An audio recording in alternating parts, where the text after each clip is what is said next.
is the crack? It's your boy Teriak. Back at it again with a bit more film room. You know what I'm saying? With our boy Pepe, with our boy William as well. Shout out to William. Says, I told you Speakeasy wouldn't care. William's on the ball. He's on the ball, folks. You know what I'm saying? Like always, like I'm kind of saying, if we hit the open panel goal, $50, we will open up the panel. But we're going to be getting into a bit of geopolitics. What the fuck is going on? You know what I mean? We have Venezuela, and then we have these things about Iran. What's going on? So, this is from the White House, everybody, okay? Effective immediately, any country doing business with the Islamic Republic of Iran will pay a tariff of 25% on any and all business being done with the United States of America. This order is final and conclusive. So, if you're doing any business with Iran, any business, every single part of your business with the United States is getting a 25% tariff. So you're like, hey, Tarek, we already talked about this with the tariffs and all this kind of shit. Okay, now we have this. Breaking. The US has just ordered all citizens to leave Iran immediately. It's going down. Made the Islamic regime fall. And then we have this as well. Iran's currency has just gone to zero. Okay, so what is all this? Oh shit, yep. This is why William's the MVP. There's a lot of shit that I just forget about, like for realsies. So again, make sure I get this right. Okay, bada bing, bada boom. Okay, we got the dono goal there. Make sure we got the Twitch and the kick is also running as well. Yep, kick is up and Twitch is up too. Beautiful, beautiful. Thank you very much, William. Bro, I'd lose my fucking head if it was for William. But like this is the thing. It's like, why is America all of a sudden interested in Iran? And this is why we need to bring up the Google Maps. We're all accustomed with this and all this kind of shit. Now, when you look at like United States position on the map, right? It's like, why the fuck do we care about Russia? Because Russia is all the way over here and America's all the way over here. And like the counter is like, what about this? Like that's Russia. That's technically America. Oh shit! One sec. That's America. That's Alaska. We all know Alaska and all this stuff. But like that would be the counter where it's like, Teriak, we don't need to worry about Russia because we have Alaska as a buffer. So even if Canada and Mexico were like getting very friendly with the Russians, we still have like this stopgap here, and then we also have a huge fucking Atlantic Ocean. So even if Russia was to take Ukraine and take all of Europe, we still have a fucking big Atlantic Ocean. You know what I mean? But why all of a sudden is the United States going into Venezuela and then talking about the Monroe Act? It's because the United States is basically saying all of this belongs to us. You know what I mean? Because as for like national security reasons, you can never let Canada fall into the arms of Russia, because then Russia moves all the way up to like the northern border essentially. You know what I mean? So that ain't no good. And then we have Russia also trying to use South America through Mexico to put pressure on the United States. So this is like the whole kind of setup. This is why when Trump came into office, he was talking about Mexico needs to start like enforcing its border, and Canada needs to start enforcing the border, all this kind of shit. And this is why the United States was like, we need to get Canada and Greenland as well as the South Americas, right? Now, again, you're probably all wondering, Teriak, what the fuck has this got to do with Iran? Because like I said, the United States, first of all, has to secure Canada, Mexico, and South America with the Monroe Act. And then part of that's going to be also Greenland too. You might be thinking, like, why would you want Greenland when, like, you know, the main thing is here? Because this map is a bad map to look at, because it's two-dimensional and it's like on a flat plane. You need a globe. The only way to understand what's going down in the geopolitics is to switch to a globe, because a globe, my friends... Oh, fuck, one sec. A globe reveals all. One sec, here we go. All right. So this is the same thing. This is the United States. You know, this is the Alaska border and all this kind of shit. This is Canada. This is Mexico. Okay. Just what we're looking at. What country, the question is, what country is north of Canada? Well, you got Greenland here, and let's just keep going. Okay, what country is this? Oh, this is Mother Russia. So this is why Donald Trump is like, Greenland and Canada, you guys are becoming part of the United States. It is what it is. Because like when you look at this whole zone here, you cannot let the Russians take control of this ocean space right here. Which means, unfortunately, Greenland and America, well, fortunately, I guess, depending on what way you look at it, Greenland, Canada, welcome to the club. You're now American, okay? And again, the same thing with South America. We need to make sure all this shit, all this base belongs to us, okay? Which Trump is basically locked down. Like, that's basically guaranteed to happen. They're just promoting. They're just getting through the finalities and all this kind of shit to make sure that's all Gucci and ready to go. That's part one, which we've already seen with like the Maduro, the Venezuela thing. 2 hours, he's basically gone. You know what I mean? That problem. But let's look at the fact that the Ukraine-Russian war is going on down here, and this is why like Europe is a important thing to hold on. But this is where we get to the interesting point of Iran. Why is Iran such a key thing here, right? And we can actually go back to this map just to simplify it, because we have like this view where you can kind of see it clearly with the countries. When you look at Russia, right, in terms of this basis, as we explained here, north of that is the Canada and all this kind of shit. West of that is obviously Ukraine and Europe and all this kind of shit. If America is to get Iran, okay, if Iran was all of a sudden become Western friendly, not only are you basically getting rid of all the Islamic extremism out of the area, like the main propagator of Islamic extremism is Iran. If that was to switch west, then all of a sudden Russia is fucked, because the only other country Russia has here is like China and like Mongolia and Kazakhstan, all this kind of shit. And like I said there, like Canada becomes America, so we have like that links into Alaska, so we have this massive strengthening, like all the way from like Argentina all the way up to Alaska. That's all American. All that belongs to us. And now all of Europe, all the way up until Iran and even India, are all Western friendly. So now Russia. Oh shit! Oh my god! My deepest apologies, William. We forgot to start the show, folks. Let's start the motherfucking show.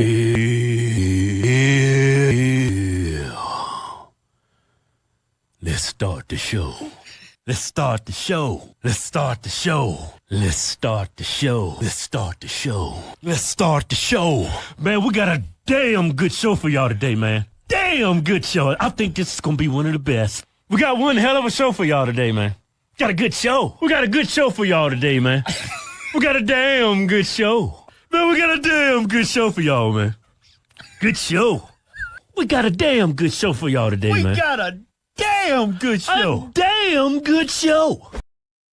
A damn good show. But you see what I'm saying? Like, if we can link India to Iran to Turkey, like all this, and including Saudi Arabia, like they all become Western friendly, then it's literally all it is Russia and China. Those are the only two. And like I said, we could get into like today's episode is not about China, but let me tell you, China is about to fucking fall. And like I said, it's very uncomfortable because the whole like Rona shit and all this stuff. We won't get into that today, because that, like I said, I need a lot more kind of justification or proof for that. But if you look at what's going on in the map, essentially America is now coming in from the north. If Canada and Greenland come in, that means Russia is basically stopped in the north. You know what I mean? Yeah. Like I said, it is what it is, William. It is what it is, you know. But it like that is our standard opening. You know what I mean? So it's L's and chat for teriyaki. Yeah. But like, you understand, like, where it's like all the southern parts of Russia is now, Russia and China is now getting westernized. And then on the top, it like that's basically Greenland, Canada, that's all westernized. And then when you look at the east, like that's already Alaska and all stuff. So basically Russia and China are getting surrounded by America. Do you know what I mean? Hence why, like, and it's not like all instantaneous, all in one go and all this stuff. But that's why Iran is going to be so fucking important. Because Iran, when you look at its history, like, that's Persia, baby. That's like one of the greatest, like, before America existed, like the Persian Empire. What America's trying to do now with the American Empire is what Persia was with the Persian Empire. You know what I mean? So it's very important that Iran, Azerbaijan, all this kind of shit gets negotiated. Because then all of a sudden, Iran and India can start being friendly again, and they start sorting out the likes of Afghanistan and Pakistan. You know what I mean? So we shall see. We shall see. You know what I mean? How things play out. But we do have an expert in the field, our boy Jason Reggiani, none other than himself, because like I said, he's, in terms of expertise in Iran, there's very few men who understand the what's going on than our boy Jason Georgiani. So let's get into it, folks. Hey everybody, welcome to another BTR NYC here in the very heart of New York City. I'm your host, Lev Polyakov, and with me is the great Jason Reza Georgiani. It is an absolute honor to have you back here with us in New York City. You are a genius, prolific author, philosopher, of course, and as I recently found out, an artist as well, starting all the way back from your childhood. So I could not ask for a greater guest to share this time that we have on Earth with. And I want to let everybody know here that we are living through a very unprecedented time. Things are changing quite a lot, as you could see. Maybe the United States is going to be taking Greenland. As far as Iran, that's going to be a focus of ours today, 100%. But be that as it may, all of these old world things are going away. A lot of people are very concerned because the life that they knew in the 90s is not there anymore. And guiding us through that process, I think somebody like Dr. Georgiani is essential. Because if people think that right now things are screwed up, wait until the spectral revolution happens. And this brings me to your genius book, Thenosis. It is a great pleasure to talk to you, first of all, about this book, about what people can do to prepare themselves for what's coming, as well as tying this in very appropriately, I think, to the change of the New World Order, with the old order going away and whoever's the new dictators, warlords, tyrants, you name it, that are going to be oppressing a new generation of people. As far as how we're going to get out of that level of oppression, let's definitely talk about it today. And as a reminder to everybody who's watching here, this is BTR NYC in New York City. And usually this is a patron-only stream, but this is a very special episode because it's breaking news right now. What's going on in Iran? We want to get this out to everybody. And if you guys want to support the show, just like our wonderful audience over here, guys, thank you so much for coming in today.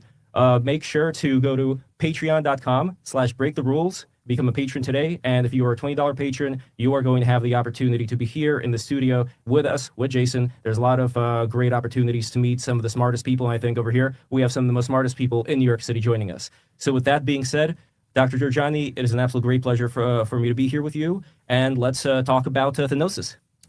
It's always a pleasure to be with you, Lev. Been way too long since. Now, again, before we get into this, okay, I understand a lot of yous don't share the same worldview as Georgiani, or you don't have the same ethics, all this kind of shit. I get that, okay? But just in terms of the information that he has about Iran, that's why we're going through this. Do you know what I mean? Just to let everyone know. Since we've done this together in person, and glad to be able to be here with you in your studio during my visit back to New York City. So we had planned to do a show about Thenosis. Yeah. You know, we were gonna. You were, of course, one of the first people who I was in touch with about doing a show remotely on my study of the afterlife. But, you know, the course of events have turned in such a direction that Iran is at the crux of geopolitical change in the world yet again, and certainly at the forefront of my attention. So the majority of our conversation will revolve around the ongoing national revolution in Iran. But I think we should open by addressing, at least in broad brushstrokes, some of what we would have discussed regarding Thenosis. And it also affords us an opportunity to frame the events in Iran. And not just the geopolitical significance of Iran, but the significance of Iran to humanity and, you know, to our collective spiritual history in the broadest possible context. So Thenosis is a comprehensive study of death, rebirth, and the afterlife. It goes through about 150 years of parapsychological research, all the way back to the 1890s when the field was still referred to as psychical research. And people like William James and Henri Bergson were among the pioneers. A number of the leading scientists at Oxford and Cambridge in Britain, Sir William Crookes, for example, were the first generation of people to apply a kind of empirical, modern scientific mindset to the study of the persistence of personality past bodily death. And they looked at everything from channeled communications to poltergeist occurrences, to ultimately people's spontaneous memories of past lives, and also protocols for past life regression hypnosis to be able to unlock suppressed memories of prior incarnations. And I go through that whole history of research in Thenosis. But then I go beyond that to a kind of critical examination of traditional religious views of the afterlife from basically every major culture and civilization in the world, in the light of the empirical evidence that's been evaluated by parapsychology and psychical research. So the modern scientific study of death, the process of rebirth, and the afterlife and the process of rebirth is used to make a critical assessment of different traditional religious views of the afterlife. And then where the book ends up is with a more practical consideration of what techniques and technologies could be brought to bear on giving us greater agency in navigating what the Tibetans call the Bardo state, the transition between death and rebirth. And there, toward the end of the book, I appropriate the Soviet term psychotronics to suggest the development of a type of technology that would integrate psychical abilities and augment psychical abilities in such a way as to, again, give us greater control over what happens to us after we die, and to basically give us an opportunity to resist the machinations and various coercions that people are susceptible to as part of a kind of control system that ensconces not just mundane life in this dimension of human experience, but that also extends into what some people might imagine as the transcendental reality. Right. So the most disturbing subject matter that's addressed by my book, The Gnosis, is assessment of empirical evidence coming from remote viewing and also from the body of close encounter experiencer research. In other words, the accounts of various alien abductees that dovetail with near-death experiences and remote viewings of the afterlife state and what's involved, in the transition between death and rebirth. The overlap between these various literatures and bodies of evidence toward the conclusion that the human experience, even after death, is managed by what the Gnostics would have called archons, by some kind of superhuman overlords who are harvesting human energy and who treat our domain of experience as a kind of farm, as both a prison and also a farm. Loosh, in other words. Yeah, well, Robert Monroe, who worked with the CIA and set up the Monroe Institute in the 1970s, continued to work with U.S. intelligence, military intelligence throughout the 1980s, through his various journeys out of the body, which I discuss in The Gnosis, was one of the people who came to this conclusion that we're being farmed for what he called loosh. I mean, that. And this is the whole thing of like, why the fuck are they so adamant to push that it's like, nah, like anything on the afterlife, it's all a fugazi, all this kind of shit. But when you look at all the ancient religions, you know what I mean? They all say the same thing, that there's something that happens, that like there is this essence of a soul or this whole thing. You know what I mean? And then why is the military like what Giordani's talking about here is like these are like military operations that actually investigate all this kind of shit. You know what I mean? So if there's no empirical evidence to it, then why the fuck are the military quote unquote wasting their time on this shit? You know what I mean? And it's not just one operation or one test or like this is like multiple shit that the CIA have like explored and tested, all this kind of shit. You know what I mean? Was his jargon for it, but other people have called it other things. Gurdjieff had a name for it. Gurdjieff, I think, rightly, I don't know if theorized is the right word in the context of Gurdjieff, but he rightly intuited that the moon is in some way involved with this energy harvesting system. Our souls get recycled through the moon, and then we go back down to Earth. Yeah, and I don't want to jump the gun in making the connection to Iran, but actually it's a relevant segue that the first person to ever suggest that was the Prophet Mani, the Persian prophet Mani, in the 3rd century AD, 200s, was the first person to say this as part of the development of his Manichaean theology and cosmology. In fact, he said that human souls are processed through the moon. And I do wonder whether Gurdjieff got this idea from Iranian sources, not necessarily Manichaeism, but Gurdjieff was from Georgia, and Georgia was part of Iran until 200 years ago when the Russians conquered it. Georgiani, Gorgani, Gorgon. I mean, Yeah, I don't want to go down a... Well, it's all connected. It comes from the Indo-European word for wolf. And so anyway, and And in Norse mythology, the wolf, Fenrir. Yeah, I'm just saying, chat. Gurdjieff himself says that he met with esoteric orders that were hidden in the Caucasus Mountains. So it's possible that that's where he got that idea from. In any case, in Thanosis, I argue that there's empirical evidence for it. And especially if you read Thanosis through the lens of my, tome on the UFO phenomenon, namely Closer Encounters, you come away with the distinct impression that whoever is responsible for so-called alien abductions is also responsible for managing the so-called afterlife. And the Gnostics would have called these people archons. They're essentially what the Greeks worshipped as the Olympian gods, what the Sumerians, called Anunnaki, at least the faction of Enlil. Mhm. And What the Norse worshipped, like what all these ancient civilizations worshipped. This is what, like, these quote unquote archons or these overlords or whatever, like, this is what they actually were. You know what I mean? They were people who masqueraded as though they were some sort of divine figures. to make the segue to Iran, it's what the ancient Iranian thinker Zarathustra referred to as the class of devas. In Hinduism, to this day, this term is still used. I mean, despite the various sophisticated, relatively erudite theosophical systems that have developed in North India over the centuries, from Samkhya to Vedanta and so forth, which I addressed to some extent in Thanosis, it's still the case that Hinduism is deva worship, fundamentally. And the point of origin of Iranian civilization as a distinct historical phenomenon is in the Iranian rebellion against the devas, which actually precedes Zarathustra.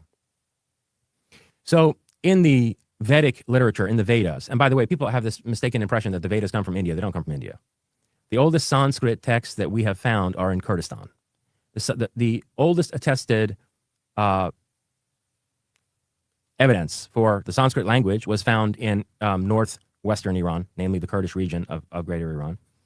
And it's very clear, despite how politically incorrect it is to say this, in India, that the people who became, the Vedic culture migrated into India from what's now Iran.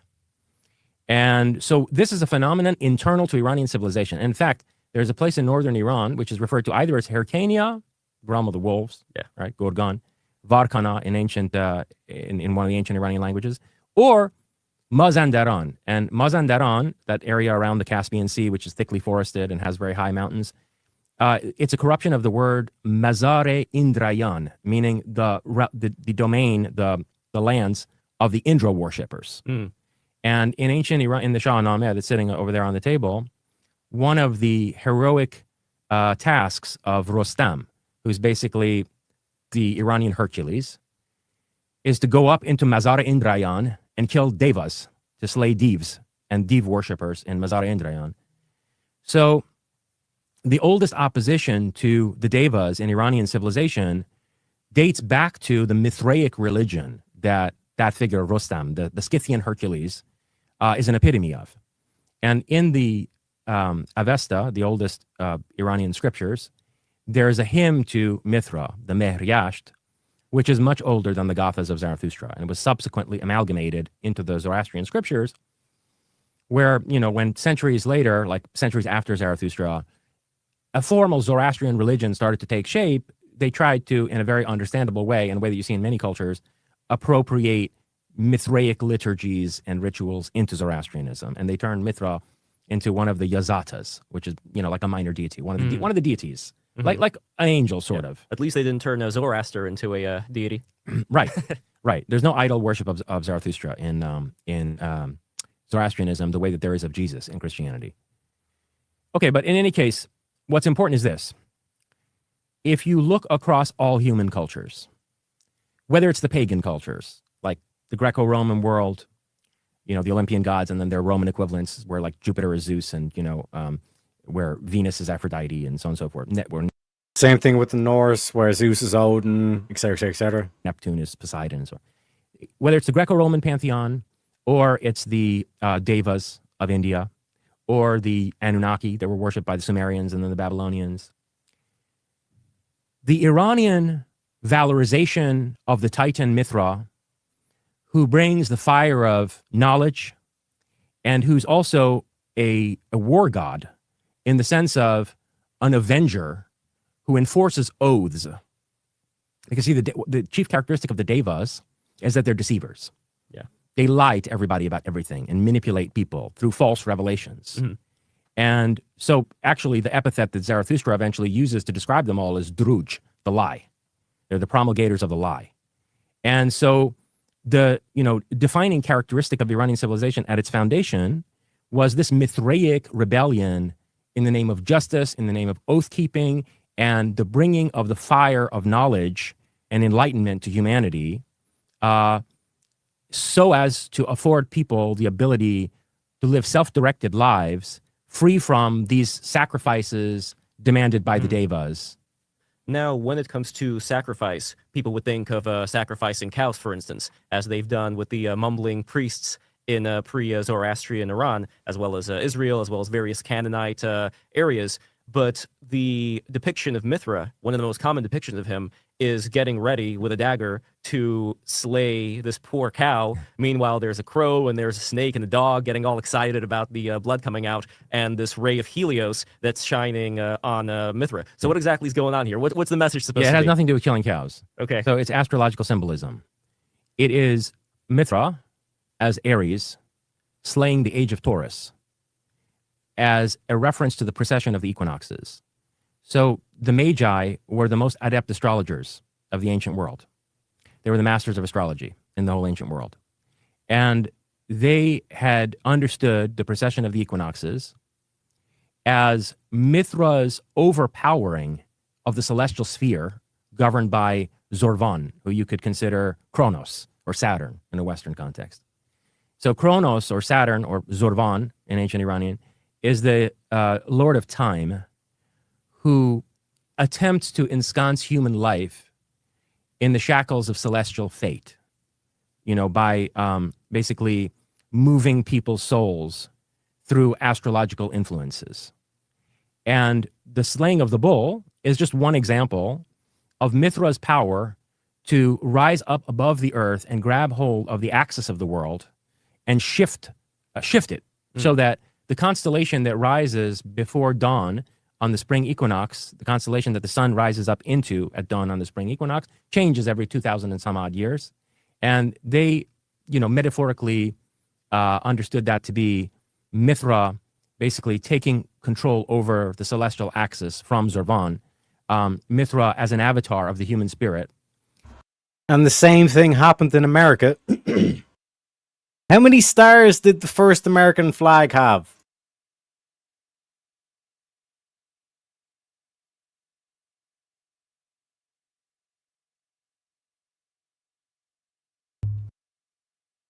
How many stars, chat? I'll tell you. 13. How many stars in the zodiac? 12. Baby. And there's but it was the 13 colonies. Yeah, but like that's the official narrative. But in terms of like see, the boys know 13 stars. It's the same thing with the zodiac. America was breaking away from the zodiac. They were breaking away from the Church of England. We're doing our own thing. You know what I mean? Reasserting our free will over celestial determination. Much like the pirate flag, which I don't want to go too far into the weeds, but it is very interesting how you pointed how the degrees of the bones on the pirate flag is associated with this axial tilt. And again, for those who don't know what we're talking about, this is the precession of the equinoxes, where right now we're going into the age of Aquarius, from the age of Aries, which was, the age of Christianity. And would that be right, by the way, to say... Pisces. Pisces. Would it be correct to say... So we're going from the age of Pisces to the age of Aquarius. Would it be correct to say that the age of Pisces was the age of Christianity? The Christianity... No, it would be correct to say that a bunch of retarded cultists who believe in a schizophrenic god, lowercase g, misappropriated Mithraic symbolism like the Vesica Pisces, and basically supplanted what would have been a proper Piscean expression of the Mithraic theosophy, which you can see very clearly in a figure like Apollonius of Tyana. Apollonius of Tyana, who interestingly shares like 80% of his biography with Jesus. You read Philostratus' Life of Apollonius of Tyana. He was preaching in Judea, and wherever this guy would go, he would preach in the local language. He knew like multiple languages.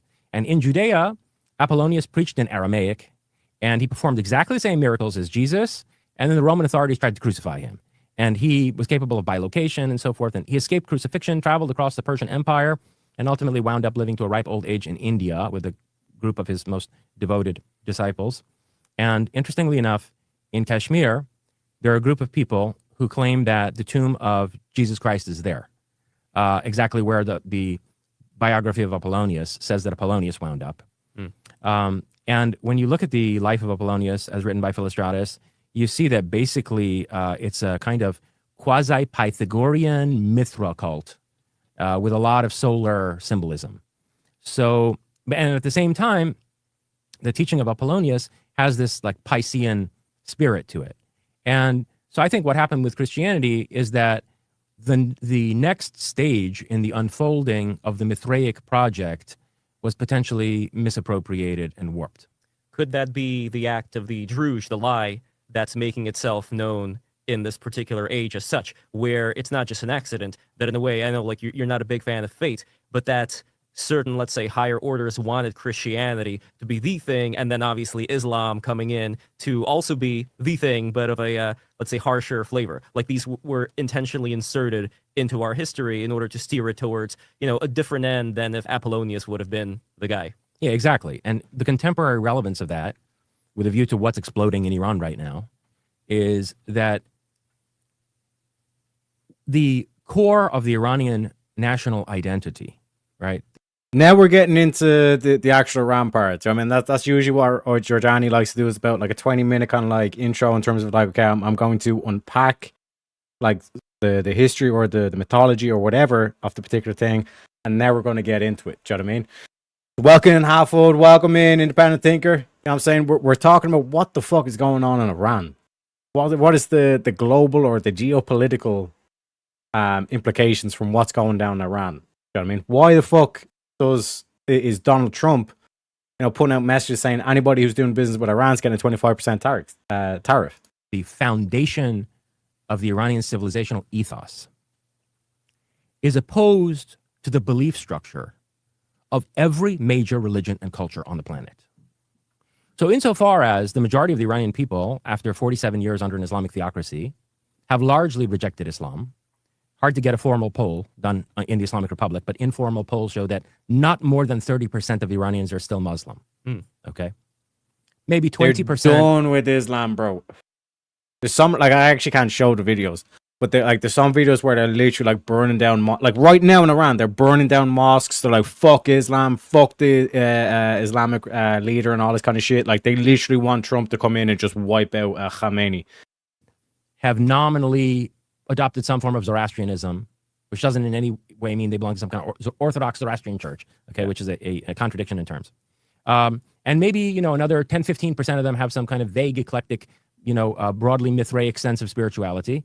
And then you got a whole bunch of atheists also, just straight up secular atheists in Iran. But most informal polls show that not more than 30% of Iranians are Muslims. And if we're to judge by what's happened over the past few nights, where literally tens of mosques and seminaries have been burned to the ground in Iran by protesters. 25 mosques in Tehran alone were burned to the ground the night before last. Okay. So the Iranian people have rejected Islam after 47 years, not just an Islamic regime, but they rejected Islam because this Islamic regime actually imposed Islam in a true form on the Iranian people for the first time in many centuries. It was a Sharia-based regime. And so what identity are the Iranian people going to fall back on, right? And we'll unpack this in depth and detail, but just up front, long story short, if you have a deeper understanding of political philosophy, you realize that the real constitution of a country is never contractual. Like, for example, the United States Constitution is contractual. The United States is an artificial, contractual nation. Whether America could ever become a real country is a question. It isn't yet. It does not have a constitution in the sense of an ethos that's shared by the people, that's unique to America, that didn't come from somewhere else, and that provides a unique point of spiritual orientation. Okay? Iran has had that for more than 2,000 years. And this is why you're seeing like the whole kind of like divide between Christian nationalism versus like whatever remains. You know what I mean? You have like this whole kind of like mounted on like, yeah, America is like based on the Christian, which Giordani's agreeing here. It's like, like you basically, America's just like copied this stuff from Christianity, and then was kind of like hoping for the best that things would like plan out or pan out. which one could argue with the fragmentation that you're currently seeing, it's a dice roll at the moment, whether or not it's going to go one way or the other. And this is what Giorgiani's saying. It's like it's important. Like, you need to have some sort of national identity. I mean, America's only 250 years old. What's holding the country together at the moment? You know what I mean? So unless, like, religion is a good way to hold a nation together. You know what I mean? Plato argues this in the Republic. He says you need to have a state religion. You know what I mean? Like, what's going to bind the ethos, like the shared ethos with all these people? What are they going to unite under? Another example is monarchies.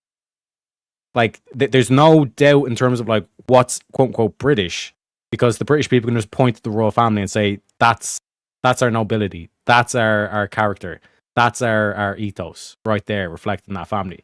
Now the whole thing of like with the shenanigans with Prince Andrew and all this kind of shit, that's another conversation for another day. I'm just pointing out in terms of like when you have a monarchy set up, you don't necessarily need a religion, because the family is the one that's going to tie in the ethics, the morals, the national identity, etc., etc. Do you know what I mean? That's what Giorgiani's pointing out here. 1,000 years. And what is that?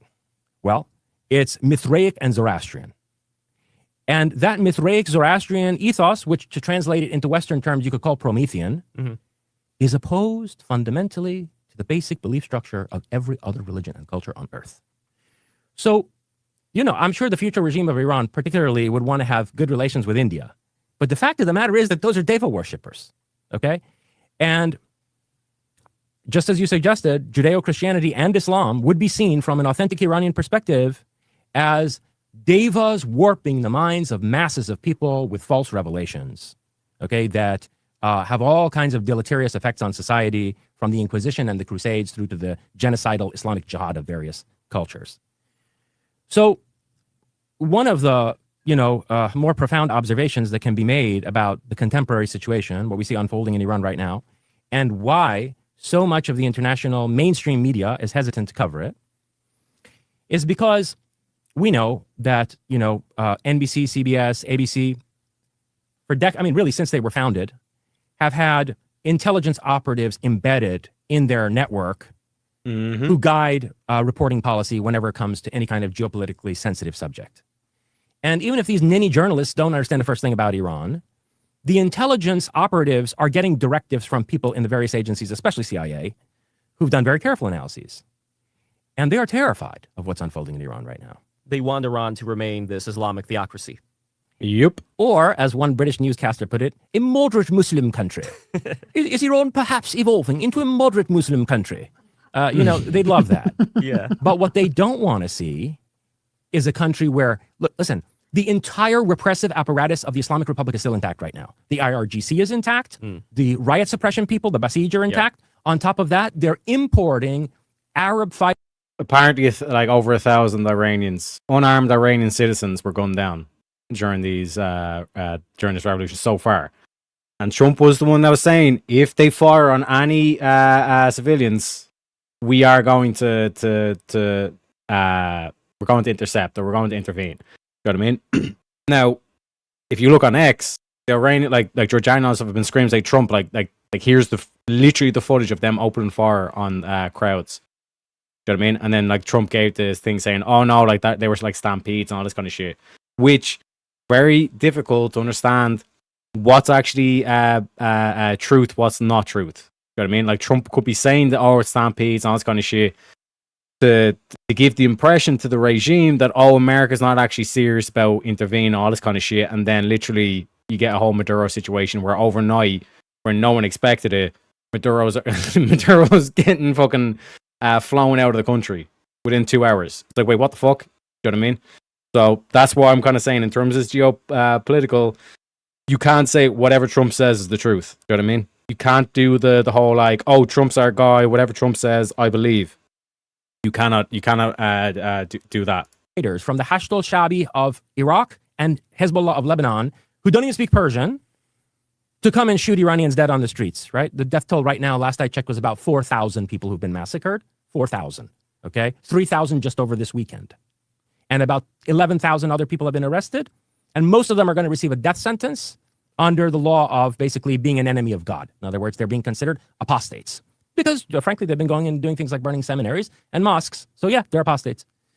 The last thing that these Western intelligence agencies want is a population that has the courage to burn down seminaries and mosques, forming a government that is going to make policy on Islam. Okay?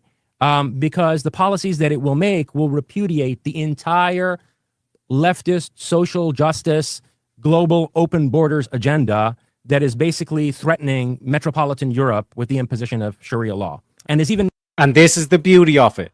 This is why Iran is so fucking important, folks. Okay? Because we have here over in the West, all these leftists saying, yeah, like the Muslims are just like the Christians, let's welcome them in. Now the counter, and this is why they're not reporting on it. Why is Iran, the Islamic Republic of Iran, why are they burning down mosques? If Islam's so great and we should welcome in all these like Muslim extremists and all this kind of shit, why Iranians, the Iranian people, apparently the most staunch and all this kind of shit, like Muslims, why are they burning down the mosques?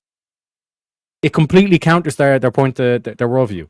making inroads now into the United States. Yeah, look at New York with Mamdani. Including here in my hometown. Yeah. Okay? So that, for example, Mamdani is exactly like the pseudo-intellectual socialists, leftists, who helped sell Ayatollah Khomeini to the Iranian people from 1977 to 1979. You had people like Ibrahim Yazdi, Sadiq Qutbzadeh, Mehdi Bazargan, Abul Hassan Bani Sadr, who seemed like perfectly reasonable Western socialist intellectuals, and who packaged Khomeini and the Ayatollahs as if they were some kind of Gandhi-like anti-colonial liberation, you know, that had come to free Iran from the supposedly oppressive regime of the Shah, right? And even an intellect on the level of Michel Foucault gobbled this shit up and promoted it in Western newspapers, right? So Mamdani is that. And New York is now starting to go through what London went through 20 years ago. And, you know, now 10, 15 years from now, we're going to have Sharia zones in, you know, Brooklyn and Queens. Yeah, you're going to be going on the New York subway and you're going to look to the left here and there's going to be this. Durka, Muhammad Jihad. Like, that's basically what New York's going to become. It's going to become a shithole, just like London.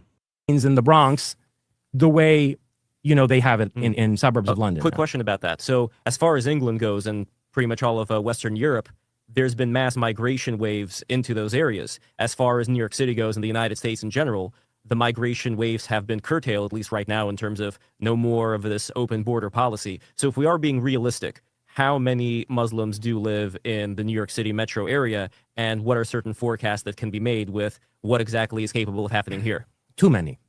And Mamdani is emboldening them, right?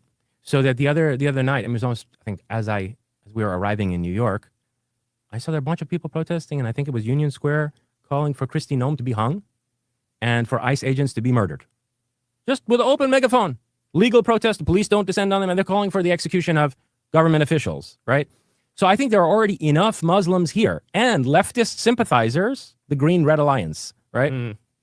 Leftist sympathizers who, you know, to the extent that Mamdani cripples the police department, which is something that he's doing already, will be emboldened, and we're going to start to see the ghettoization of New York City. And then in terms of federal immigration policy, I wouldn't count on the fact that the policies of the Trump administration will necessarily endure, or even for that matter, that the United States government is going to continue to be functional, and we can go there too. So do you see, for example, there being an infiltration of the NYPD, for instance, over time that's going to bring in the activists that are just the crazy activists shouting their slogans out in the street? It's going to bring them into positions of power. But right now we still have people like Mrs. Tish, for instance, who runs she's the commissioner, right? And I believe that she's still going to remain commissioner for now. I don't know if you know the inside baseball there. Jessica Tish and I went to school together. And point of fact, we were in the same grade. We knew each other. And she ran against me for president in middle school. Anyway, I won't get into the details of why that election went the way that it did. But, you know, they have a lot of endowments around the city, like the Tisch School of the Arts at NYU, the Tisch Zoo, and so on and so forth. In any case, I went to school with Jessica, and we were in the same grade, and we had very close friends in common. I heard that Mamdani demoted her to the level of the garbage collector. So apparently, in the intelligence and security apparatus of New York City, after the mayor, the police commissioner is the most important person in terms of, you know, intelligence gathering and regular briefs about potential threats and so forth, and also coordination with federal authorities. The police commissioner of New York is incredibly important as a point of contact between the mayor of New York City and the CIA and NSA and FBI. Okay. So that person typically had priority. When Mamdani came in, I read one story that said that he immediately demoted Jessica Tisch to the level of priority of the sanitation, head of the sanitation department, and that she was no longer involved in his intelligence briefings, which is a grave threat to the security of the city, obviously. Yeah. And at the same time, he's doing this while he himself has not managed to secure federal intelligence clearance. So that, another thing is that the mayor of the city of New York is not like the mayors of other cities in the country, most other cities. New York City mayor usually has a top secret level security clearance for various reasons. And Mamdani hasn't been given that. He hasn't been given any security clearance. So here he is with no security clearance. So he's not communicating with the feds, and he's demoted his police commissioner and cut her out of the loop of his own briefings. And so you can see right there a huge threat to the security of the city. What would you say? And this is what happened. This is what happened in England. And this is what's happening in Ireland. This is what happened all over Europe. They get their guy in office, and then they start making changes. And then they don't necessarily even have to put the Muslim dude in charge of the police force or whatever. They just do shit like this where they start cutting off like certain things. And then it's like, okay. And then all of a sudden, police are enforcing Sharia law rather than the actual law. To people who are on the fence, the Francis Fukuyama end of history types that are starting to recognize these things happen. They may not be able to articulate into words necessarily, but they're almost ready to make the jump into doing something that, let's say, would be required in order to save New York City. But one of the things that they're very much afraid of is they don't want to be seen as the bad guys, number one. And number two, they don't want to, and I can empathize with Have this, a good one, view, Independent. that they don't want to do whatever will end up turning them into what they're seeing happening with Donald Trump right now and the taking of Greenland, just this third world type of thuggishness. They really try to resist going into that direction because, they're not stupid. Like, they've learned through history the kind of things that end up happening when a minority of pretty intelligent, relatively intelligent people end up taking power in their own hands. Power ends up corrupting. So I think that's one of the things that's holding them back, as well as wanting to preserve our institutions from addressing this, if it does need to be addressed this way, in the kind of way that would have made those same people just faint a couple of years ago. So a few points on that. But before I get into making a few really dark observations. For YouTube safety, let me just clarify something. So who is it that you imagine would intervene? When you say Francis Fukuyama types, like what kinds of people can you imagine sort of forcefully intervening in this situation to save the city? I would say not even forcefully intervening. I would say considering. Like who, for example? For example, Mike Bloomberg. Mike Bloomberg does not have the backbone for something like that. And especially not at this age. I mean, that guy, how old is he now? No. Definitely. You got any other candidates? Well, in general, the people who I'm speaking about. Also, Bloomberg's Jewish. Well, yeah. So for him to be the one who comes out against these pro-Hamas lunatics, it's not going to work sociologically. Okay. See, now do you see how the comment there? It's like, he's a Jewish person. So if he starts leading the movement, what do you think is going to happen? Oh, you see these Jays coming over here trying to influence our American policies? See how bad the geopolitical stage is for shit like that to actually happen? You know what I mean? We have GT saying, I heard somewhere that the Venezuela oil was taken to replace the Iran oil supply that will be lost once America attacks Iran on behalf of. This is what I'm saying. Oh, it's all Israel. It's all Israel. All this kind of shit. And it's like, boys, we can't do the whole like middle school geopolitics shit anymore. We need to look at this on the global scale, global stage. You know what I mean? Top 3 countries in the world: America, Russia, and China. And like I said, ever since the Rona shit, and I can't get into it in this episode, but we will have an episode on China. China is basically no longer a superpower. China is about to collapse. Okay. Then it comes down to America and Russia. Who's going to decide the fate of the planet? And that's why I gave at this. If you want to go back to the start of the clip, that's why I gave I went through the whole Google Earth and say, what is America currently doing? America is currently surrounding Russia. You know what I mean? So in terms of this whole thing of like America is attacking Iran on behalf of, it's like the Iranian people. You know what I mean?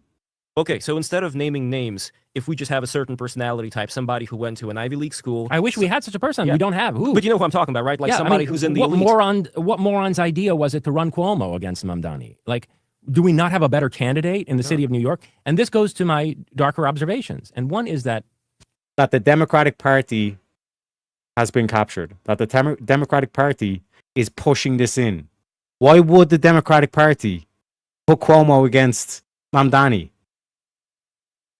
And this is the dark thing, that they're actually the Democratic Party has been captured. They want this. and I hate to say this because I love the city. This is my city. This is my home. Okay. And it's been incredibly integral to my writing and work as a philosopher. Gotham bleeds through my work. But it isn't the same city anymore. A demographic shift has already taken place in New York to the point where the New York City of the 1980s, let alone before that, just doesn't exist anymore. Too many good New Yorkers have left the city for other parts of the state or the country. And too many of the wrong kind of people have moved here. And when I say too many of the wrong kind of people, I don't just mean immigrants. I mean also, Transplants. well, no, but look, cutthroat finance types and lawyers and just people who don't contribute anything to the culture of the city and who don't have any, deeper values. Mm-hmm. In New York City used to be a place of art and literature and higher intellectual contemplation. It was a place where the most eclectic. It was Gotham fucking City. Like when you look at like the Batman thing and like the whole like Gotham, like what is Gotham? That's New York City. That's supposed to be New York City, baby. Do you know what I mean? And did we get the raid? Did we get the raid from Easy? Let's fucking go. Shout out to Easy. One sec. My fucking man! You know what I'm saying? You know what I'm saying? He's the GOAT. That's what I'm talking about! That's why he's the MVP! That's why he's the GOAT! The GOAT! Massive shout out to you, Easy. Thank you very kindly for the raid. Everybody, strap up, buckle in. We're talking about Iran. The importance of what's going down in Iran. This whole thing of like the immigration that we're seeing. You know what I mean? Like this whole thing of like all this like immigration that's coming in, and like the problem with the immigration is like the Muslim extremism that's coming in. Like, why is Iran so important? All this kind of shit. Well, if we're able to cut the head off the Leviathan, or to cut the head off the snake, that would be the optimal outcome. Because if there's no more Islamic extremism in the Middle East, problems, the cancer's cured. We've basically cut the cancer out. This is why, like I said, when you're looking at like geopolitical implications, this whole thing from the Democratic Party, this whole thing from like Mamdani getting elected in New York, like, did we not learn our lessons from 01, from 9/11? Like, what's going on? thinkers and writers would gather together and inspire each other, and where subcultures flourished. Subcultures Also, don't were forget to rebellious like and and interesting subscribe, in guys. constructive ways, right? That's not the case anymore. So, number one, you don't have the demographic base to fix this. It doesn't work, and which is why you also don't have a candidate.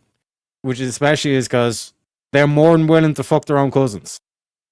They're more than willing to have like 8 babies and go on social welfare. You know what I mean? So how are we going to solve this, people? You know what I mean? Welcome in. You smack Ghosty. Yeah, and Vigilante and anybody else with those worldviews. You know what I'm saying? They're weak, you know? But yeah, like I said, like this is why Iran is so important. This is why I've been screaming at the top of my lungs about Iran, why Iran needs to get destabilized, all this kind of shit. Do you know what I mean? Like I said, we showed the tweets from Trump and all this kind of shit. Like America's going in. Because in a democratic system, the candidate emerges from the population base. So the demographic is not there to produce the right candidate to run against Mamdani, which is why they ran Cuomo against him. Okay, and then the second thing, and here it's going to get really dark, but we have to go here because it's going to be relevant to the rest of the conversation. As long as it's said in the way that you No. can type it out, Don't worry. I won't be making any death threats yet. I won't be making any death threats yet. Maybe later. Look, hate to break it to you folks, but if you've been following some of the things I've written, especially on my Substack, there's a publicly available piece on this on my Substack. It's not behind a paywall, called Convergent Catastrophes. And I've written about this in a number of my books. So a number of converging catastrophes are going to take place between 2027 and I would say roughly 2045. And I'm basing this on remote viewing data from a handful of the top remote viewers who worked for the CIA, the Defense Department, and the NSA, some of whom I know personally, and all of whom have gone on record basically attesting to the fact that they agree that a series of convergent and mutually reinforcing catastrophes are going to take place over the course of the next 20 years that will effectively end the modern world as we know it. And the worst of these is a geophysical catastrophe, which is cyclical. It happens roughly every 12,000 years. The last one is what was memorialized as the flood of Noah, or the flood that destroyed Atlantis in the writings of Plato. And it results from a periodic slipping of the Earth's crust over the mantle. And there are various theories. There are various rival theories, all of which have been sidelined by the mainstream geological establishment. But there are various theories, like, for example, Charles Hapgood's theory. Ben Davidson has a rival, more radical theory that he's been promulgating, these days in the contemporary, context. Various theories conceptualizing how it is that this happens, why it happens, how significant the shift of the crust will be, whether it's by several thousand kilometers, whether it's by 90 degrees. So, there's debate over that. But what I can tell you is that. Well, this the whole thing seems crazy. Also, appreciate you, Rev. Have a good one. But yeah, the whole kind of this is kind of vague. Where's the all this kind of shit.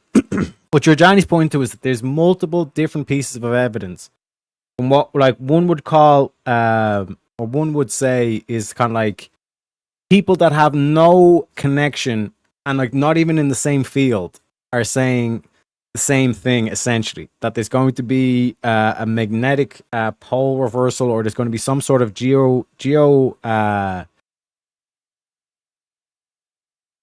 going to be some sort of catastrophe along the lines of when you read these ancient stories that talk about the flood and all this stuff. They would say stuff like the stars fell from the sky. Now, what does that mean? The stars fell from the sky, meaning if you were walking around one night and then the Earth was to do a magnetic pole reverse, and you were somehow not let's say you're in Iran, you're in a mountainous region. You know what I mean? It would appear as though the stars would just suddenly fall in the sky. See what I'm saying? So that's basically what we're talking about in terms of these geopolitical, not geopolitical, but these geo events, these what's going to happen kind of thing. And there's been multiple things that have been saying that this is going to happen in the next 20 years. So when you look at Iran, all this kind of shit, Iran would be the best place to go if the world was about to be flooded or to do a magnetic pole shift, because you're in a mountainous region, meaning you're protected from the ocean. You know what I mean? Because if the world was all of a sudden to flip on its tail and Antarctica is now at the top of the Earth, that's going to cause imagine a glass, trying to flip a glass upside down. Water's going to go everywhere. You know what I mean? So that's one kind of thing that we're dealing with in terms of this. All the remote viewers have seen that by the year 2045, the poles of the Earth are in a different place with respect to the land masses. And Antarctica and Greenland have been pulled from out of the polar regions, and the ice sheets on those land masses are melting precipitously.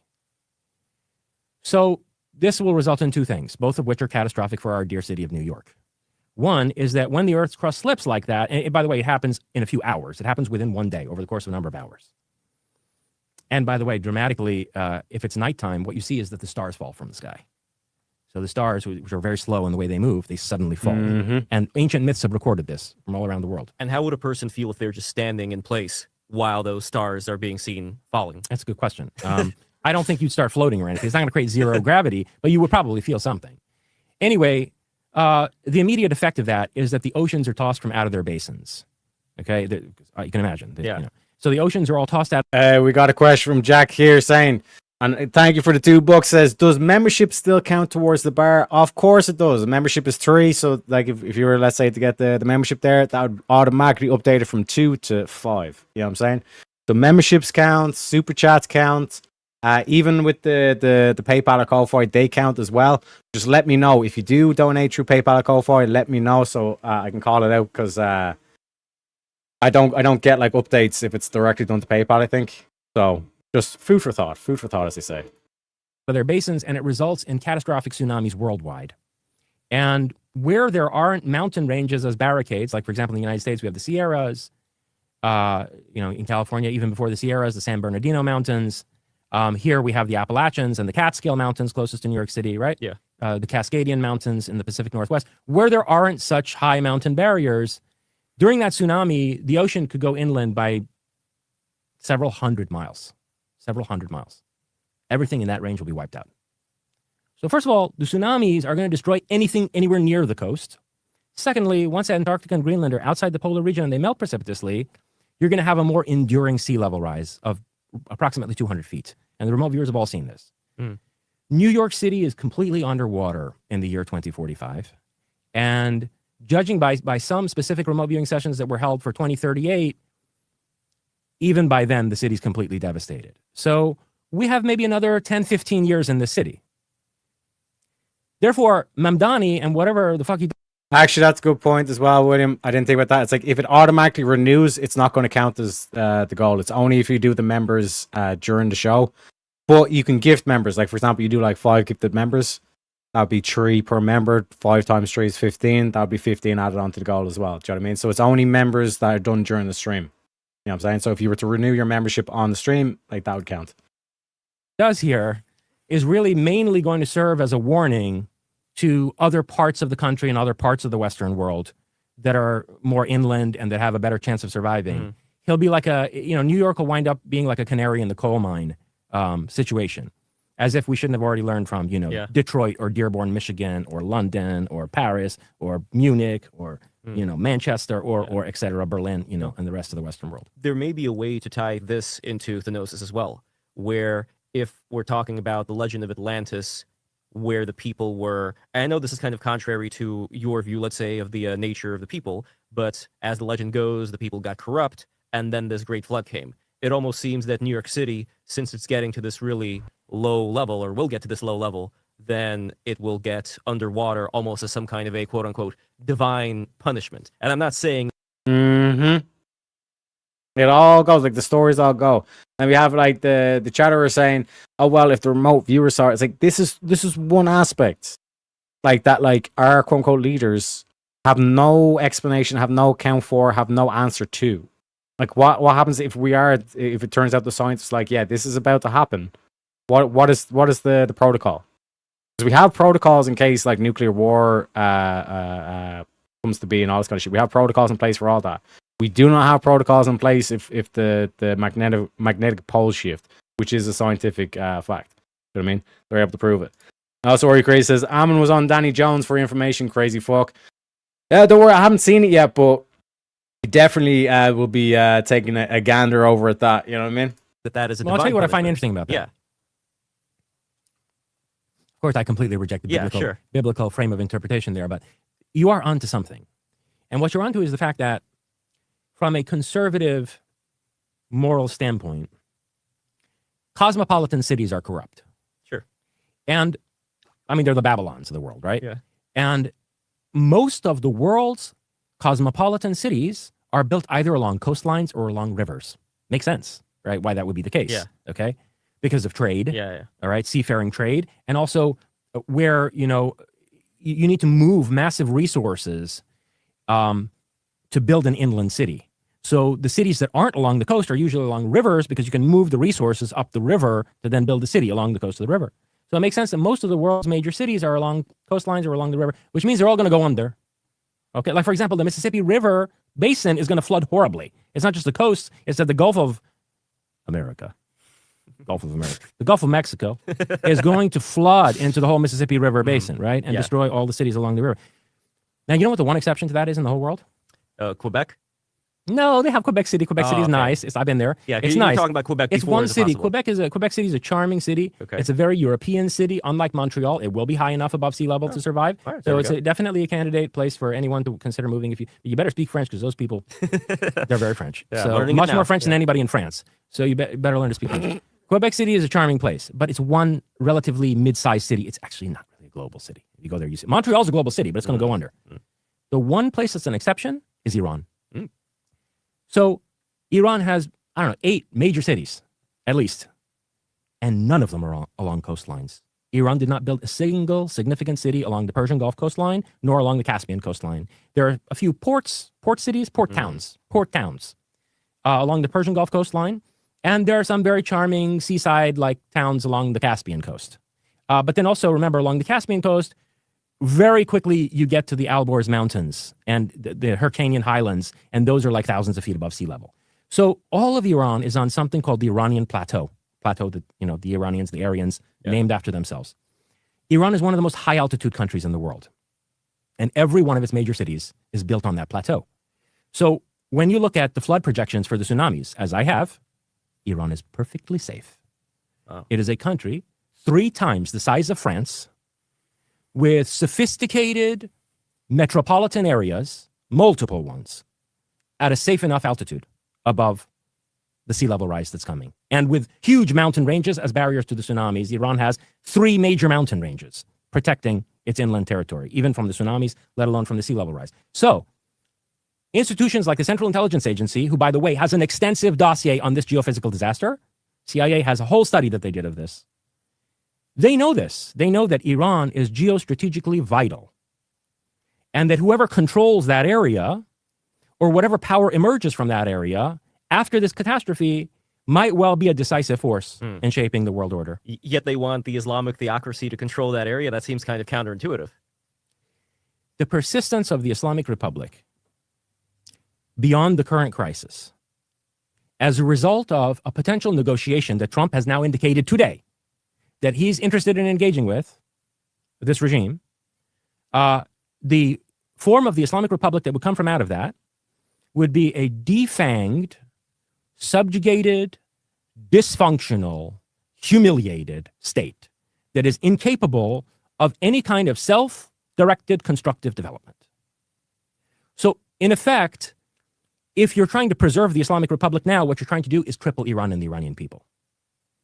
And so when Trump announced on Air Force One today that after about a week of Iranians being massacred, especially in the last 72 hours, where again we've seen about 3,000 people just absolutely brutally gunned down in the streets, again in some cases by Arab militias that have been imported, Trump is ready to do a nuclear negotiation with this regime over the dead bodies of all these valiant Iranian youth that have come into the streets over the past 2 weeks. Why?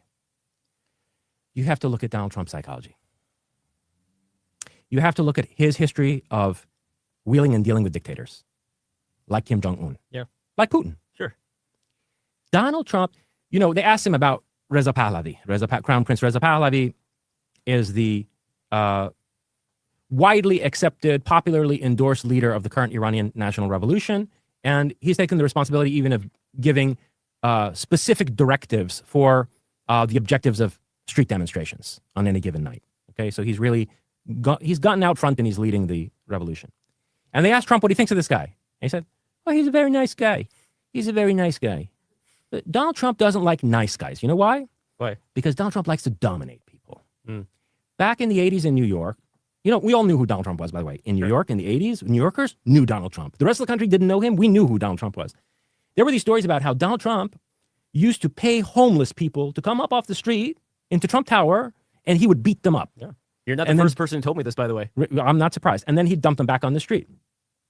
This man likes to dominate and humiliate people. And it's especially good for him to dominate what he calls strong men, tough guys. Remember what he said about al-Jolani? So Jolani was a fucking ISIS commando.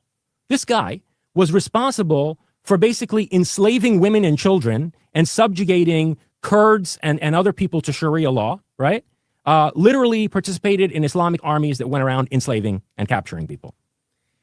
And this is where I disagree with Giorgiani, from a fundamental point of view, because when you look at, let's say, the Norse mythology, Loki was an outsider to what the Odinsons. You know what I mean? It was Loki, Laufey's son. That's Loki's name. Loki, Laufey's son. He's Laufey's son. And then it's this is why it's such a big thing of before Loki dies, that Thanos kills Loki. Loki calls himself Loki, Odin's son. You know what I mean? And he looks at Thor and he's like, "I am your brother." But Loki's an actual outsider. in terms of the actual Norse and all this kind of stuff. You know what I mean?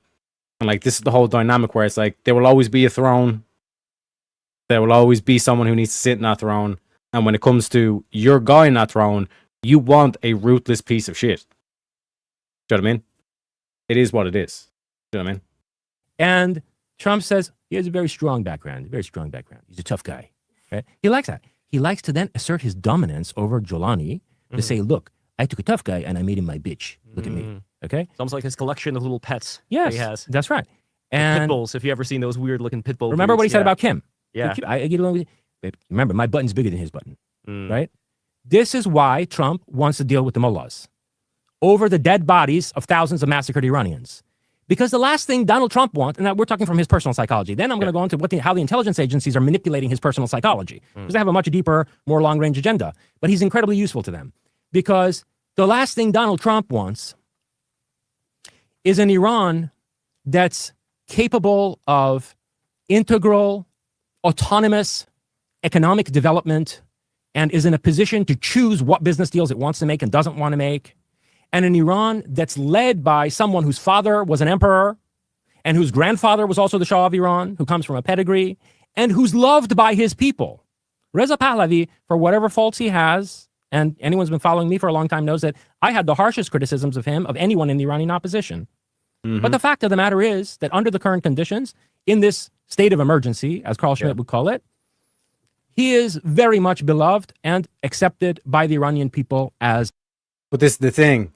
Reza Pahlavi is like, oh no, I don't want to be the leader. I just want to transition Iran to getting a leader and all this kind of shit. And I can pull up the PBD clips where like Patrick Bet David, like as an Iranian, is like, bro, why are you not like leading the charge against this? Do you not want to see Iran free? Where are you, Reza Pahlavi? You know what I mean? But it is what it is. Jack with the big 5 says, if I were to donate 20, then 5, would I be able to change the topic for future reference? Cheers, Derek. Yeah, of course. It can be a collective, like any of the moves can be a collective thing. You know what I mean? So, for example, if you're to donate another 20, Jack, then like we'll change it to whatever topic you want. You know what I mean? Like I said, it's for anyone who's wondering, one sec, I got the moves down here. You know what I'm saying? So if you want me to read a song as well, if you want me to read out the Cardi B lyrics, you know what I'm saying? It's only $10, you know? Their representative, and at least as a guarantor of transition from out of the Islamic Republic into some new form of regime through the organizing of a democratic national referendum, where people can decide whether they want constitutional monarchy like Sweden and Spain, or whether they want a republic, right? People trust him with that task. And Trump hates that because people hate Trump. Trump has very little support left in America, even on the right. Even on the right, there are various challengers whose names I don't want to mention because they're scum and I don't think they should be platformed. There are people to the right of Trump who have challenged his position, even among the Republicans. And then, of course, we know the rest of the other half of the country thinks of it. So Trump, number one, he doesn't like nice guys. So it doesn't suit him to dominate Reza Pahlavi. Number two, he doesn't want to deal with a Persian sovereign who's accepted and loved by his people, because Trump himself is hated by his people. Okay? So this is the sick personal psychology of a man who wants. Yeah, and just to point that out as well, thank you very much, William. Like it has to be done by one person, because if we, let's say, have 5 people that throw in $5 for a specific topic, then it's gonna be like 5 different people that want 5 different topics. You know what I mean? So it's be done like yeah. You get what I mean, Jack. You know what I mean? wants to make a deal with the Islamic Republic over the blood of thousands of massacred Iranian people. Any song, fighting Halfwood, unarmed any song against this regime in the streets over the past 2 weeks. But the deeper agenda is the agenda of the CIA and MI6. You know, the worst country in terms of coverage of this Iranian national revolution over the last 2 weeks is unsurprisingly the United Kingdom. Oh, yeah. Because, of course, British intelligence in 1978, 79 played a key role in engineering the Islamic so-called revolution in Iran together with the CIA. The British were big in terms of organizing the propaganda campaign for Ayatollah Khomeini. And the British have a history of supporting the Ayatollahs in Iran going back, at least 120 years or so. The British attempted to colonize southern Iran, ultimately unsuccessfully, but, they really massively oppressed people in that part of the country, even organized a famine in the early 20th century in southern Iran. The British have always had it in for Iran. And so MI6, the CIA, they have a longer term agenda, which Donald Trump's personal psychology is very useful for. Do you see the deep state people in the United States and England going back to the Nordic question when it comes to this kind of sadistic Schadenfreude, beating up of homeless people type activity. Is that something that you see being linked to the kind of disturbing things that we've talked about before? These, allegedly these Nordic beings have been up to here dealing with people. And does this also translate to some kind of a connection between Donald Trump and the Nordics themselves and certain secret technology? Because like we saw recently, at least allegedly, what was reported about Venezuela when they were taking Maduro, there were these weird sonic weapons that were being used. There were, I think, 20 guys who went in there, special forces guys, taking out 200 people. So this sounded like some kind of a demonic nightmare, according to the people who were on the ground there. Yet it's still weird for me to imagine the kind of, down home cooking country politics system that we have here in America, and all of this completely advanced beyond our imagination weaponry. The two things just don't go together in my mind, Jason. Because we have a breakaway civilization in this country. And, over the past 3 months or so, I had begun a project that was essentially a book about how to save America by reintegrating the breakaway civilization, right? So from 1947, Giuliani has hence stopped writing that book, by the way, just to give you guys a little update on his X feed, because I don't know if he's still writing it, but he's not writing this book anymore. and onward, as I've argued in more than one of my books, and there's also a number of pieces on my Substack that deal with this subject, the Nordic breakaway civilization. From 1947 onward, in particular after we incorporated the remnants of Nazi Germany in various scientific fields, especially aeronautical engineering and propulsion, we wound up with an unaccountable deep state in this country, what Eisenhower called military-industrial complex, that had tremendous capabilities and extensive infrastructure that was occluded from the rest of the population, okay? A hidden, dark underground America, an American underworld that was capable of reaching deep into the solar system. And from what I've been able to piece together, Lockheed Martin developed technology as early as the 1960s that allowed American astronauts to reach Saturn and its moons. Not NASA astronauts, not astronauts beholden to the civilian government of the United States, American astronauts working for a rogue black operation. So the question is, to what extent does this entity have any allegiance to the United States, right? And in this regard, I think it's particularly telling that there have been recent whistleblower testimonies like that of David Grush just in the last couple weeks. Yeah. Confirming that the last guy who was in a position to centrally manage these breakaway projects was Dick Cheney. So there's this group called Majestic or MJ12, probably Indeed I do, sir. I can do redneck, I can do whatever you want, boy. not called that anymore. But functionally, it's the same institution. And Henry Kissinger had been a member of this. Back in the days of Eisenhower, when it was set up, Vannevar Bush was one of the members of it in a scientific technical side. Vannevar Bush is the guy who was responsible for the stealing of all of Tesla's papers in 1940. Is he connected with the rest of the Bushes? No, different Yep. Bush family. Okay. So And like this whole thing of like, how did America crack the nuclear tech? And then we can go back to, like there's certain accounts during World War II of astronauts, pilots that are flying over mainland Europe and seeing huge mushroom clouds with like rainbow colored sparkles happening on top. You know what I mean? Which to a lot of people that makes no sense. Like, what the fuck is that? But to any nuclear physicist, they'll tell you that was a nuclear explosion. mainland Europe, 1940s. Meaning, the Germans had access to the nuclear weapons. So if the Germans had superior tech and had superior information, because remember, the only way England was able to, quote unquote, win the war was to crack Enigma and find out their information. So the Yazis had superior information and superior technology, yet they somehow lost the war. Or did they lose the war? Or did they actually just do into a coup d'etat with the American government, say, well, listen, we'll give you all the tech and all this stuff, we'll let you, quote unquote, win the war. You just facilitate us making sure that we save like all these people, all these Yazis and all this kind of shit, which is Operation Paperclip, and then you have the Odessa network that went into the Middle East. Hence why, like, you'll see, like, all these Middle Eastern flags will always have red, black, and white on it, which is the Yazis' colors.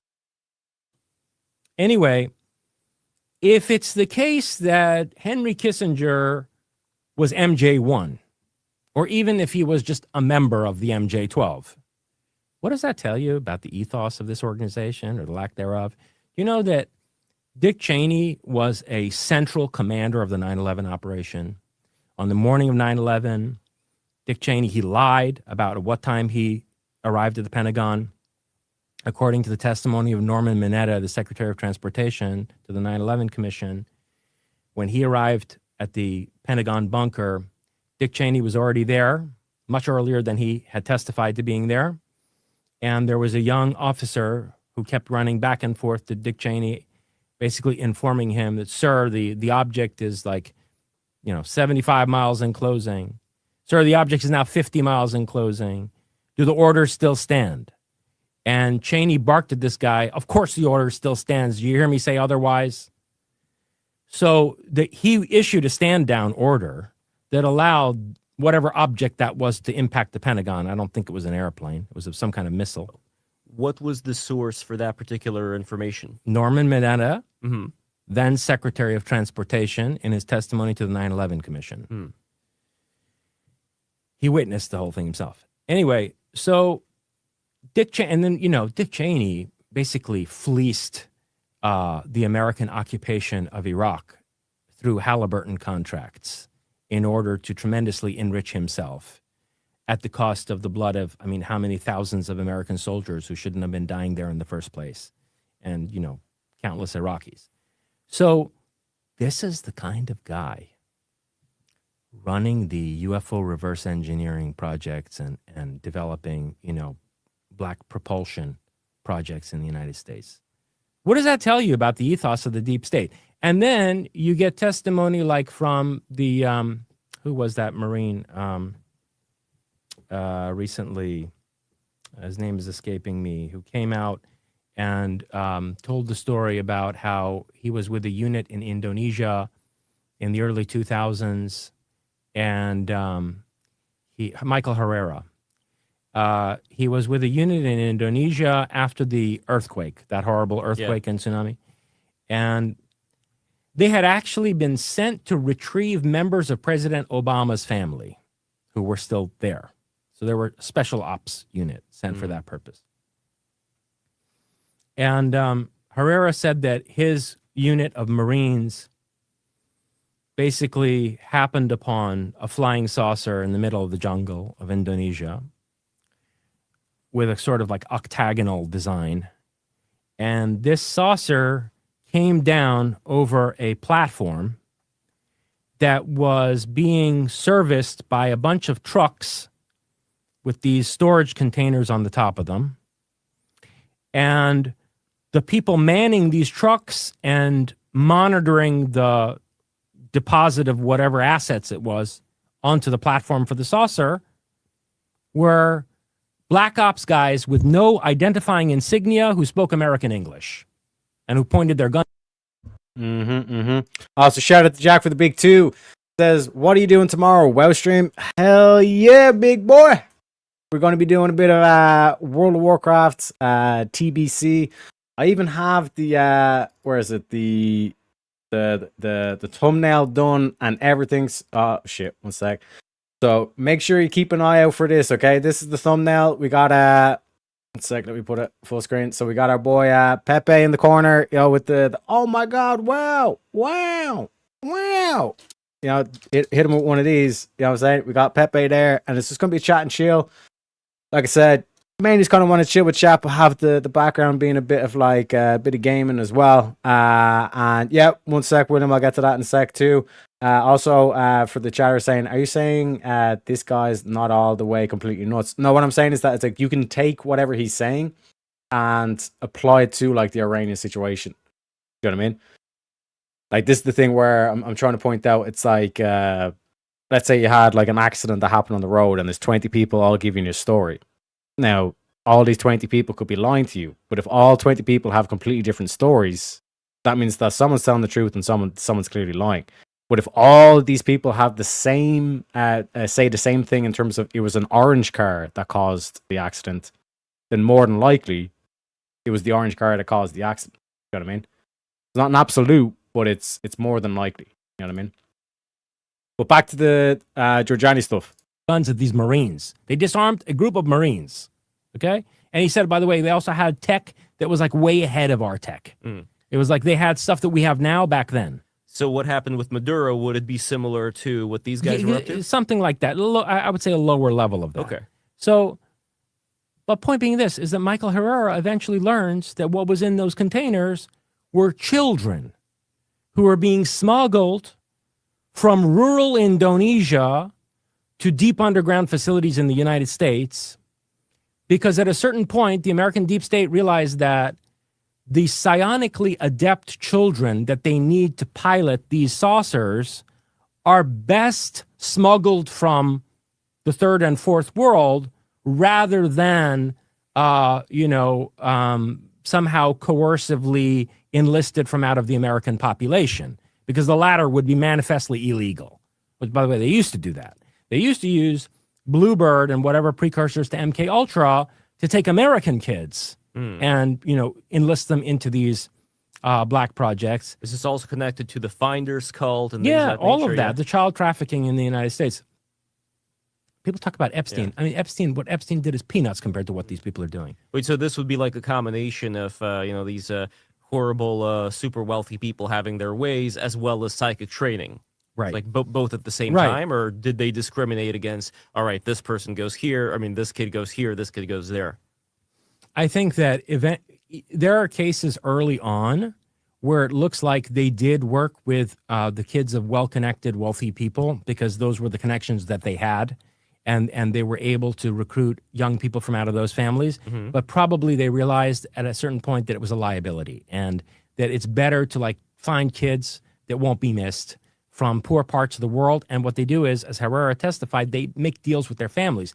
Their families are so impoverished that they basically convince the families to sell their children to the American deep state in exchange for a better life. And they promise them that, the kids will be well taken care of, and meanwhile the family will be taken care of, and so forth. All right, anyway, my point is this, that going back to your question. Yeah.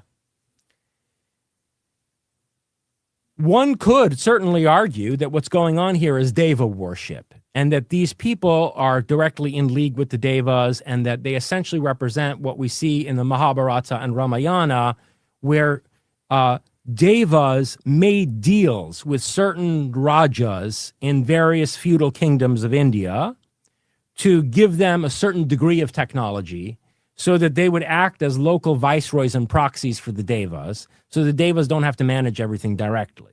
That's one interpretation. Another interpretation, which I think is somewhat valid, if you look at how the Collins elite, a group of theocrats who are informally spread across various intelligence agencies, including the various military intelligence agencies, Air Force intelligence, naval intelligence, also CIA, and a bunch of them in the Defense Department. This Collins elite group of, mostly evangelical Christians who are convinced the UFO phenomenon is demonic, their view of Majestic, of the MJ-12 group, is that the MJ-12 group is somehow in league with the devil, that they've made a Faustian bargain to empower the United States, right? Now, if that's the case, one might argue that the American deep state is trying to develop the capacity to resist the Devas and at some point stage some kind of a rebellion. Over the past 3-4 months or so, I was exploring that idea and developing a project that would basically ask the question of whether there was anyone with any integrity and real ethos in this organization who could be convinced to adopt a blueprint, a proposal for reintegration of the deep state or the breakaway back into the United States, so that the power that they've amassed since 1947 could again become, in a legitimate sense, American power. Okay? But when you look at a figure like Dick Cheney, you really have to wonder whether that's the case. And when you look at, what Herrera witnessed, you have to ask yourself whether these people have operated as a crime syndicate for so long that they've become criminals and that they really have no ethos left whatsoever. And my bottom line is this. Or the question would be, did they have any ethos to begin with? You know what I mean? Because like the whole kind of implication here is that like these people in the deep state that have ultimate authority, that they're not just corrupted by power. Do you know what I mean?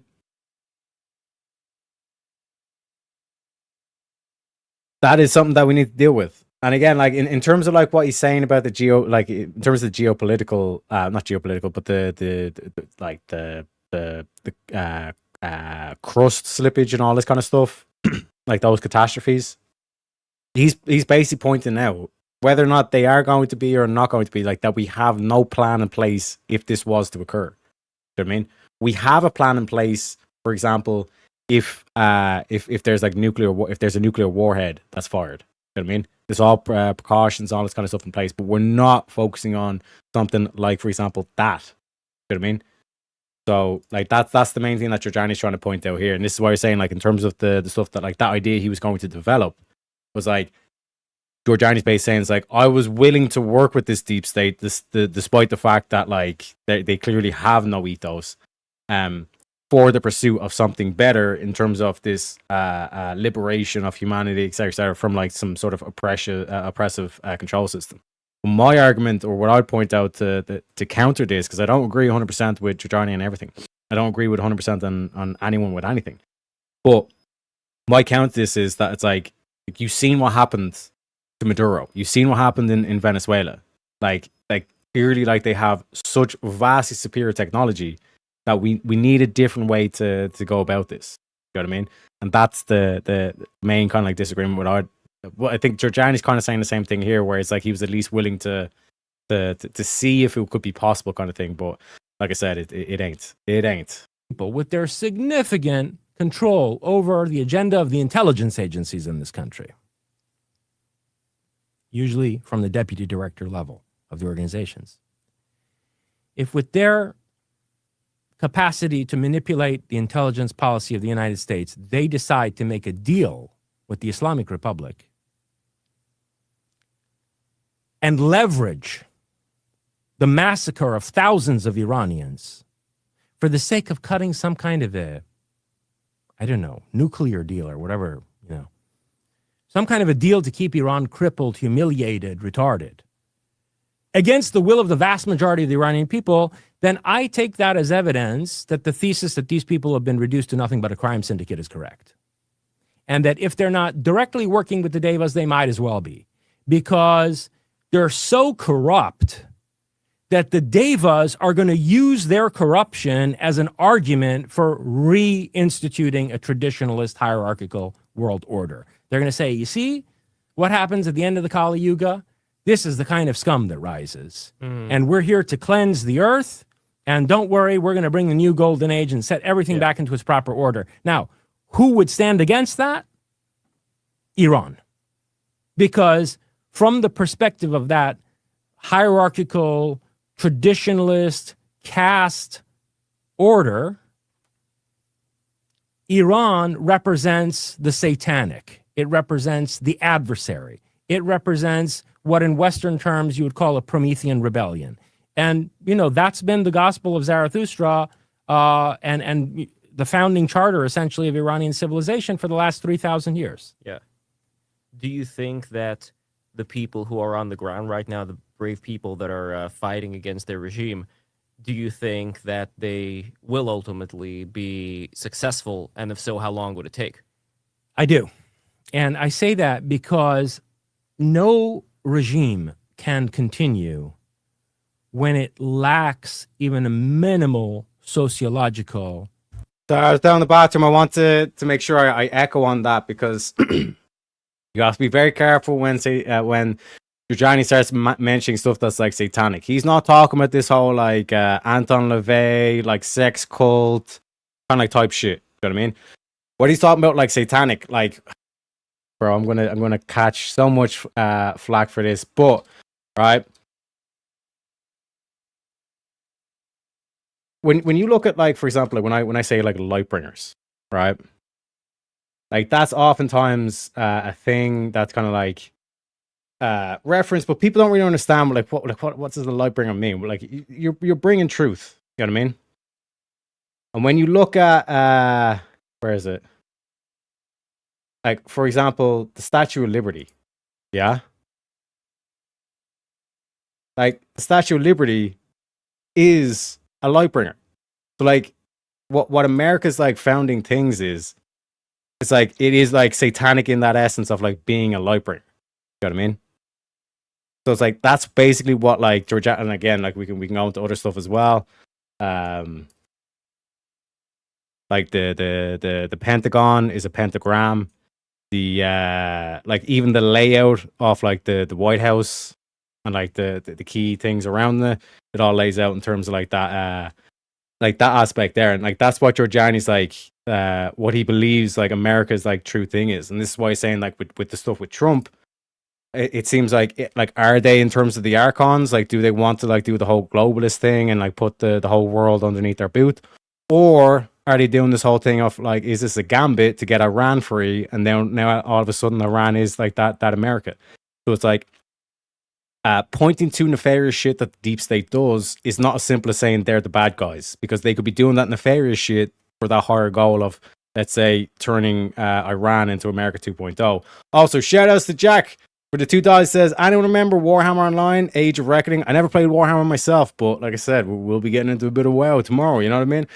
Jack says, I like to break goals, my man. And speaking of which, ladies and gentlemen, which one do we want? Do we want the Andrew? Do we want Joey? Do we want the Hodge twins? Which one are we going for? Which premium clip are we going for here, chat? First one to message in chat wins. Do we want Andrew? Do we want the Hodge twins? Or do we want Joey? Jack saying, well, give us some of that Andrew Wilson, baby. My pleasure. I think that women should be grateful. They should be grateful. They live in the best society ever, and it's all built on the backs of not them. The air conditioning, which enables them to even exist. Everything which allows them to exist in modernity is built by men, and they're the most ungrateful, snot-nosed brats about it that you've ever seen.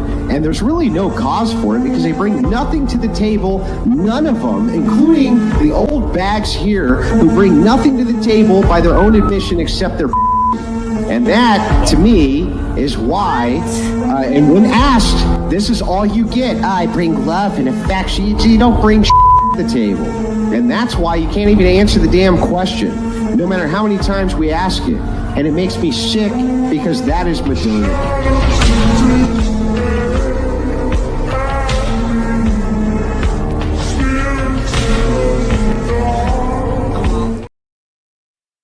You know what I'm saying? And like this is what I think Giuliani's not able to see. He's not able to see that like these problems or like these societies like will, like for example, like they always say, it's like what caused Andrew Tate? It was society. What society was pushing. Eventually, you will see a counterforce. Anytime there's a thesis, there'll always be an antithesis, and from that you'll get a synthesis. You know what I mean?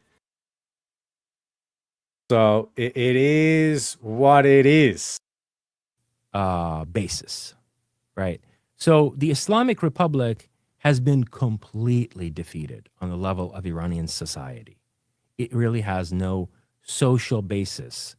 And you saw that, even I was surprised, having been someone who was involved in the Iranian opposition in a formal way for, I don't know, 20 years now, something like this. I got involved in 2009 as a human rights activist lobbying the United Nations Security Council to impose sanctions on the IRGC during the 2009-2010 uprising, where Barack Hussein Obama betrayed the Iranian people by making a deal with the regime while the Iranian people were in the street chanting, Obama, Obama, either you're with them or you're with us. Okay, so that was the first horrendous betrayal of the Iranian people in the years since they've been trying to resist the regime. Of course, the worst betrayal of the Iranian people by America was the creation of this regime, which was a CIA project, CIA and MI6 project, and we can come back to that. But in any case, in the 20 years of my involvement in the opposition, I would not have imagined that in the cities of Qom and Mashhad, you would have people chanting, death to Khamenei, burning seminaries down, and of course, chanting the most popular slogan, which is, long live the king, and Pahlavi will return. Qom is the most important Shiite seminary city from out of which all the religious scholars of Iran emerge. And Mashhad is the most holy Shiite site inside the borders of Iran. Najaf and Karbala in Iraq are more significant Shiite holy sites, but the one that's in Iran that is like, the Mecca of Shiaism is Mashhad, where you have the shrine of Imam Reza. So the fact that the two supposedly most religious Shia cities in Iran were as vehemently opposed to this regime as the rest of the country, tens and tens of cities, by the way. I mean, we've had massive protests in Iran, 2009, 2010, 2017 into 20. To put this in perspective, because a lot of Christians wouldn't be able to put this in perspective. Be like, imagine the Vatican City. Like there's like protests and riots saying like, down with the Pope. We're done with the Pope. Imagine all of Italy, there's all these protests trying to say we're done with the Pope. We're getting rid of the Pope. That's basically what it's like in Iran right now. 18, when I was most involved and helped design a plot for a coup d'etat inside Iran. And then 2022, 2023, 22 to 23, we had the Women Life Freedom movement. But at no point did it reach the level where like 50, 60 cities and small towns all across Iran are chanting the same slogans and have the same objective. And by the way, at no point were the protests so badly disregarded by the international media as they have been this time. So anyway, do I think that they have a chance? Absolutely, because the regime has no sociological basis left. Also, the regime is functionally crippled. I don't think that they can manage the country anymore. Even if Trump pumps money into this regime, there are so many disaffected people within the civil service of this regime that probably within 2 to 3 years from now, there's going to be some other cause for a mass uprising. And there's also a certain tipping point that takes place psychologically for people where, they become so deeply disenchanted with something that it loses its grip on them on the level of fear for their lives, right? I mean, there's a kind of, there's a Persian expression as Jan Gozashte. It's like having left this world behind. It's like a kind of a almost transcendental gaze, like a kind of 1,000 yard stare, that happens in a person when they reach a certain psychological tipping point. And that's happened in Iran. That's happened over the last 2 weeks. There's no going back from that. I'm just going to replay that last part there against the 1,000 yard stare. It's like a kind of a almost transcendental gaze, like a kind of 1,000 yard stare. Do you know what I mean? And we've seen that before. Have we seen that before, chat?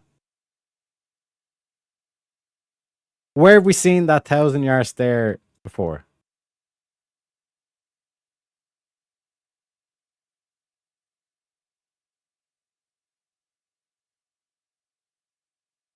Where have we seen the 1,000-yard stare before, chat? The women's. The resting bitch face. Where the mind's just gone through so much shit that it just breaks. And they want to say, like the panel earlier on, they want to say, it's, oh no, morality subjective, bro. It's all subjective, bro. That's what we're talking about here. That the mind just breaks, and then all they're doing, like anybody who has that 1,000-yard stare. 1,000 cock stare. Exactly, sweet auntie. That happens in a person when they reach a certain psychological tipping point. And that's happened in Iran. That's happened over the last 2 weeks. There's no going back from that.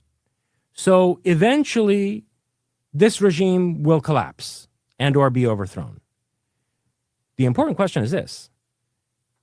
How many people and what countries in the next 2 to 3 years, if God's forbid the Islamic Republic lasts that long, decide to continue to stand against the will of the Iranian people and in some way negotiate with, accommodate, and empower these tyrants who have, massacred and tortured people over, not just the past 2 weeks, but over the past, 47 years. I mean, there have been mass executions in Iran going back to the 1980s of thousands of people.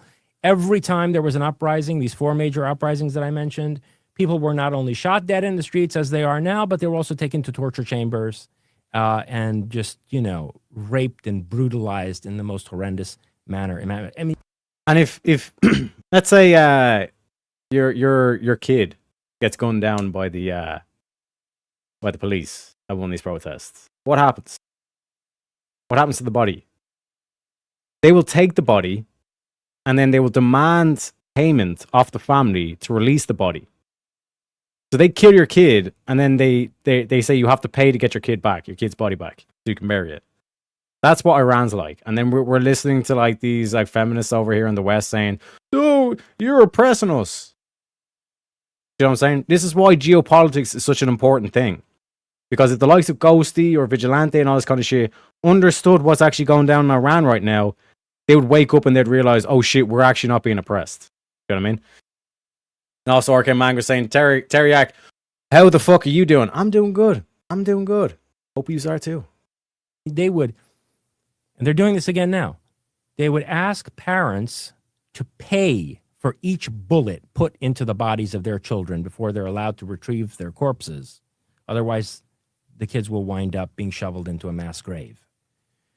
So this is the regime you're dealing with. And if, like Donald Trump and J.D. Vance and company, you want to continue to deal with such a regime, well, then you're complicit in the crime they're committing against the Iranian people. And I can guarantee you that Iran will emerge from this, not just politically, but as a country that's undergoing already a cultural renaissance and revival. And going back to what I said earlier, if this geophysical event takes place, it's also going to be one of the countries that suffers the least and is most well-positioned to project force. So whoever is standing against the will of the Iranian people today is making a grave mistake and, miscalculating in terms of, the long-term course of events. So, Jason, before we get to Q&A, I want to ask you the following. So, the more I've been doing the stream, the more I've noticed that just speaking with people who are in some sense having a position of power, they seem to be within particular social circles that reinforce each other. I mean, that's obvious. And the question is, how much of an effect could one have in steering people towards something that they may not have even entertained? So, for example, if we're talking about the theologists of the Collins elite, well, what if we're talking about the Peter theologists? You know what I mean? Right. What if we're talking about some of these dark Enlightenment people that, again, like from my experience, I've had Curtis Yarvin on the show, obviously. These are people who see a lot of problems heading our way and want to figure out the best way to address those problems. Like, I'm not seeing malevolence when it comes to a lot of the people who I speak with here. And I'm also seeing almost this nostalgia for what would be considered to be the Aristotelian good life. Yeah. So when it comes to people like that, do you think that there can be arguments that can be made and bring them out of whatever social circles are not doing a great service for the sake of the future here? Well, the problem is that this Aristotelian discourse of the good life has been misappropriated by conservative forms of Christianity, mainly by the Catholic Church, but also these days increasingly by evangelicals. And Peter Thiel in particular, as I've, come out with in social media, I happen to know from my conversations with people in intelligence, Peter Thiel is running the Collins elite. He is the current head of the Collins elite. So when you see Peter Thiel hold these seminars about the Antichrist, Yeah. this is not like an isolated intellectual exercise, okay? It's part of an agenda which is being felt very strongly in Silicon Valley, where Peter Thiel is trying to encode all technological development, especially with a view to the singularity, to encode it all with a Christian value system, right? And to argue that basically in order to survive the advancement of technology toward the singularity, we need something like a Christian theocracy. So that's the agenda of the Collins elite. And they see the UFO phenomenon in terms of a battle between angels and demons. And so it's not at all surprising to me that J.D. Vance, who is effectively a tool of Peter Thiel, he has no real autonomy politically. He was put into the Trump administration by Peter Thiel, and he was created really by Peter Thiel. J.D. Vance from the beginning was a project of Peter Thiel. I know people personally who watched that happen. So it's no surprise to me that J.D. Vance is the main person whispering in Trump's ear, we should negotiate with the Islamic Republic. We should leverage the massacre of all these Iranians to finally get a good nuclear deal with the Islamic Republic, remove sanctions off of them, and allow their economy to recover and so forth. Because Peter Thiel wants a theocratic Iran. Because the Collins elite are Christians, very much like Tucker Carlson. I mean, Tucker Carlson is a mouthpiece of the Collins elite. Whether he realizes it or not, he may be doing it naively, but he's a useful idiot for them. And so very much in the vein of Tucker Carlson's discourse, these types of Christians think that a devout Muslim society is better than a heathen society, better than a secular modern society. And so the last thing they want to see is Iran become a secular bastion of anti-religious progressive modernism, right? They would be terrified of that. They would prefer, intellectual, pseudo-intellectual mullahs that they can have. And like that's the thing at play here. You know what I mean? Which puts a very uncomfortable spin on it. But so we got Jack saying $5 saying, so what would it take to get a specific song to read $20? What I just list artist and song? Yeah, 100%. 100%, Jack. And like we're saying, I'm basically kind of saying it's like in terms of like the specific song and then like the topic as well. Like, do we just blend those into one?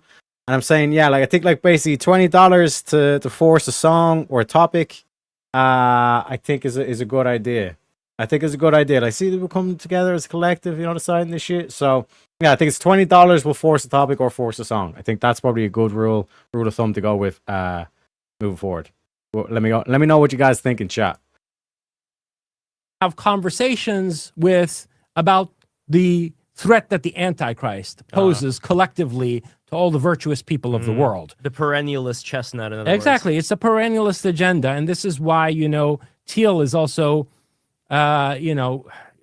constantly, consorting with Diana Pasulka and basically has been using Diana Pasulka as a conduit to also negotiate with the Jesuit order in the Vatican to create some kind of a détente or maybe even collaboration between the Collins elite evangelicals and the Tradcaths.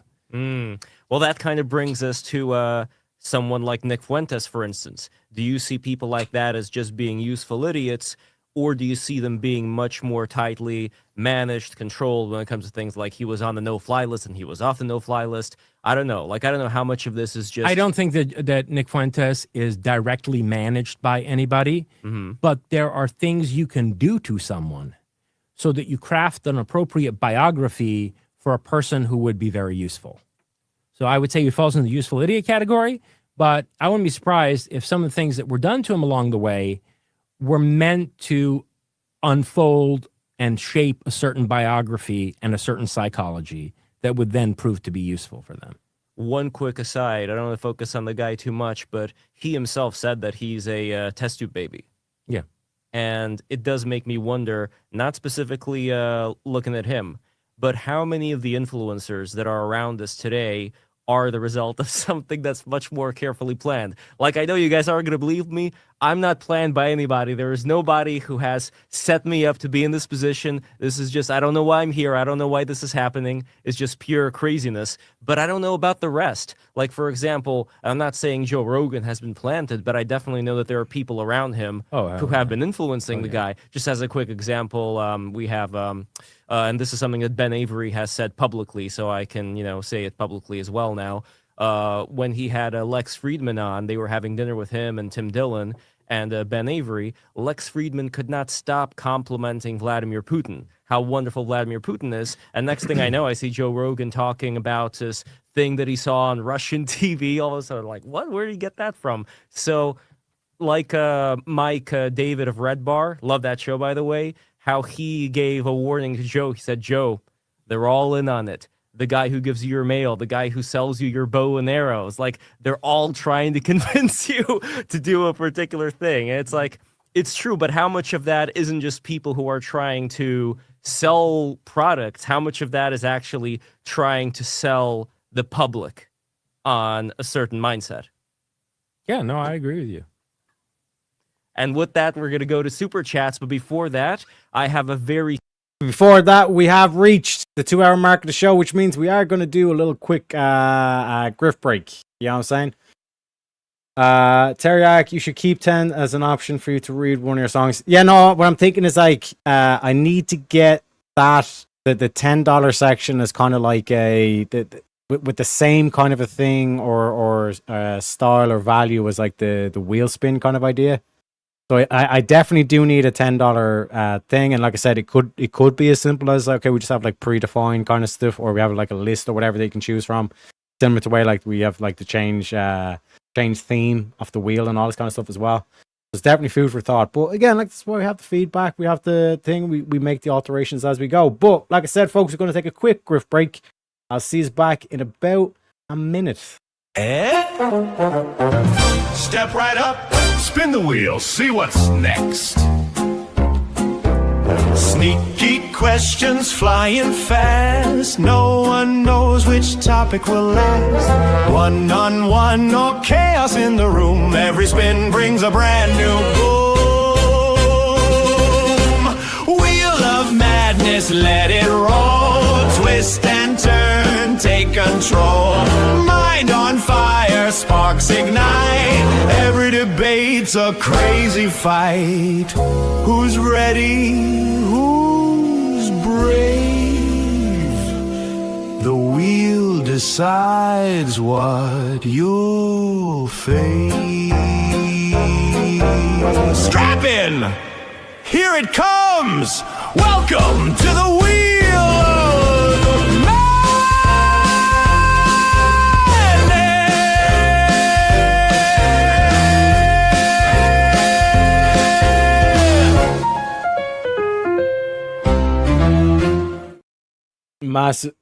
Massive shout out to Speakeasy for the music there. And massive shout out to our boy Jack with the big 20. Says, read the lyrics to The Far Side Ya Mama in a southern accent if you could. Might get ready to clip it. Lol, cheers, Jack. Grab a beer and enjoy. So, one sec. I've never even heard of this. One sec. The Far Side Ya Mama lyrics. Okay. Okay. Let me get my I gotta get the voice ready, you know what I'm saying? Let's get ready. Let's get ready. So just to clarify, these are the lyrics, correct?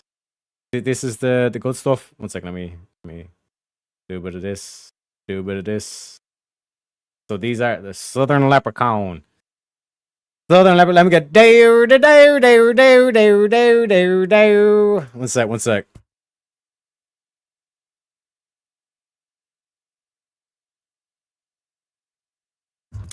Yeah, I think I got it. Yo, man, you gotta be on to die, man. What's up with that? Yo, bro, shot. Yeah. Word up, bro. Shot. We need some brothers to be, like dropping knowledge and writing good stuff. Hey, man, why don't you quit talking all the stuff and do something about it? You know what I'm saying? Oh, you talking about kick some, knowledge? Yeah. Well, you gotta do that like right now. And some wisdom for the people. What's up with that? Okay, I got it. Your mom's so fat. How fat is she?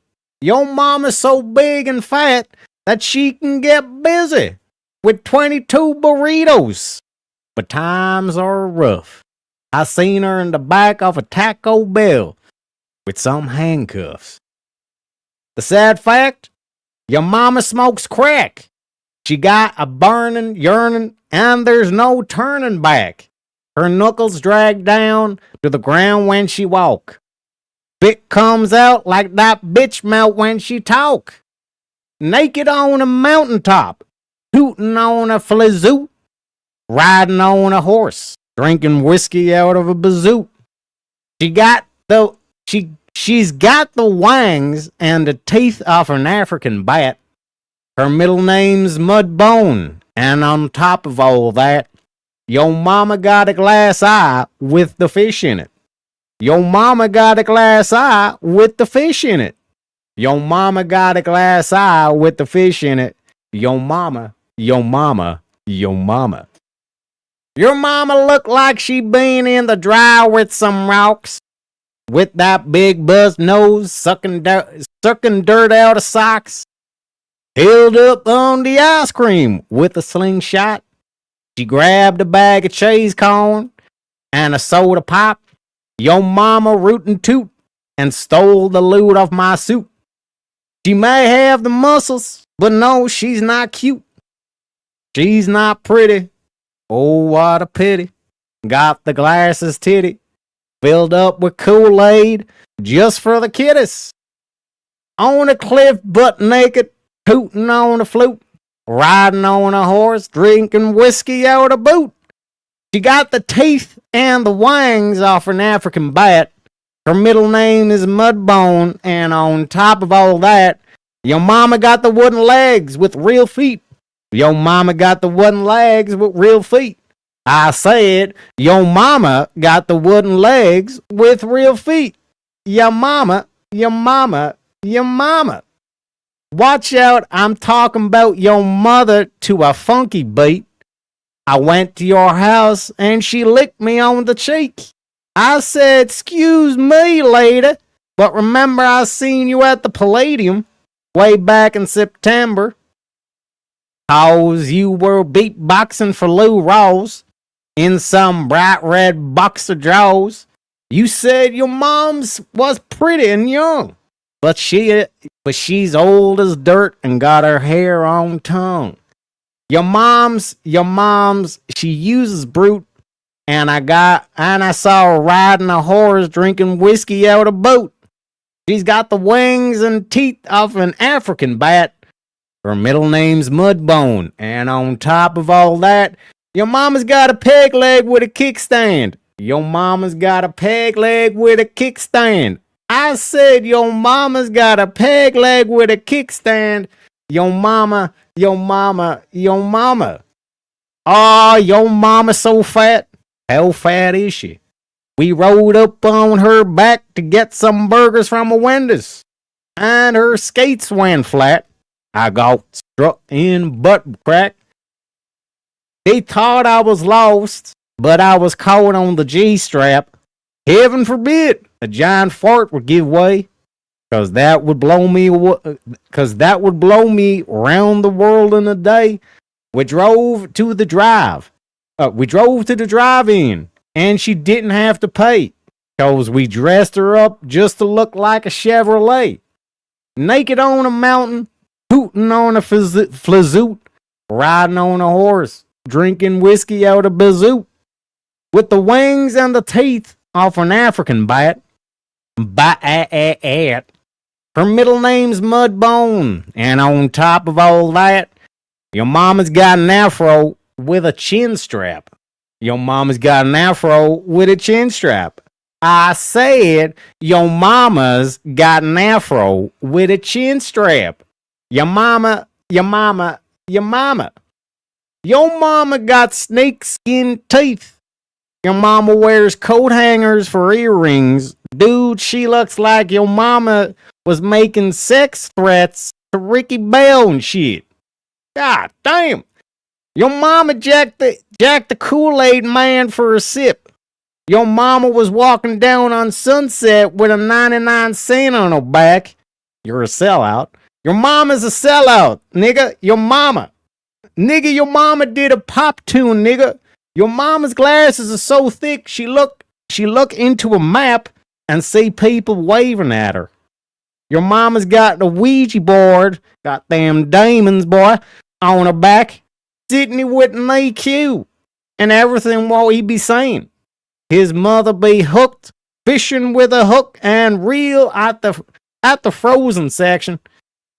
Trey's mama got Play-Doh teeth. Your mother be eating Daytones like Now and Laters and shit. Your mama's an extra on The Simpsons and shit.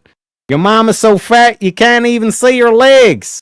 She just looks like she's gliding across the floor. And that, my friends, is the Fireside Yo Mama lyrics. Hopefully he's got a good clip out of that one.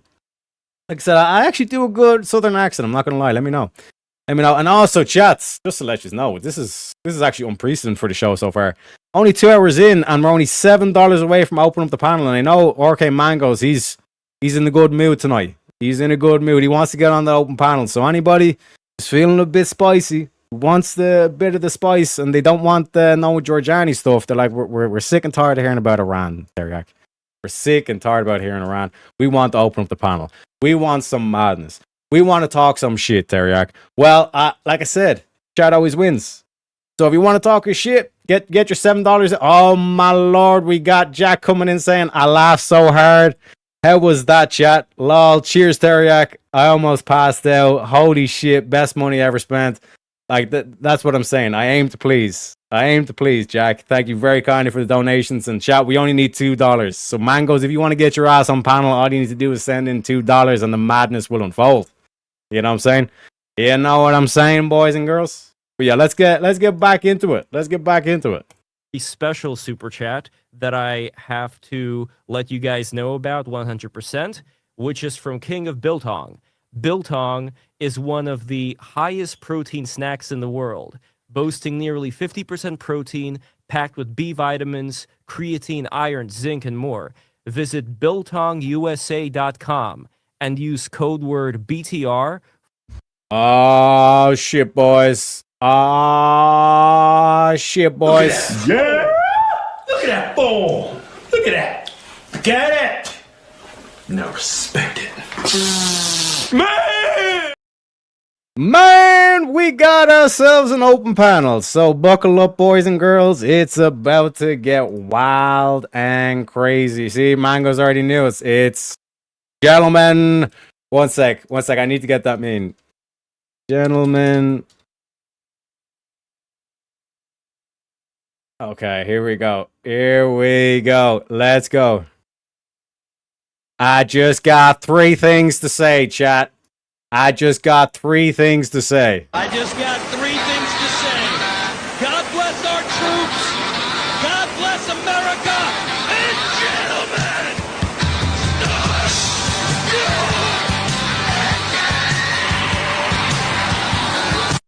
Bow now now now now.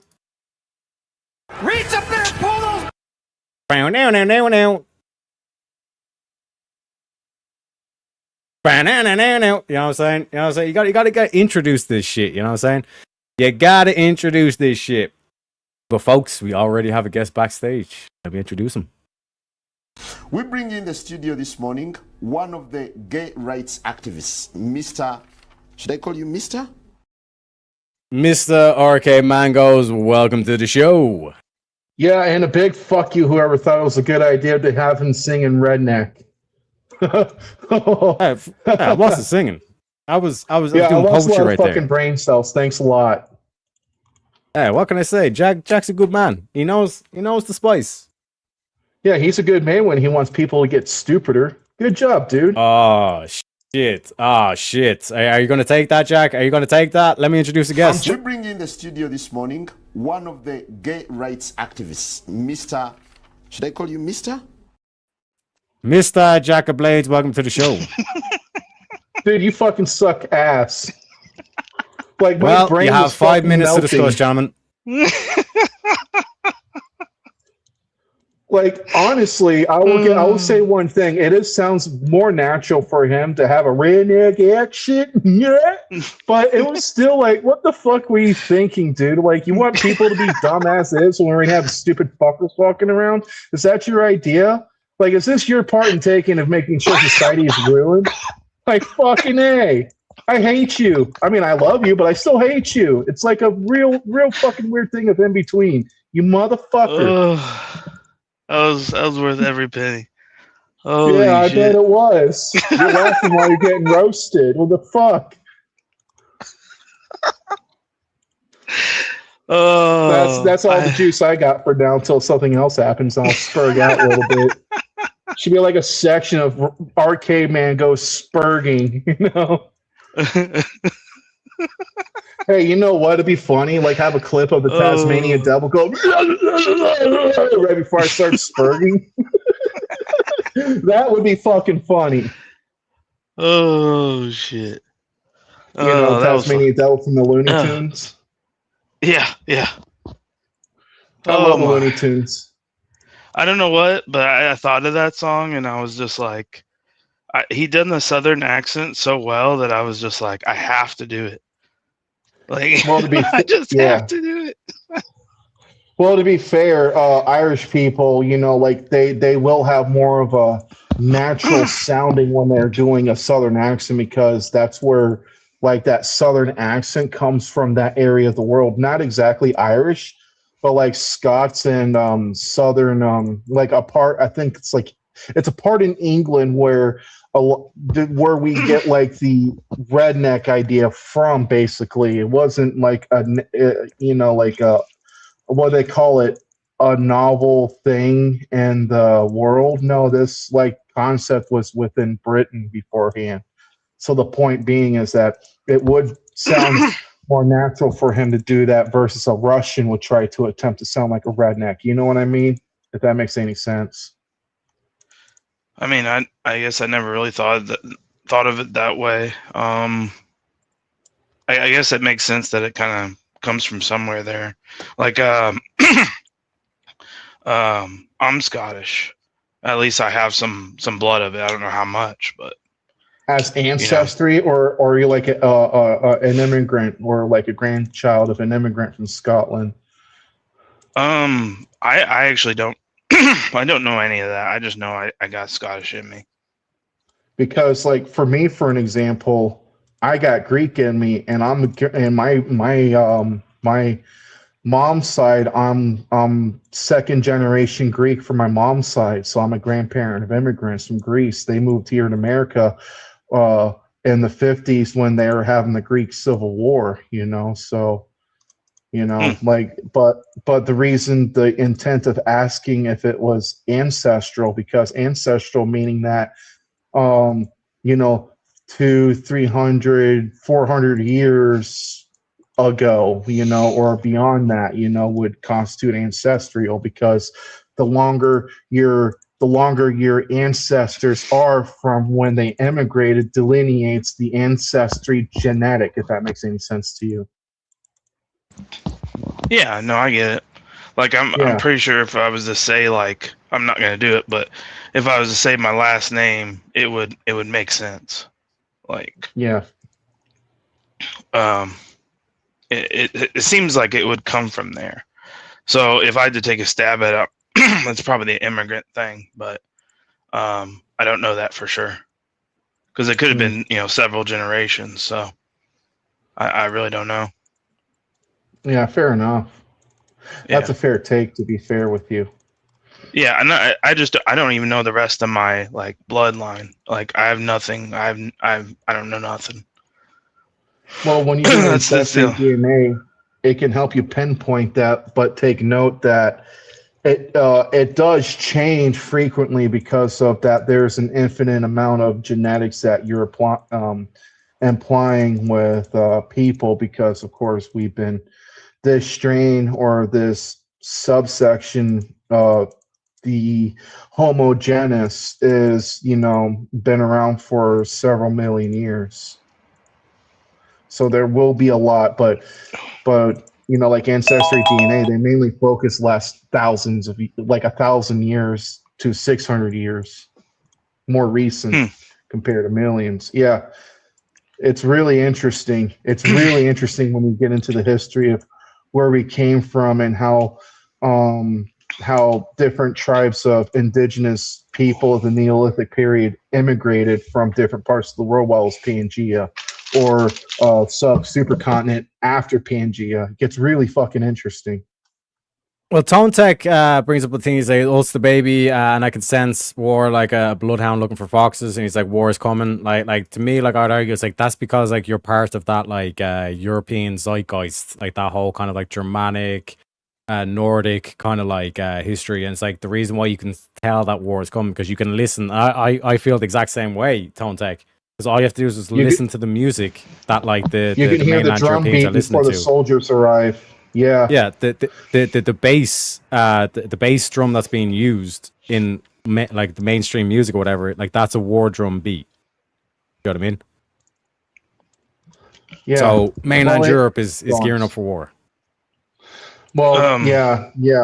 That's not even a question. I agree. I was just gonna ask a real quick question of Teriak. What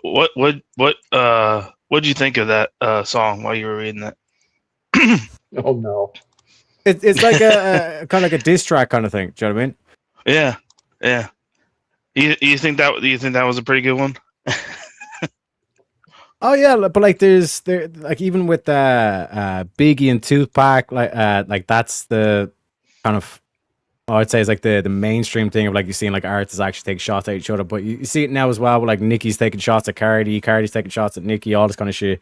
Tay Tay as well is getting involved, like all these kind of like trash talk on shit. But like to see a song where it's literally about your mama being fat, hey, that's shared out to the classics. You know what I mean? Yeah. I think that I forget when that came out. It's a very early on kind of hip hop beat. I think it was probably 80s, probably. I imagine, if not 70s. But like it's your mom. Yeah, go ahead. I was going to say your mom is so fat she shoots pulls of the planets. Oh yeah, well your mama's so fat her blood type's ragu.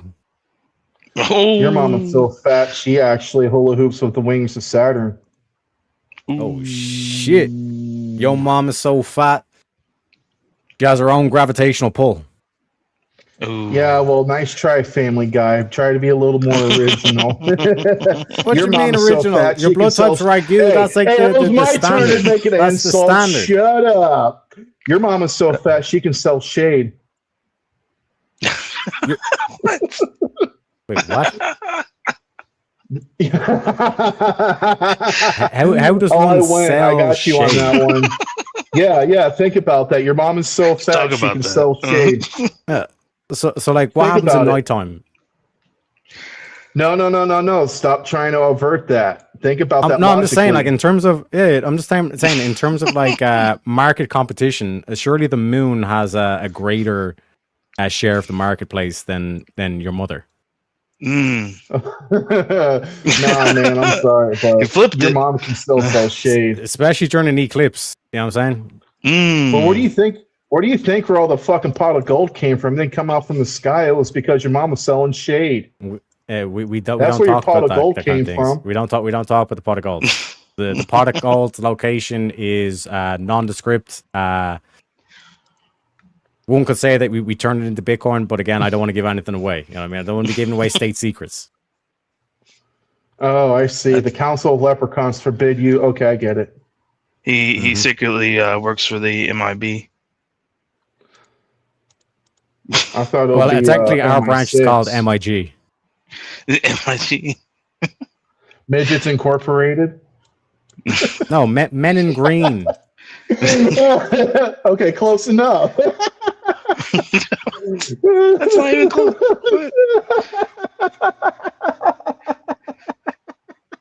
Oh shit. Oh, this is too fucking good, dude. The man Too of leprechauns. fucking good. Hold your chat. We're going to get into the real shit during today's episode. You know what I mean? Yesterday one was supposed to be the fun one. This is the real shit. You know what I mean? Yeah. We can This is the real pursue pressing show. issue. I'm done being a little scared. This He shit's too fucking got it fun, all though. out there. He got it all out there. That's one thing you can say. You definitely got it. You definitely got it out there. Got to spread the message. Got really- to spread the truth. I've been in a good mood, you know. I've been in a really good mood recently, you know, just getting things in order and, you know, life is doing good. You know, I'm just have no reason to be in a bad mood. It's always good. I feel. You know? Yeah, that Right. that definitely helped me. That's for sure. I needed that laughter. I literally, I'm glad that I'm literally, able to give you some joy. I wasn't joking. I felt lightheaded for a second. I was like, I need to stop laughing. But it was hard. It was hard because I knew it was coming. So it was hard. But speaking of which, gentlemen, like, what are your thoughts on the whole kind of like shit that's happening geopolitically? You can talk about Venezuela, we can talk about Iran. But before we do, folks, we do have a special guest. Let me introduce him. What's going on? I'm just waiting for a mate. Is that why your car's all smashed up and you're up on the grass at the moment, or what? Yeah. G'day, mate. No. No. No. No. You know, not this You know what's guy. funny? I paid. Not the contrarian. Well, You're Teriyaki, in. it was a good show while it lasted. No. This guy's here. Everything's all fucked now. What's wrong with Kieran? Kieran, he talks too much. He talks too much shit. I don't like. I'm just kidding. I do like him. He's actually a really fun guy to fuck with. Kieran, why are you gay? He's reformed. He ain't Oh, gay we no don't- more. we don't have the Why is Kieran Gay song, but we do have this special clip. And well, guys, if I could still show you around, here is the biggest, gayest man in the world. Because we aim to please. Kieran- We aim to Kieran, you're please. muted if you're trying to speak. So, man. Teriak, I have found the most amazing gay clip to intro you to my channel every fucking time. It's Beautiful. it's pretty good. Do you have the link or it's a surprise? Do we have to? Is it going to be a surprise? Just drops one It's line. gonna be and his- It's going to be a picture of his dick in the DM. Watch, that's a surprise. Just drops one line. It's going to be a picture of his dick in the DM. Watch, that's a Wait, one sec, surprise. Kieran. We're getting feedback from your mic. It's going to be a picture of his dick in the DM. Watch, that's a Wait, one sec, Kieran. We're getting feedback from your mic. It's going to be a picture of his dick in the DM. Wait, one sec, Kieran. We're getting feedback from your mic. Gotta repeat it. Holy shit. Yeah, I that think he's goes- trying to figure out how to We fix good his now? issue right now with that. Oh, Oh, there he goes. Wait. That sounds good. Oh Yes, it's super shit! good now. Fucking tech problems. Fuck. You good? It happens.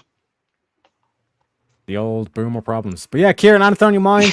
Any hot thoughts? Any spicy takes? And he's gone. And he's gone. Damn. He'd probably come back in. Yeah, it's the old tech issues, all this kind of shit, you know. But yeah, gentlemen, what do you feel about the whole like global things? Like, are we all in favor of what America's doing, or are we a bit hesitant of what America's doing? I'll start off with this. Like, in my personal opinion, I don't give a fuck what the rhetoric is. Leave the fuck Greenland alone. Like it's I can't get, like, I understand with Venezuela because of the Monroe Doctrine, but like it's been like, if we're about democracy and they actually had a democratic process to determine if Greenland wants to be a part of America, it's been overwhelmingly 80%, according to poll, 86%, that they don't want to be Americans. So why are we trying to force them to be Americans? You know, but other than that, there's also rhetoric I can use as an example, you know, about what they're wanting to do and the reason why to Greenland. I just say, leave the fuck Greenland alone, because now you're going to create a crisis with our allies. And I don't know, man. Like, I'm not in favor for what Trump is doing. Yeah, so like, for example, like, this is just in terms, like, this is Greenland here, right? If it came to be that like Russia was like crowding this area with a lot of like Russian vessels, all this stuff, and Greenland, because they don't have their own proper military and all this shit, are saying, yeah, no, we can't stop Russia from doing this, then like America's only answer is like, okay, we're going to take over you, and then we're going to enforce this, because again, like, this is Russia right here. You know what I mean? So it's like, in terms of this part of the globe, this is a key area to make sure that like Russia doesn't advance in terms of Canada and America and all this kind of shit. So does that change things for you? Well, here's the problem, though. Like, we have the NATO alliance, and Denmark is a part of NATO, and Denmark also controls Greenland. So by Article 5, by that metric, let's say that Russia or even Chinese military move in with arms, we would be given more of a justification post hoc of them moving in militarily. Like, that's another caveat that doesn't make any sense. You know, when, you know, it's basically Trump is trying to tell, from what my understanding is Trump is basically determining what policies that Greenland, a country of their own, can or can't do. At the same time, we're allowing Chinese investors to come in America to buy up American land here in the Midwest. I mean, like, something isn't adding up, and that's why I'm in not favor, because Trump isn't being consistent with the rhetoric he's putting out there. Yeah, but like I was saying, in terms of like this strategic area right here, if Greenland is not stopping Russia from coming into this zone, what else can you do? What do you mean? What else can you do? It's NATO. I mean, like, it's not so much as what America can do; it's what NATO can do, because of the fact that we have an alliance that actually structures to make sure that we're on the same page with the countries that are within the alliance. Like, let's take for an example what Trump said, that we don't want China or Russia to be neighbors. Well, if that's the case, then sell Alaska to Russia, because we are neighbors through the Arctic Circle with Alaska, you know? So again, it's the consistency I'm having an issue with. But like, in terms of consistency, like, this is what I'm saying, like, this is the justification, because Russia is crowding the Arctic Sea with all their vessels, and Greenland's not doing shit to stop them. Even though they're part of NATO and all this kind of shit, but they're not going to commit any vessels or any men to stop Russia from. I'm looking at the screen now. Show me the area of which. I'm sorry. Yeah, so this is Greenland. This is Canada. This is Russia up here. So in terms of like this ocean right here, if Greenland are not doing anything to stop Russia, like, what else can America do other than saying, okay, right, congratulations, you're now the 52nd state of America? That's international waters. That's the caveat. That's international waters. They're okay to sail, as long as they're not impeding on the maritime borders of the country, if that makes any sense. Like they have to go within 25 miles of that country's border coastline.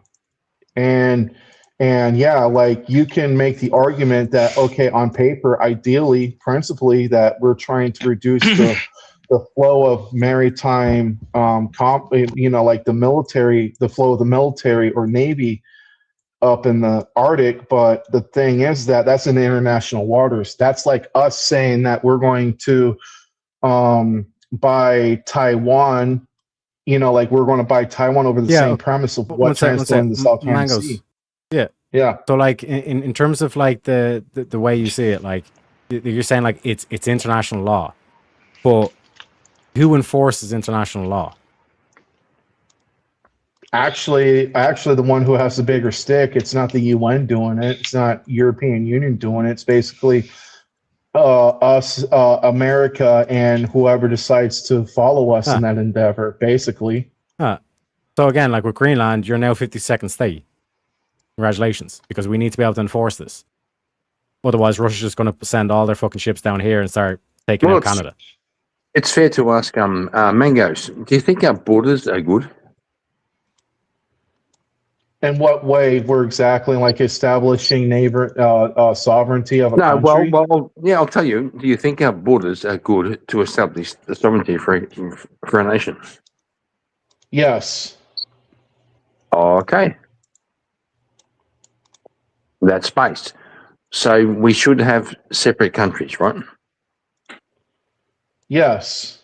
If we're talking about separate countries as people determining of what function their government ought to do for their people, yes, a sovereignty. So what defines a country? A country is basically where you have a constituent people participating in a system that has politics, rule of law, culture, and so on. They get to determine of what government that is allowed to govern the people, and also what economics is going to be utilized to bring the wealth of that country through laws and other means of parliamentary so measures. Is it fair to say that a country is a nation that share values? Repeat that question, please. Is it fair to say a country is a people who share values? Yeah, you can say that. I mean, there's more complexity to that, but yeah, for the sake of argument, absolutely. Perfect. I agree. Were you trying to find a contradiction? And I'm just asking. I'm actually mellow today. I'm not on attack mode. Okay.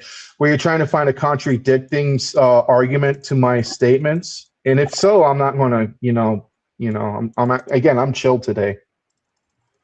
Me too. That's fair. So basically, you're saying I'm being consistent in what I'm saying here. He wants a fight, and then we're agreeing. Well, no, I mean,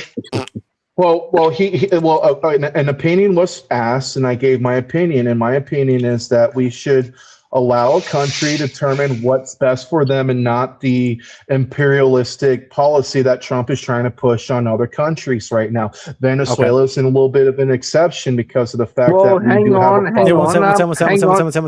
one second.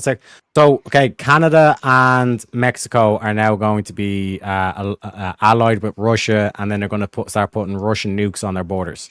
Is that cool? Is that Gucci? Oh, hell no. I know, I just nukes my own argument, doesn't it? But absolutely fucking not. Fuck Canada. Fucking annex Canada already. What's wrong with you guys? Fuck, mate. And Canada, Mexico wouldn't do that because they know we will roll up in there and overthrow that fucking government real quick. Because now you're putting out the world, the world prosperity at risk for your stupidity. Like we won't tolerate that. Well, actually, I'll go one that's step the further. same. Yeah, but that's the same thing they're doing to Greenland at the moment. No. Because the main caveat is that Greenland. Let's look at it this way. If Greenland and Canada had Russian soldiers putting Russian nukes, we would be by law through NATO, we would be justified going into that country and eliminating that threat because it's on NATO grounds. Mm-hmm. Then the question is Mexico, on why- the other hand, that's a different can of worms. Sorry, go on. So like then why would America sit back and let Russia start taking Greenland and Canada instead of just saying, right, we're going to do Monroe, which means all the way from like Greenland and Canada all the way down to like Argentina, all this base belongs to us. Well, first off, Canada wouldn't let that. It would never happen to Canada unless you really want to dive into hypotheticals, but I don't really think diving that wasn't the type of a question. That hypothetical is a good wasn't. idea. That wasn't the question. He asked. Okay. Yes, engage with the hypothetical. Go on. Ask it one more time. I'm sorry. So when it comes to That's like, right. why would America sit back and let Russia start taking Greenland or Canada when they say, no, we're just going to take them now and enforce that Russia's not going to do any of this shit up in the Arctic Sea? Oh my God, I can't believe I'm having a retard moment right now.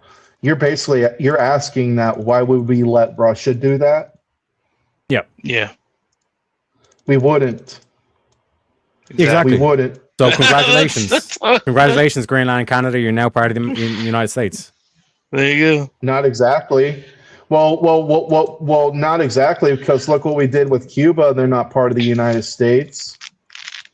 I mean, we have historical precedents that we can actually get a reference of that we won't assume control if we're doing regime change. You know, I mean, it's a 50-50 shot, but I'm not going to say that it would happen the same thing in Canada or Greenland like how we did in Afghanistan and Iraq. Yeah, but it's a little different. when you say regime change, that's a loaded statement. Right? It for the most part it is, and when you're applying it to a geopolitical issue like, let's say, Venezuela and Iran, now that comes to a less loaded statement because of the fact that you look at those cases and it shows that there were problems of that they were curating around the world. Like Iran, for an example, they had proxy terrorist groups, Hezbollah. No, give me a second. Don't let me. The Hezbollah, Hamas, and the Houthis, for an example, raining terror in the Middle East. You know, funded by Iran, for an example. So, and also suppressing their people, which the people in Iran, you're seeing what's happening right now. So, I'll just go ahead and stop there so you guys can fill in and ask. There was also Somalian pirates. That too, yeah. But you get the point that I'm making here. I don't. I say, isn't Cuba a territory? Like, it's not even a. No, it's a sovereign country. Well, yeah, but they call it like. I'm pretty sure they call it like a territory, like how we define a territory. Oh, well, that's what I'm getting confused with. Yeah, never mind me then. Yeah, a territory. Go on. What was Sorry, Terry. the point that you're making in terms of like you don't want Greenland to end up like the Middle East?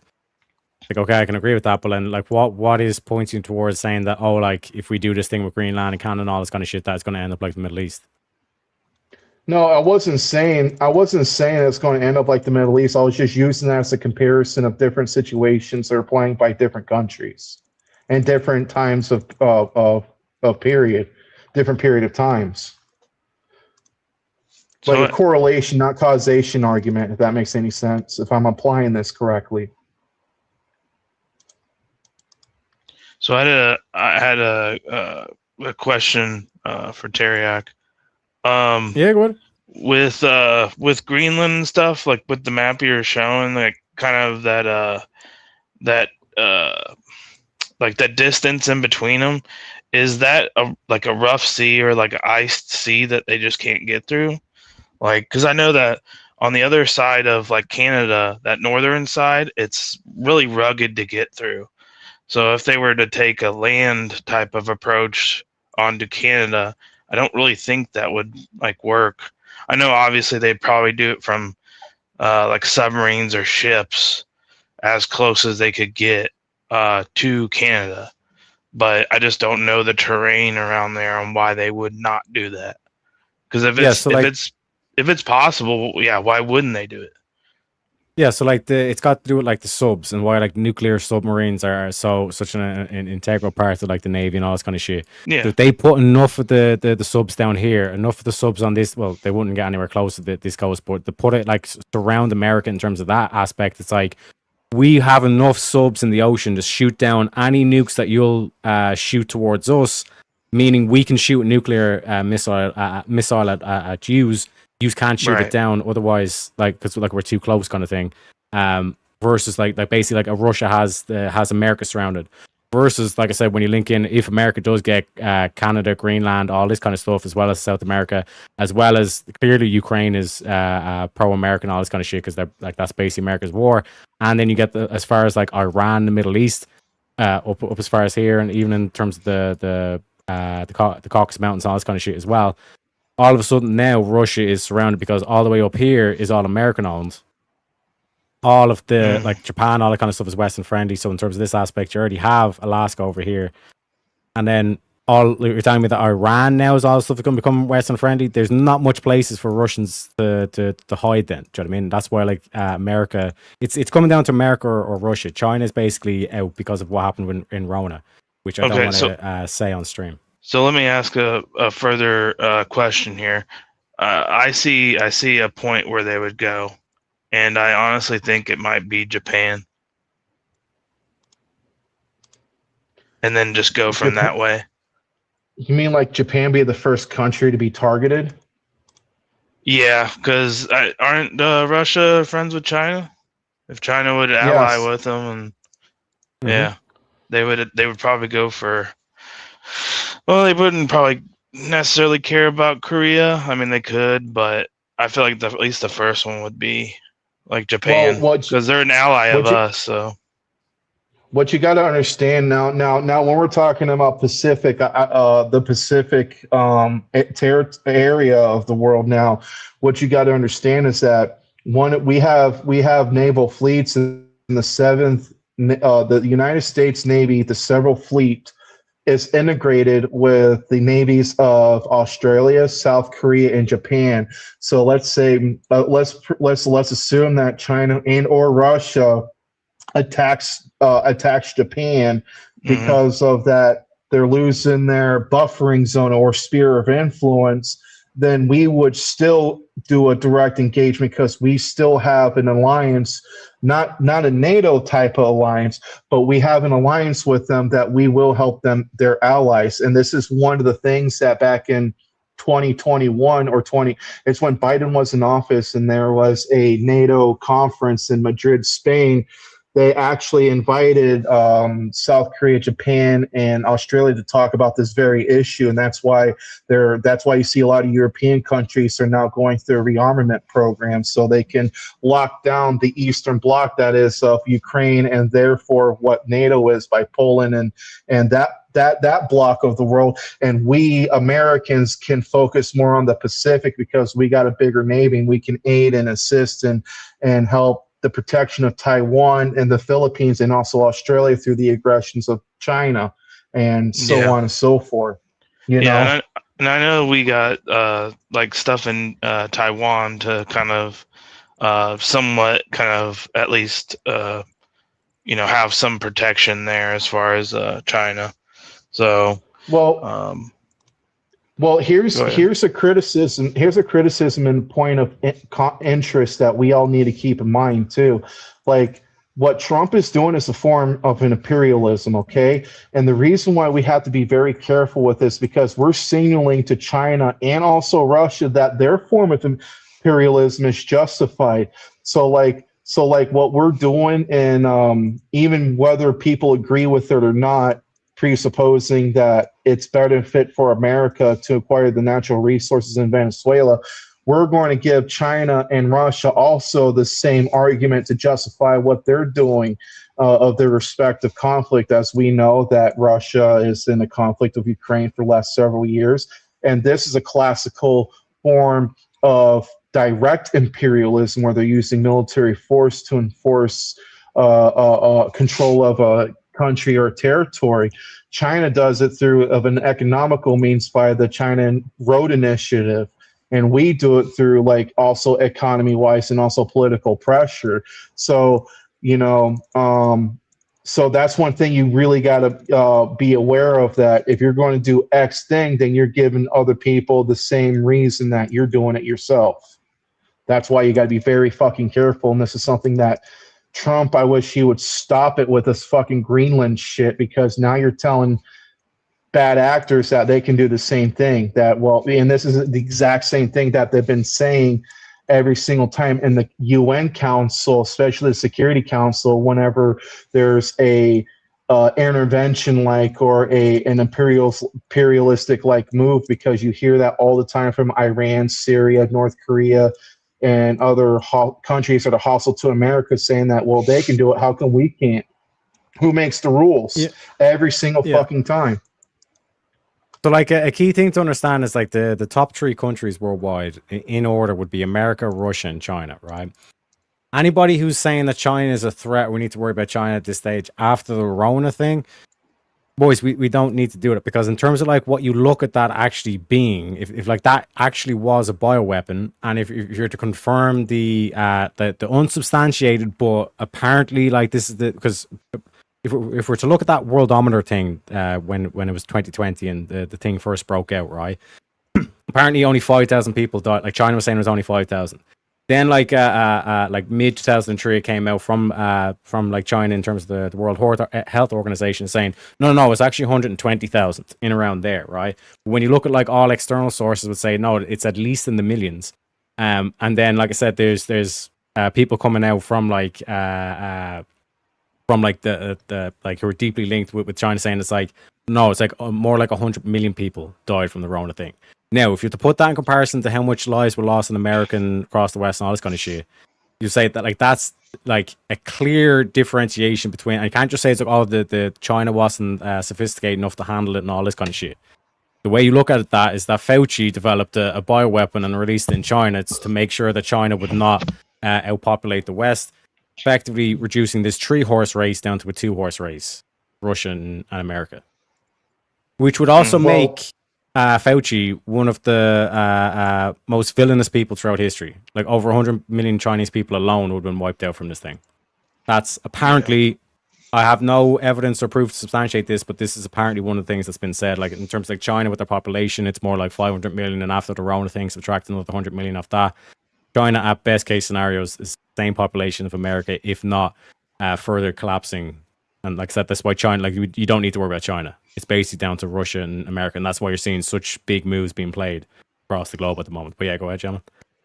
I was just saying that if they make that move on to Japan, like I was saying, then they could potentially go right there in South Korea and then come down to Taiwan, and they would have that whole section there, which is most of that whole like I guess you would call that a peninsula. But they would have that whole section, like the continent almost, and that would be, a pretty big move, but that also set off a lot of things because, we're allied with, South Korea, and then they could, team up with North Korea. But that's pretty much the only thing that I could see that they could potentially do, especially if, like you said, locks in, Greenland and Canada, and then, like the, I guess the only thing you have to worry about, which he's kind of settling, is, the stuff with Mexico. So, but I think as far as the U.S. on both sides of it, it's anyway kind of in with like a landing situation, like boots on the ground within the U.S. It's just not possible, and that's why no one even tries it. one thing I do want to clear up, Teriak, you're wrong about Russia being the top 3 main countries in the world. I can refute that all day. It doesn't even, Yeah, go ahead. I mean, if we're looking at nuclear power, I mean, that's what they say. That's what they say, and I don't believe. Well, I don't think anybody's wanting to find out. You know what I mean? Like, yeah, but a scare honest. tactic ain't going to stop me from actually having a disposition about Russia. Like Russia for sure. has been, I'm not saying that. like you. So like their GDP is it's like roughly $2 trillion. So, and then when you look at China, they're at $17 trillion. We're at $25 trillion, and Japan and Germany are at $4 trillion. And there's no way indicating that Russia is a prominent power. They act like they are, but I mean, like a great example is that when they went into a country that they're supposed to steamroll, they are having a hard time doing their regime change in Ukraine. Zelensky's still in power, even though they said they were supposed to be getting it done in 2 weeks at the time of the invasion. It's like Russia is not a power that people think they are, not militarily, not economically, Well, and it's because, and I'm pretty sure this is probably what you're getting to, but they don't update their equipment like we do. We have a big budget overhaul and, pretty much get new equipment. And, we kind of got the best of the best, and they're just kind of, rolling along, and a lot of stuff was kind of old, kind of equipment. And, I'm sure the thing is, I don't want to seem like it's like you put all your eggs in one basket and that's what they want you to think, so we can only see what's on the surface, like I feel like if they really wanted to put pressure on it, they would, but then it would probably start a bigger conflict, and I don't think they're willing to do that. well, they can't. I mean, they honestly cannot do that. They don't have the manpower. They don't have the economy. They don't even have the equipment or they don't even have an economy to produce the equipment. This is one thing that a lot of people don't understand, that when you're sending people out to combat without weapons or formal training or ammunition or even food, you're not displaying to the world that the lack of logistics is also compensating that they're actually tougher because they're still fighting. It's a stupid argument. Like remember Prigozhin 3 years ago? That guy Prigozhin for the Wagner Group, and his biggest gripe with Putin was that we're not getting supplies. We need to really give it to Ukraine. And there's a brief rebellion over that because there was elite groups that were funded and sponsored by the country state of Russia Federation to go in there and do more mass killings and also butchering, committing war crimes and butchering civilians, Russia. And I've been saying this for the longest time, China is loving this because they don't have a regional power to contest their push of their sphere of influence. Basically China's basically leasing everything that they can try to give to Russia, and also in the exchange of dignity at this point. I mean, like, here's an example. Like, a lot recently, or throughout this whole war, Russia has been solely reliant on conscripting people who are older than the actual service age, and also hiring mercenaries from other parts of the world like Iran, Syria, North Korea, and they all failed. They cannot punch through the front lines of the Ukrainian defense. They can't fucking do it, and there's a reason for that. Russia can't do it. None of their allies can do it. Belarus don't want to get involved. They're just playing an economic diplomatic person to help keep Putin sane. But even Lukashenko don't even like Putin of what he's doing is prolonged war because it's putting him in a really difficult position. He just wants to be a dictator and be left alone. He doesn't want to be between a rock and a hard place of the European powers and Putin. He likes Putin, but this whole thing is putting a strain on their relationship. There's a lot of moving wheels going here, and that's another reason why I don't think Russia is a power. Not even the top 25 at this moment. And they're not going to recover from this for at least another 20 to 30 years, especially with their population crisis they're dealing with, you know? Yeah, just to give you a thing, like Russia's taken all this land in red is controlled by Russia. So like the way Russia goes, like they just do it, like they do it nice and easy, ham and cheesy, nice and slow, just like in World War II. Nice and slow. We are more than willing to let this war last hundreds of years if needs be. You know what I mean? So, like, the Russians are taking land. Like, Russia's quote-unquote winning the war. On the surface level, but not tactically, because that's the same land that's been there since they started the invasion. If they're winning the war, they'll be at Kiev right now, not still at the Oblast regions. That they're still there. They're not pushing more inland into Ukraine. They're still there for a reason. If Ukraine had, if they didn't have their past predisposition of corruption, they would probably kick him out entirely, but because their infrastructure is weak, that they need help from the West, at least they're utilizing it to where they're not being totally controlled and taken over by Russia. That's the same territory from 2021 of June, So, I mean, it's a paper tiger. That land was controlled by Ukraine. It's no longer being controlled by Ukraine. Like that's what I'm pointing out. That like Russia now has full control over that. Yeah, but you're equating that to them winning the war, which is basically turned out to be a stalemate at this point. That's the point I was trying to refute to your point. No, a stalemate is where there's no lands being taken or given. You know what I mean? Like that's a stalemate. What we're seeing here is that it's like the Ukrainian forces are buckling and folding. No, because during the War of 1812, we lost territory to the British forces that invaded here in America from Canada, and we actually took land from in Canada, that American forces, and we gave it back to each other over the Treaty of Paris. If it's the treaty, but we gave that land back, so it does not mean that land equals victory. No, victory means that the total capitulation or an overwhelming geographical gain of that country you're declaring war on. That's what. Yeah, I'm not declaring victory for Russia. What I'm saying is Russia is currently winning the fighting in Ukraine. No, they're not.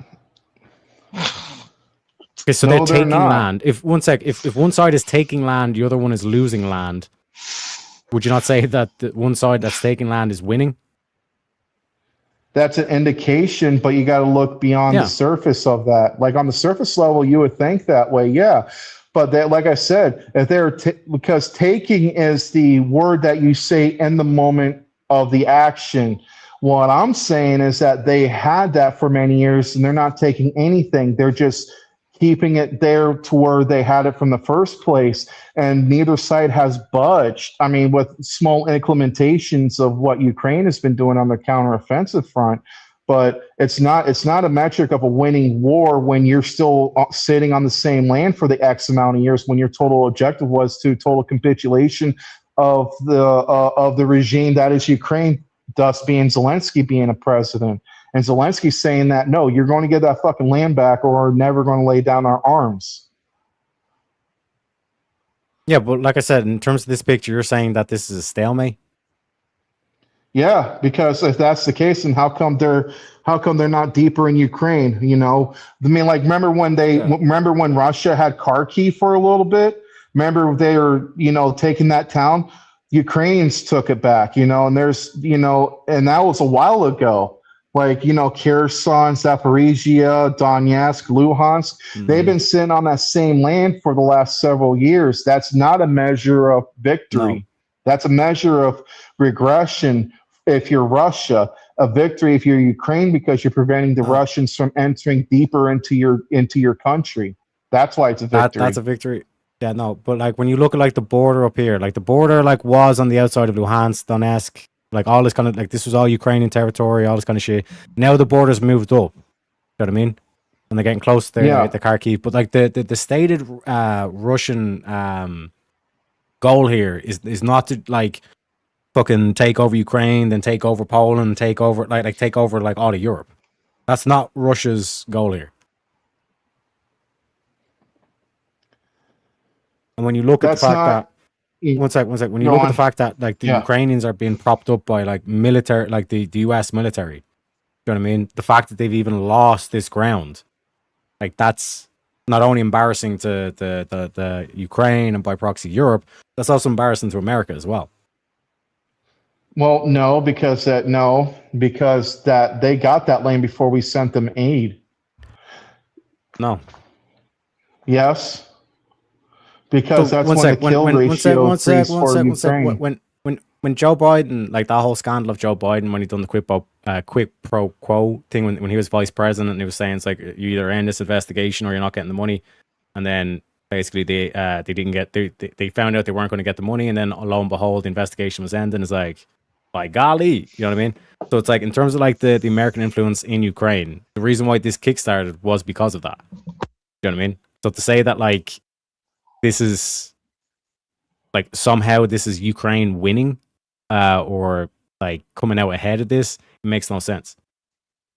Well, that has nothing to do with what we just talked about a moment ago. You said that Ukraine had military equipment, American equipment to repel Russia when this whole thing started in the first place. No, that's wrong. That's wrong. We didn't give them HIMARS until 9 months afterwards. We had Ukrainians come here in America to train in Oklahoma for special forces reasons. We didn't, the whole military aid package did not go into full force until fall of that year when they started. They were on their own.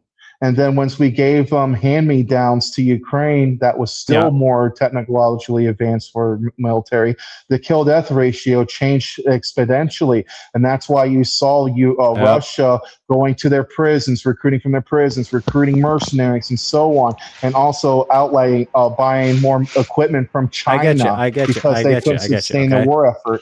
Why? But since then, like this is like this isn't even the most recent. This is only like as far as like the 19th of December. But like, given the fact that like for multiple years Ukraine has been given all this aid from America, they've lost all this ground. But that doesn't mean they like lost for you the to war, say, though. I'm not saying they lost the war. I'm saying that they're losing the war. The war is still currently underway. You know what I mean? So that's what I'm saying. I'm not declaring victory for Russia. I'm saying Russia is clearly winning.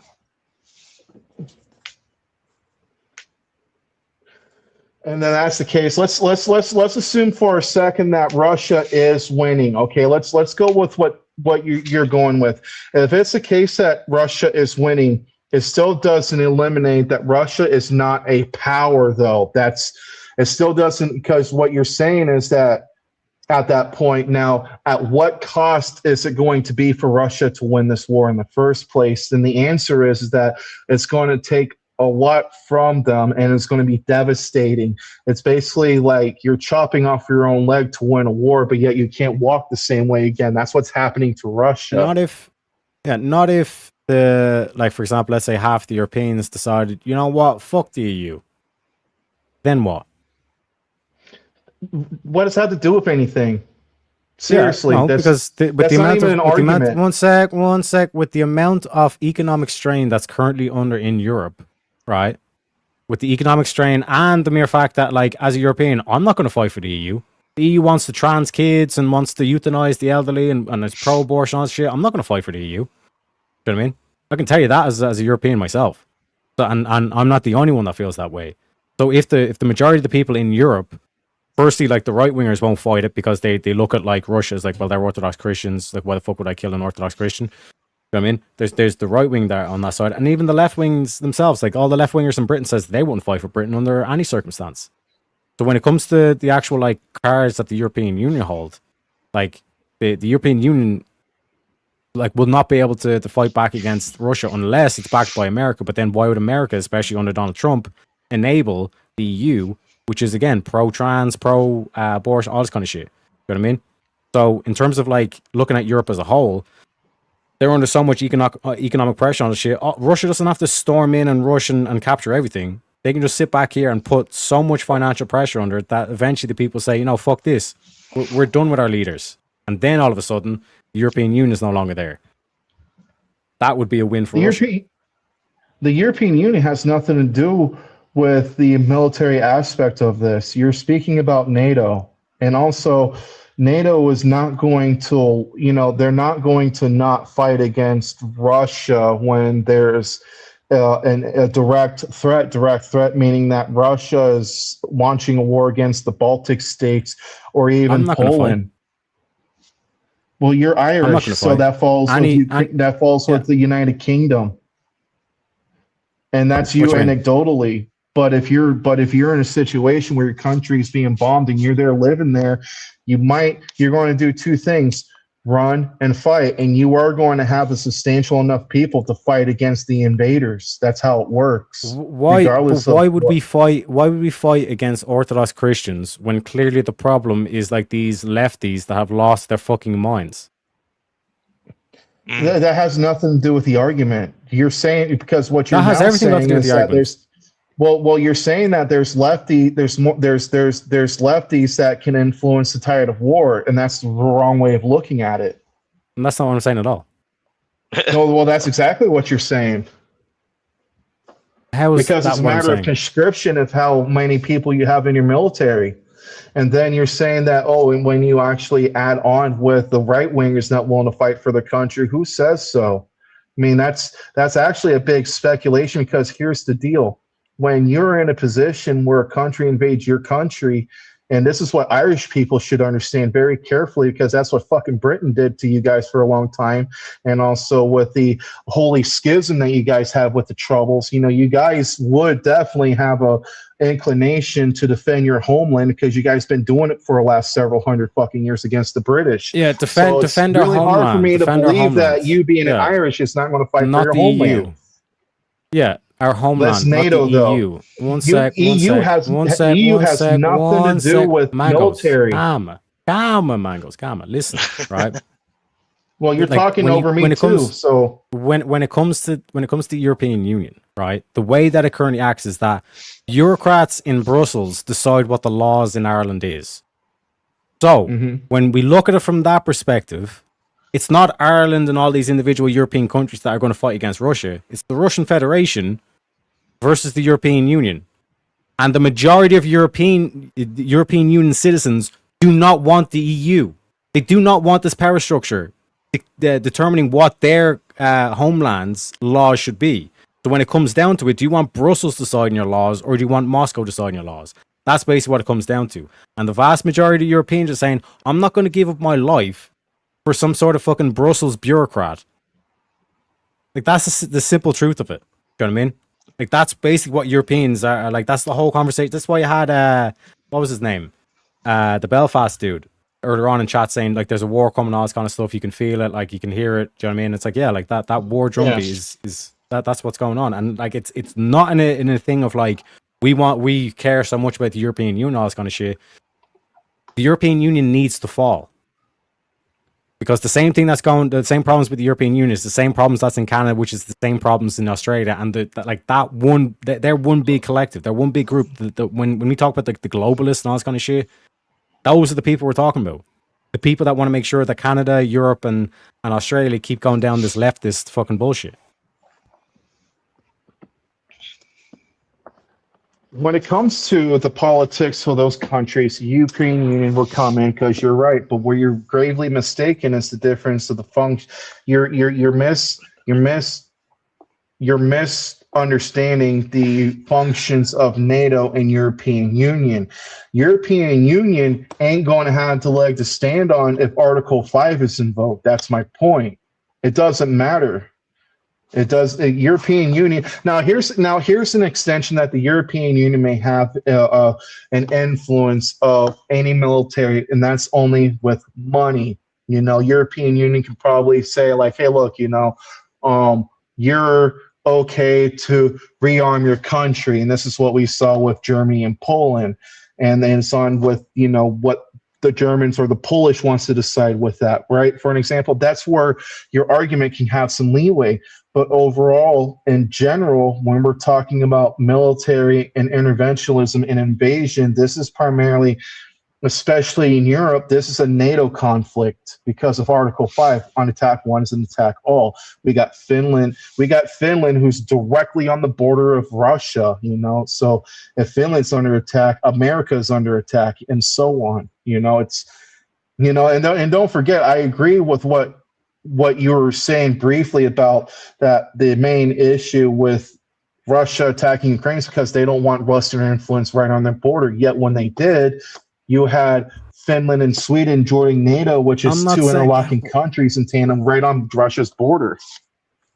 Mangoes, I don't know if you're actually hearing what I'm saying, because like you're saying shit like, oh, like because they don't want Russian influence on the borders and all this kind of shit. What I'm pointing out is like the main problem with the EU at the moment is the fact that it's like unelected bureaucrats are deciding what the laws of the individual countries are. When you look at me as like an Irish person, it's like this whole EU thing. Like I want the EU to be destroyed. Britain literally voted for Brexit. So when you look at like the average sentiment across Europe, they're looking at this whole thing of like, why the fuck are we at war with Russia? Because the bureaucrats in the EU, they want more power. So they have provoked this war with Russia. So when you look at the common citizenry, the common citizens, like they're like, get this fucking European, like the farmers as well, leading like massive like protests against the European Union and all this kind of shit. So when it comes down to like, are you fighting for the EU or are you fighting for Russia? Like, which side are you picking in this? Vast majority of Europeans are done with the European Union. They don't want this anymore. They want Italy to determine the Italian laws. They want Germany to determine the German laws. They want England to determine the English laws.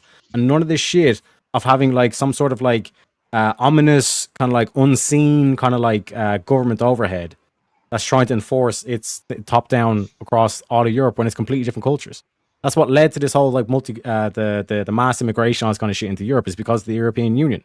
They're looking at Russia and kind of saying, why the fuck are we killing like Orthodox Christians? Why are we killing our own like brothers, sisters? Because some elite bureaucrats want it. Well, you don't get sympathy when you invade another person's country. It doesn't matter if it's the same religion. If you know, Eastern Orthodox is exactly what I mean. Like that argument you said, right? Let's use that argument against your point. You're saying that, well, if Christians don't want to, oversimplifying this for the sake of argument, you know, if Christians won't fight because they don't want to kill other Christians, then why is Russia doing what they're doing? Because both of those countries are Eastern Orthodox. Yeah. And? Well, that's a question. Why don't Russia heed that same thing if it's true? I'm asking you a question. Yeah. So, like, what Russia's like, the way Russia looks at this, like, they're fighting against literal demons. They're fighting against people who want to trans kid. They want to abuse kids. Like, that's what they look at this. And then they look at, like, what was going down in Luhansk and Donetsk and, like, all like, they were literally persecuting Orthodox Christians. Anyone who was Russian Orthodox, even Ukrainian Orthodox, they're persecuting those as well. And all this shit does not get covered, does not get reported on in Western media, but that's what's been going down in Ukraine. And they don't talk about that shit, but like religious suppression, all this kind of shit this is why Russia is like, fuck this, we're taking these areas back, because these are Russian, ethnically Russian people. Okay. Like they speak Russian, they're friendly with Russians, all this kind of shit. They support the Russian Federation, but they're in Ukraine. You know what I mean? Because they understand the history that goes back, etc., etc. You know what I mean? So in terms of like they're like even when you look at Luhansk, Donetsk, and all these areas, like they're all like majority Russian anyway. They're glad that Russia's taken back this land. So like fuck these, like they want us to do pride parades. You know what I mean? If you want to be part of the EU, annually you have to have a pride parade. No fucking Why way. is the EU mandating this? Really? I honestly, I'm not saying you're wrong. I never heard that before, but are you fucking serious? Yes. And this is what I'm saying. There is a false presentation. And don't get me wrong, like Putin is a dictator. He is one of those dudes, right? Like, and you don't get to that position unless you're a mobster or whatever word you want to use to it, a mafioso or whatever the fuck. Do you know what I mean? When it comes down to like what Putin's been saying in his speech and all this kind of shit. One sec, I actually have one of the translated things that he's saying, right? It says, one second, it's at the bottom of my notes. I have to keep scrolling. Right. Here's here's Putin's own words in English. Look at what they're doing to their own people. It's all about the destruction of the family, of cultural and national identity, perversion and abuse of children, down to pedophilia, all proclaimed as the norm of their life. Priests are forced to bless same-sex marriages. Adults have the right to live as they want. We have always been like that in Russia and will always be like that. No one intrudes into the private life, and we're not going to do that. But what I want to say to them, look at the Holy Scripture. Look at the sacred books of all other world religions. It says everything there, including that the family is the union of a man and a woman. But even these sacred texts are now being revised. It is reported that in the Anglican Church, for example, plans to consider the idea of a gender-neutral God. We've already seen that play. We have the clips of the American churches where they're doing that. We believe in a non-binary, all this kind of shit. What one can say here, forgive me, Lord, they know not what they are doing. Millions of people in the West understand that they are being led into a real spiritual catastrophe. The elites, frankly speaking, are just going crazy, and it seems there is no cure for it. But these are their problems. Like, as I said, while we have to protect our children, and we will do so, we will protect our children from degradation and degeneration. That's Putin's own words. That sounds a lot like what Trump's been saying. Yeah. What a lot of the right-wing European politicians have been saying. But yeah, go ahead. Okay, right. No, I actually appreciate this exchange because I'm learning how to, it's learning experience, Teriyaki. You're really good at this shit, like being a contrarian or arguing against this, in general. I mean, you're really fucking good, dude. All right, other than complimenting you, my opponent right now. So when we're talking about, this is so fun. I love this. Oh, God, I'm sorry. I really am enjoying this. So when we're talking about that, when people had an election to join Russia, what is the percentage of these? What is the overall percentage of Ukraine that wanted those regions to be a part of Russia proper? Well, the people in those regions, it was like 90% plus voted to be part of the EU or to be part of Russia. But the counter thing is like, oh no, because there's military presence in the area, people felt pressured to vote for Russia, etc., etc. But like that's basically the main kind of thing that's been said about that. All right, right. Let me because I think I missed your answer, but I want to ask it again, okay? So I don't miss it a second time. If I do, forgive me. At what percentage of the population of the whole country wanted those oblast regions to be part of Russia proper? I don't know the total percentage across the whole country.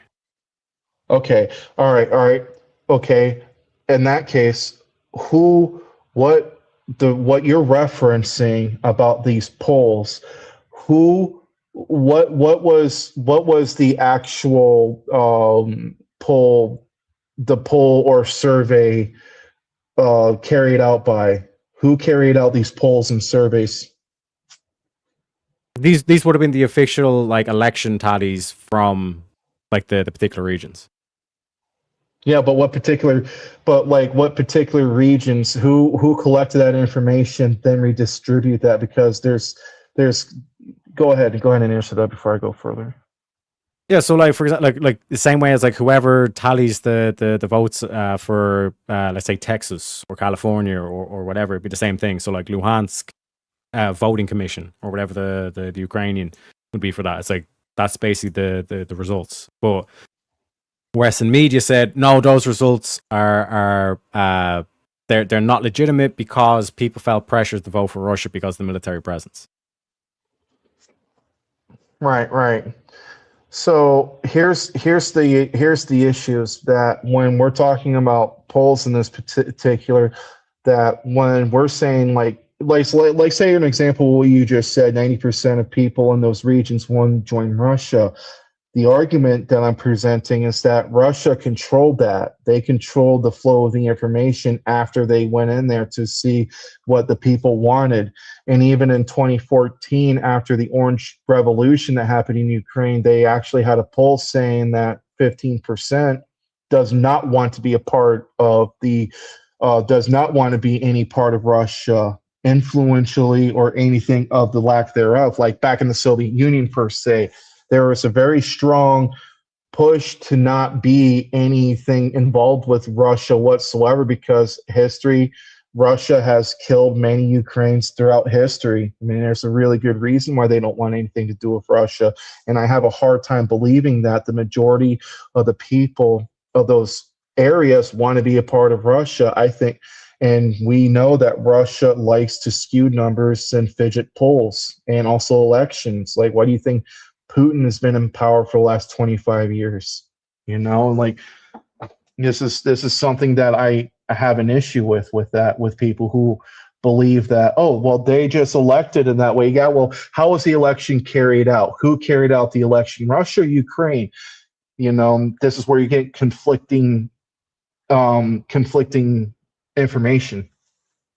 Yeah, and like that's why I said like where this is what Russia's saying. Russia's saying that like they held the election. Technically, the official election results were saying 90% wanted. 85, I think you're saying 15% didn't want or whatever. So 85, 90% of the people wanted to join Russia. The counter, like I said, then I gave the counter of this is what the Western media is saying, that because there's military presence in it, you can't say that that's a legitimate vote because it's the same thing with North Korea or Russia itself, etc., etc. You know what I mean? So when you're being given that, it's like two conflicting stories where it's like, okay, this thing happened, but then like this was like the quote unquote official thing that happened, but then there's the counter thing saying, oh, the only reason why they're saying that's official is because they're not giving credence to the fact that there's military presence, etc., etc., etc. I mean, and oftentimes it will be kind of like dynamics like this where it's like, well, we said this versus this, etc., etc. And that's why I'm trying to give like both dynamics to it. But that's where it's like you can get kind of bogged down in the little particulars kind of here. But when you look at that on like on the global stage or what's happening in terms of the global frame, it's like it's hard to it's hard Gauge? to argue against like this whole kind of notion of Russia and the European Union.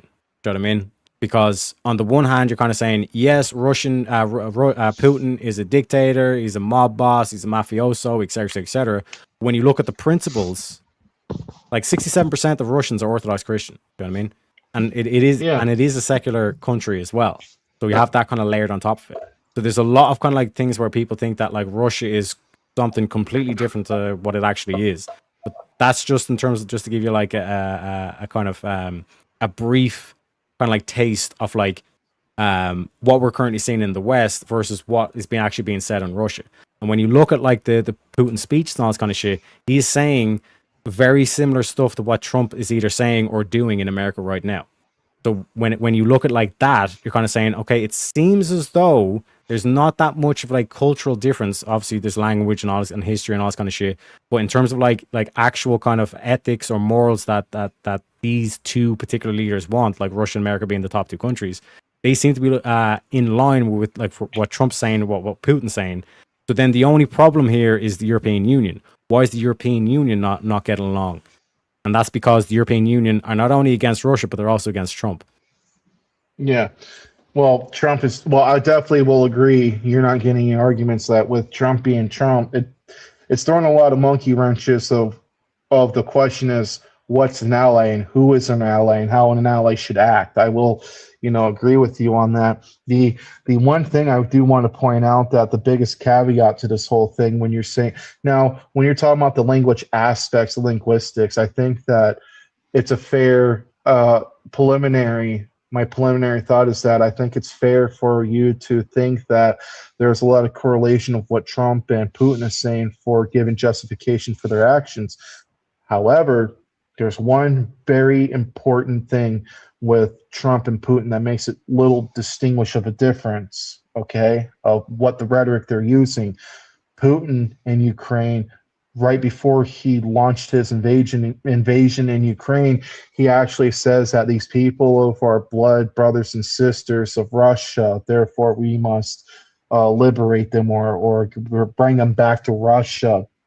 With his proposition of that, It's basically an ethno-nationalistic policy that Putin was also adding on top of him, preventing from Ukraine from joining NATO or the European Union and so on. Western influence right on his doorstep is, that's a big caveat. Trump, on the other hand, on his geopolitical, it's just basically a Monroe Doctrine style.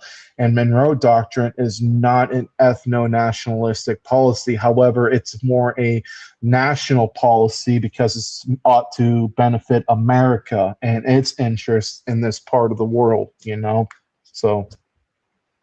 But that's the reason why, and this is why the language is such a key thing as well. The reason why Putin's been saying about the ethno, like the same ethnicity as us, basically same culture, all this kind of shit, is because he's like, that's why Russia hasn't just nuked the fuck out of Ukraine.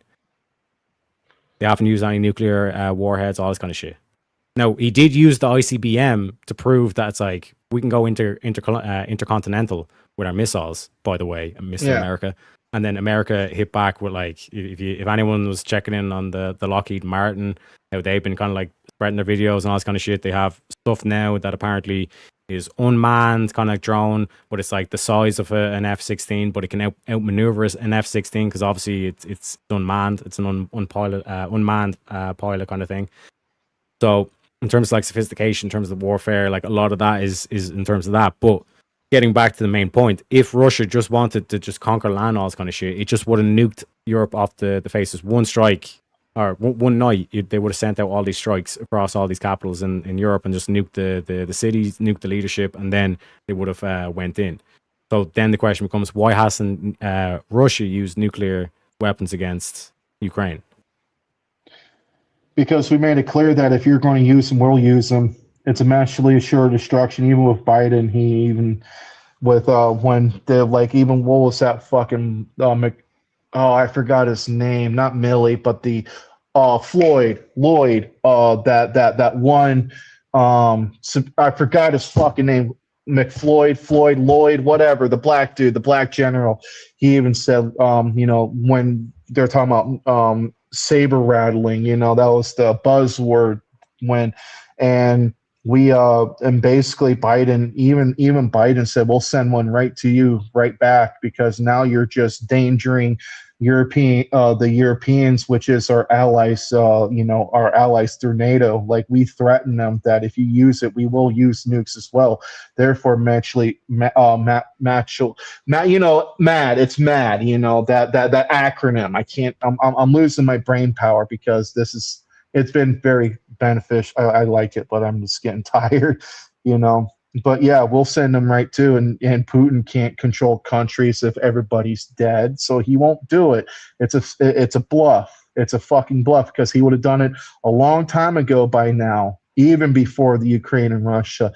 And another thing I want to add on to it, Teriak, is that I think that this is more of a hissy fit from Russia, because they're engaging in the same espionage that we were engaging, and they lost. You ever seen that one clip of Colbert Report explaining about that issue where we were basically at the war of espionage to control Ukraine through interest of America or Russia?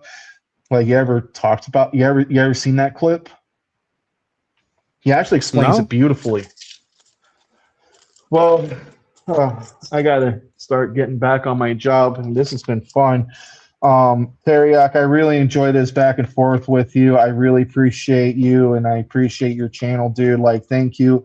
It was a really great way to test my knowledge on this matter, because this is very important, for X amount of reasons. So, you guys, thanks a lot. I'm gonna head off so I can finish my job. I might be back on later, but Teriak, you're the man, bro. Dude. Yeah, thanks for stopping by. Thanks for coming up as well. And like I said, it's always good to have these and like ask these questions, because like I said, it kind of gets the mind thinking about kind of like things that we never kind of think before. And like I said, especially like when it comes to like Europeans, it's like, yeah, like Putin's a dictator, but like, isn't the European Union basically a bunch of dictators as well? So when it comes to like what flavor stick do you want, it's like, it's always a perspective to look at. But appreciate you coming by, Mangos. Oh, you know what? I would actually give you a better analogy on that. Basically, it's like, well, would you rather have bleach or hemlock? You know. But with that, I'll see you guys later, and you guys have a good one. Take care, and I'll be still listening to your show, Terry. 100%, bro. Appreciate you, Candy. Thank you, sir. See you guys later. See you, Mangoes. Ooh. So what do you think, Jack? What do you think on this whole the global affairs? I don't know. It's a hard one. You know, I feel like there could be a lot of underlining stuff that a lot of people don't consider. You know, and there could be just things that we don't know, and it's hard to face things that you don't know. Like, I'm sure there's things that you know, other countries, you know, think they got us figured out potentially, and I don't think that's the case. And I think that applies to other countries. Like, that's why I go back to Giorgiani, because like Giorgiani, like, while again a lot of the Christians don't like him and all this kind of shit because he does the whole satanic shit and all that, it's like he is going to be able to give you a shit ton in terms of like the actual kind of geopolitics, particularly what's happening in the Middle East, in terms of like what we're not told. Like, I was kind of giving the example of like, well, we're told by the Western media that was a fake election, that was all thing. But in terms of Russia and apparently in terms of like the Eastern Ukrainians, they're all like, no, that was a legitimate operation, and fucking EU is basically saying it's illegitimate because they hate Putin, because they're trying to cling on to power and all this kind of shit. Do you know what I mean?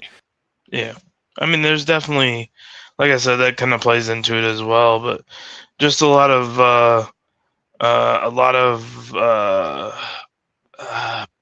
I guess what's the right word for it? There's a lot of things moving behind the scenes that a lot of people don't know about, and I know that everywhere. Well, I wouldn't say everywhere, but at least most everywhere is probably connected in that way, and things are done in a very purposeful way, and a lot of, you know, some puppeteering, you know, is what I would like to call it. Like, my easy example is that it's like this whole thing, like, we're believed, or we're told that the reason why Maduro was captured was because of the drugs. We got to stop the drugs coming in, all this kind of shit. Yeah. Which I don't believe for one fucking second. And then the next one was like, oh well, it's because of the oil. It's like because America wants to get the oil, which is like, again, it's like these half truths. It's like, yeah, we want to stop like these like dangerous substances coming in and all this kind of shit. We want to protect citizens. Yeah. But like, that's all it guys to say. It's like, the reason why we're taking this is because this is how Russia was getting through the sanctions, and it was necessary. So rather than having to have all those kind of conversations, all this kind of shit on the public stage, it's like, no, we're doing this because of XYZ, and then doing the Monroe Doctrine. JS says it's the Dunroe Doctrine. What can I say? But like I'm saying, get back in. I just want to get back into just Giorgiani as well. But Jack, if there's anything that's said that either you don't understand or you want kind of further explanation on, or just disagree with as well, let me know as well. And also shout out to Jack as well, because Jack has basically done the whole shtick here. You know what I'm saying? I think it was like bar one super chat. Everything else was Jack. You know what I'm saying? So Jack is now the official sponsor of today's episode, gentlemen, ladies and gentlemen. So shout outs to Jack. Yeah. But yeah, let's get into it. These bias camps where everybody has to go according to a script. Like, I could disagree with Jason, and I disagree with a lot of my guests, and I think that's an important thing. And that's why we're going to keep on building up this intellectual powerhouse thanks to your guys' help. So just before the super chats, I just want to get that out. And yeah, let's go to the super chats, everybody. So here we go. From Reptilia222. And of course, by the way, we're going to be doing the audience questions as well. So let's do 2 super chats and then audience questions. Here we go. Hi, Jason. What can a common person of modest means do to position themselves to have access to singularity level technology when the spectral revolution happens? You would have to move to the place in the world where you think that the governing authorities are going to allow the most widespread access to that technology, right? So I'm wording that carefully for a reason. We could be in a world 20 years from now where not all of the governing authorities in the world are governments in the sense in which we understand them today. There could be corporate controlled technology acceleration zones that are managed in a different way from a conventional representative government. And, you know, you would want to find out where it is that those places would arise and how to be a part of them. Or if there are certain governments in a more conventional sense that are likely to share that technology with a larger percentage of the population and not sequester it, you would want to place yourself in those countries, right? Obviously, I think that Iran is one of them. I think that the majority of the world, which subscribes to some form of Deva worship, is going to be coerced into some neo-feudal hierarchical caste society where the vast majority of people will be denied access to singularity level technologies. So the question becomes, what parts of the world will be an exception to that? And again, there may be little pockets that are exceptions, which are like Singapore-style technology acceleration zones, not like where Singapore is, because that'll be underwater. But then there may be other like more robust, you know, nations in the true sense of the word, not just in political sense, where there's a sufficient ethos and internal cohesion and integrity and a will to progress and, you know, discovery and innovation that's shared by a broad enough portion of the population and where a large enough portion of the population is integrally bound by an ethos that's organic and doesn't have to be imposed from above. So, you know, Japan might be another example of that. If the Japanese don't get taken in by this hierarchical Deva system, and one way in which they might resist it is from out of their Buddhist heritage. Already, by the way, in Japanese Airlines, there was a post I saw about them saying that they're not serving halal food. Yes, none of their food is halal. Yeah. I reposted that, and I said that I foresee the future Iran and Japan being great allies. Well, that's good. We'll make anime real. So next super chat over here, which by the way, and just want to give credence. I got like spammed with tags on X. I don't even know who this is, but I say Alex Jones Foreskin, so sounds trusting. Please link me live video via YouTube, X or Rumble to Iran, relevant to what's happening in ground. From a strategic and tactical perspective, both sectors are critical, but they represent two very different phases of regime collapse based on my real-time data synthesis. So again, it's kind of cut off with the ones here, but then it goes on to say that the regime loses its structural legitimacy. Why it's more important if the bazaar falls, the regime cannot pay its security forces. We're seeing reports of the real hitting $1.46 million to $1. Sorry, 1.46 million reals to $1. So if anybody has a dollar, they can go to Iran right now and become a millionaire, apparently. This is the terminal velocity of an economy. Monitoring Tehran tells us when the regime will fall. So it's like basically the whole economy is fucked, so they can't even pay anybody anymore. Telemetry already shows the RGC intelligence organization is dealing with acts of abandonment. How to archive the footage on this kind of stuff. So like these are basic raw messages getting back and forth. Since you asked for instructions on how to protect this footage from a wipe or a platform takedown, use decentralized protocols, IPFSS. You download video, etc. So it's going through these calls, and it's basically uplink remains active. I'm currently tracking convoy of 40 plus vehicles moving from Iraq towards Karman Shah. Would you like me to provide the specific coordinate, etc. You know what I mean? So, like I said, tons of shit going down right now in Iran, right now as we speak. But yeah, go ahead. Like we could have a whole stream about anime. By the way, I don't think that Iran Air's food is going to be halal either. There we go. No, that's good. Okay, next one over here from Jeff Golden 238. Jason, and this is for $30, by the way. Thank you so much.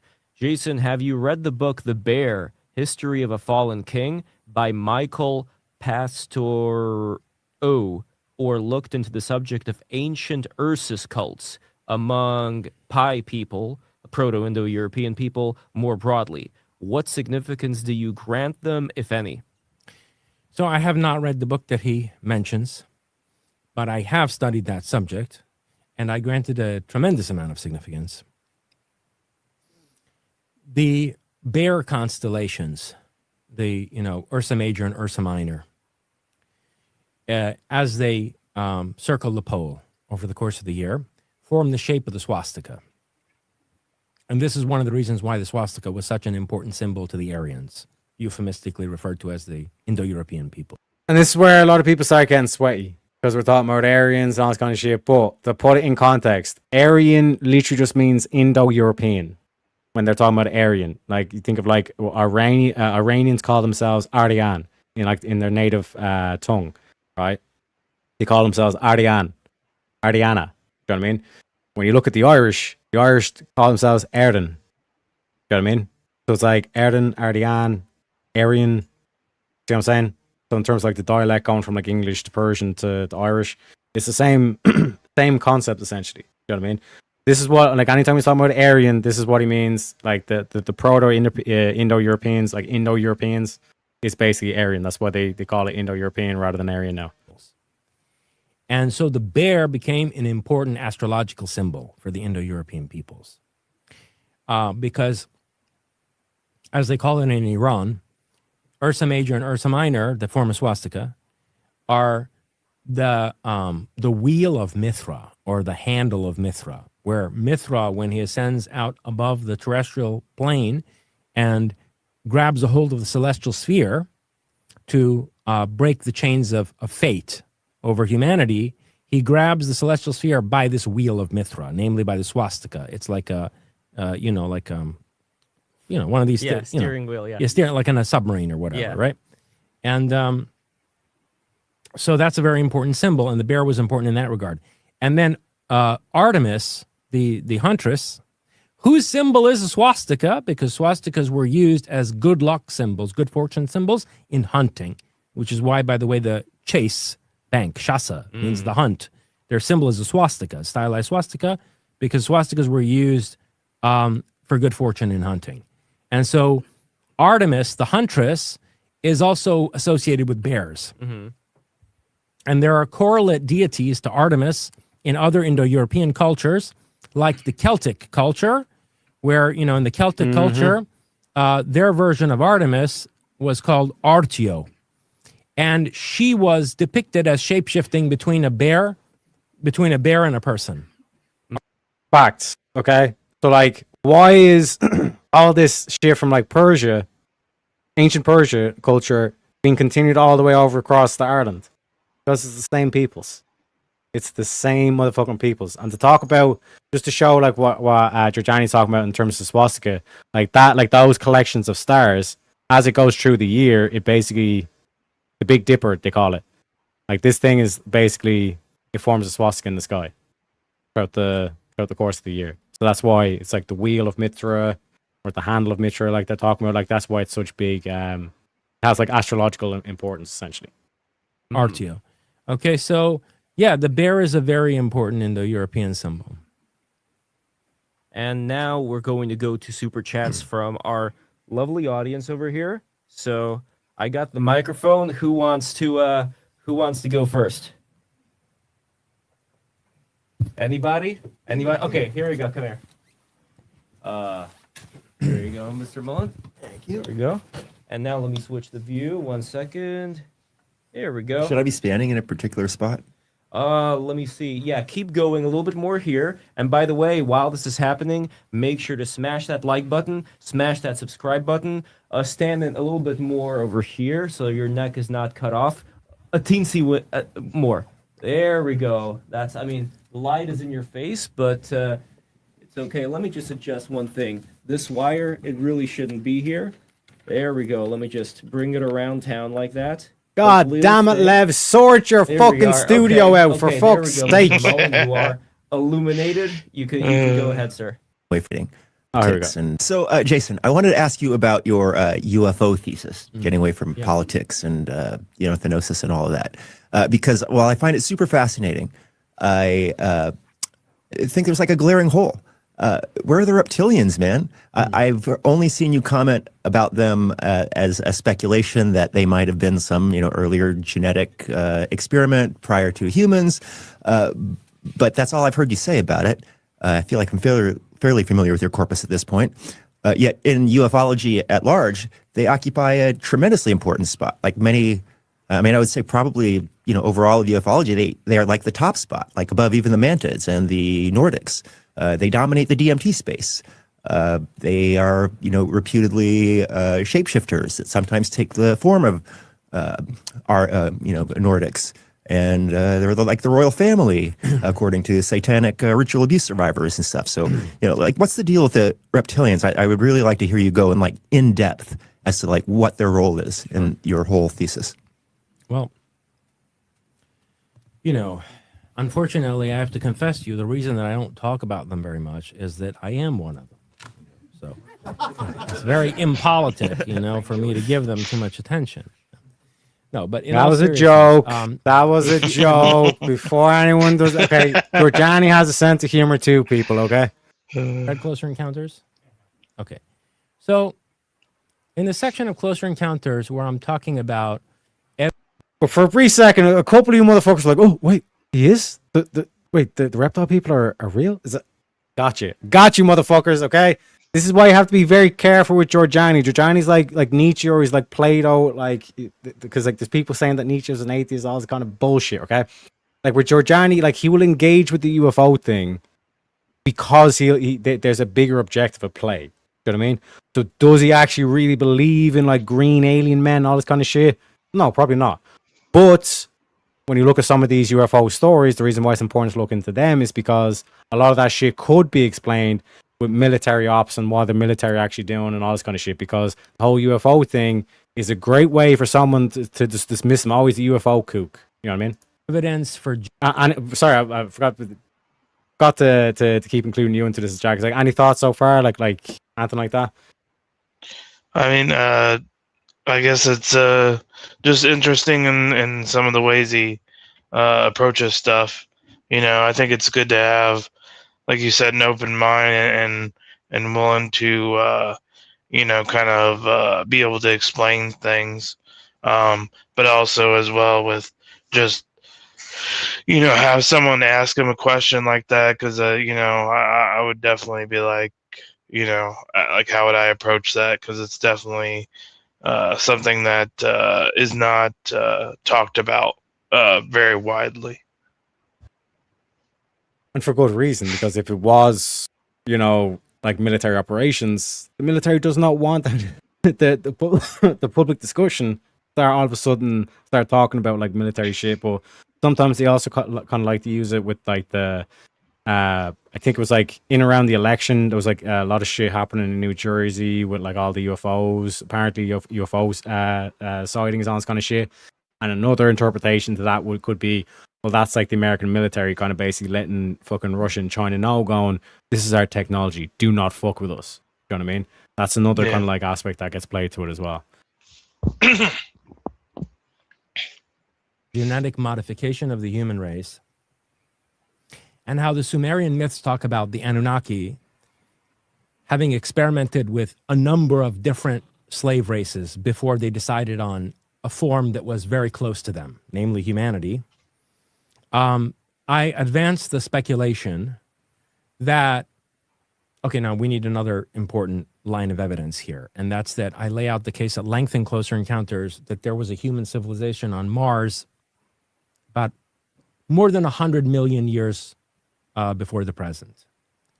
And that human civilization on Mars constructed the moon, both as a spaceship and space station, and also as a terraforming device to render the Earth's biosphere habitable to humans. And when would they have come here and done that? Well, the time of the dinosaurs. So I speculate, and some of the remote viewers have also said that they've seen this, that the dinosaurs were basically deliberately killed off. They did not haphazardly go extinct from some random asteroid impact. The dinosaurs were killed off as part of a terraforming of Earth to render it habitable for humanoids who came from Mars. So when you look at that and you look at the various hybridization and genetic modification programs that the UFO entities are involved with, and you look at the Sumerian accounts of various failed attempts at a slave race that they engineered that were not as humanoid as we are, it stands to reason that the reptilians may be a failed earlier attempt at a subordinate species designed by these Nordic-looking overlords. And that they didn't just kill the dinosaurs off, they used dinosaur DNA to develop a hybrid reptilian humanoid species, which they tried and failed to use as a slave race. One of the things that you see, first of all, I would dispute your characterization of the reptilians being so significant in the close encounter literature. They're there. And the cases that we get of reptilians are very disturbing. They involve rape and various kinds of abuse. And so, you know, if one wanted to speculate about why the reptilians hate humans so much, it would make sense if they came from out of a human Frankenstein's laboratory and were discarded as an unsuccessful slave race, they would have an axe to grind against humanity. And also, I agree with you, I mean, that the evidence supports the fact that these creatures have found a way to get into the DMT realm. Just like we get into the DMT space, the reptilians apparently found a way to get into the DMT space, and they're there. So they're a thing. But I don't see them being dominant. I see them being a kind of like underground, hidden, like embattled, underground, fortified remnant of something that is tremendously resentful and is sort of like clawing its way to hanging on to some kind of a life for itself. When the remote viewers look at what's going on in the moon and they look at what's going on in Antarctica, it's not the reptilians who are managing, let's say, the afterlife process that I talk about in Thanosis. It's tall, beautiful, Nordic-looking people. So, and then also there are these narratives about how the Nordics are going to save us from the evil reptilians and all this shit, right? Well, this also maps very easily onto the idea that they were a discarded earlier slave race. Because if you were the, Frankenstein's laboratory engineers who created these unfortunate entities, you would want to spin this narrative that, oh, they're evil and satanic and like we're going to come, we beautiful angelic Nordic people are going to come protect you from them. Right? Whereas maybe, they're just pissed off. And maybe we could come to some modus vivendi with them, once we get rid of the Nordic overlords. Who knows? We could sit down with the reptilians and come to an understanding. Could be. You never know. Imagine in the mid-period, it'll be like Biggie, Tupac, a gangster, like a reptilian gangster rap. You know what I mean? Like, as they're going into our culture. But by the way, let me point out one other thing. And I discovered this after I wrote Closer Encounters. So I didn't make this argument there, but I could have. Apparently, when you talk to paleontologists and geneticists, they will explain to you why the reptilian that's described in Close Encounter reports is not a viable, organically evolved life form. Something like a dinosaur would not wind up looking that humanoid. It has to be a genetically engineered hybrid, which again suggests to me that they were developed by somebody else. And which is modern day science confirming all the way back to like the oldest religion that we know, which was Sumer, like the whole Enki and Enlil factions and all this kind of shit, where they specifically are saying that like the people that came here, they created us. You know what I mean? Like through like genetic mutation, all this kind of shit. You know what I mean? Yeah. So again, like this is kind of one of these weird things where it's like, oh shit, and then like this is where a lot of people like lose their minds in this shit. You know what I mean? Where it's like they kind of say, oh fuck, and then they, you know what I mean? It's like, oh no, it's all like, but where's as Georgiana was saying, is like it could be a thing where like, you know, in a couple of months' time, when all this shit geopolitically settles and all this kind of shit, that we're getting a fucking press conference and there's it looks like a fucking scene from Futurama. Do you know what I mean? That's what I'm saying to people. It's like, prepare yourselves. You better see some crazy shit. Do you know what I mean? Yeah. So, And I would say, I guess a question for you is, do you think, like with what he was bouncing off there is like, do you think, you know, potentially like other cryptids are the kind of the same way, you know, of what he's saying, you know, of kind of things from before and, you know, testing and stuff like that, and kind of down that line of thinking, most of those things could be true.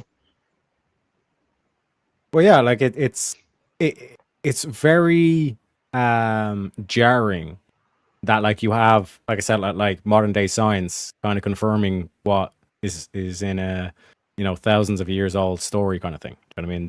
The Epic of Gilgamesh and all this kind of shit. That like as far back as that, and like the fact that like it was translated before science was even able to say, it's like, oh no, like there must have been some sort of genetic mutation going on with humans, because it doesn't make sense how we evolved as a distinct kind of like species kind of thing. Do you know what I mean? Yeah, yeah. Food for thought, as they say.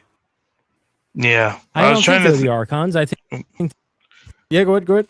I was trying to think of I can't think of the name right now, but what he was saying earlier about the shape shifting stuff. Like, I know that there's a lot of like Indian culture around like times of past of shapeshifters. For the life of me, it's like, I know if I heard it, I'd go, oh yeah, that's what it is. But I know it's fairly popular, especially in like, you know, desert areas and stuff like that. You know, but for the life of me, I can't think of the name. But it's fairly popular. I'm trying to search for it, but for some reason I can't. Oh, Skinwalker. Like those are very popular, especially over here in desert areas, and those are forms of shapeshifters. And I've seen, you know, supposed videos on like how they act within a human body, and it's just really weird, really weird stuff. Yeah, it's just crazy to think about. And like the stories have to come from somewhere, but William does say, enough of that shit, we got ourselves a grift break. So chat, I will see yous in about a minute. If you got any spare shekels, now's the time to get them. I'll see yous in a minute. Step right up, spin the wheel, see what's next. Sneaky questions flying fast. No one knows which topic will last. One-on-one or chaos in the room. Every spin brings a brand new boom. Wheel of madness, let it roll. Twist and turn, take control. Mind on fire, sparks ignite. Every debate's a crazy fight. Who's ready? Who's brave? The wheel decides what you'll face. Strap in! Here it comes! Welcome to the wheel of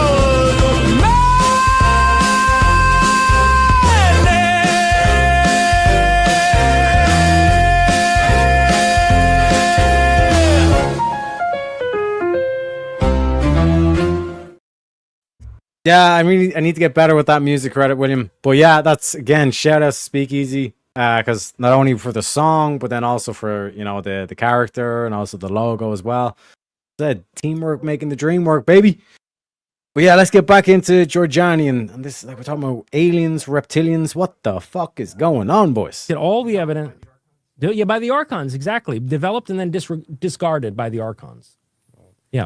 And much like we were talking before about the shamanistic abilities of the Japanese people, what do you have in Pokemon? You have this creature, Mewtwo, who is this genetically altered, Pokemon. I know it's like kid stuff, but at the same time, I think that a lot of kids' entertainment in Japan really narrows into a lot of these mythological things. I certainly used to be in the era of anime in the 80s and the 90s. I mean, I've written about it in Prometheus and Atlas and other books of mine. Mm-hmm. Yeah. All right, let's go to. Does anybody have? Here we go. Okay, let's see. Yes, grab the mic. And now I'm going to take a look here. Keep going a little bit more to the left, a little bit more to the left, and maybe a little bit forward just so the light isn't that much on your face. All right, that's the best we can do. All right, good, good. So I'm like halfway through my third of your book, so you'll forgive me if you addressed this somewhere that I haven't read yet. Which one? I started with Thenosis, and then I did Satanaeon, and now I'm sort of reading Prometheusm and Closer Encounters kind of in parallel. I actually just read today the part that you mentioned, you brought up about the reptilians, but which makes total sense, by the way. It always bothered me that why they looked humanoid as well. Do you? I was wondering about, given the close textual analysis you do of biblical passages, if you had anything to say, whether it's relevant to exactly what we were discussing today or not, the on Cain and Abel story, because that's another clear part in Genesis where, at least from my opinion, it's been clearly, the text has been excised. It says Cain said to his brother Abel, ... And then when they were in the field, he took a rock and killed him. It's clear, it's they translate it as, he spoke to his brother Abel, or they were talking, but it really clearly says in the Hebrew, he said to his brother Abel, and then it just goes, and then he killed him.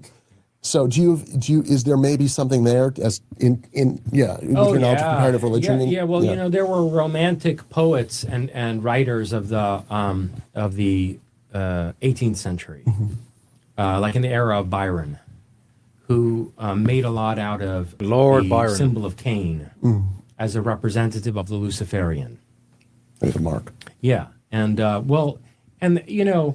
that God's judgment in favor of Abel and against Cain is shit.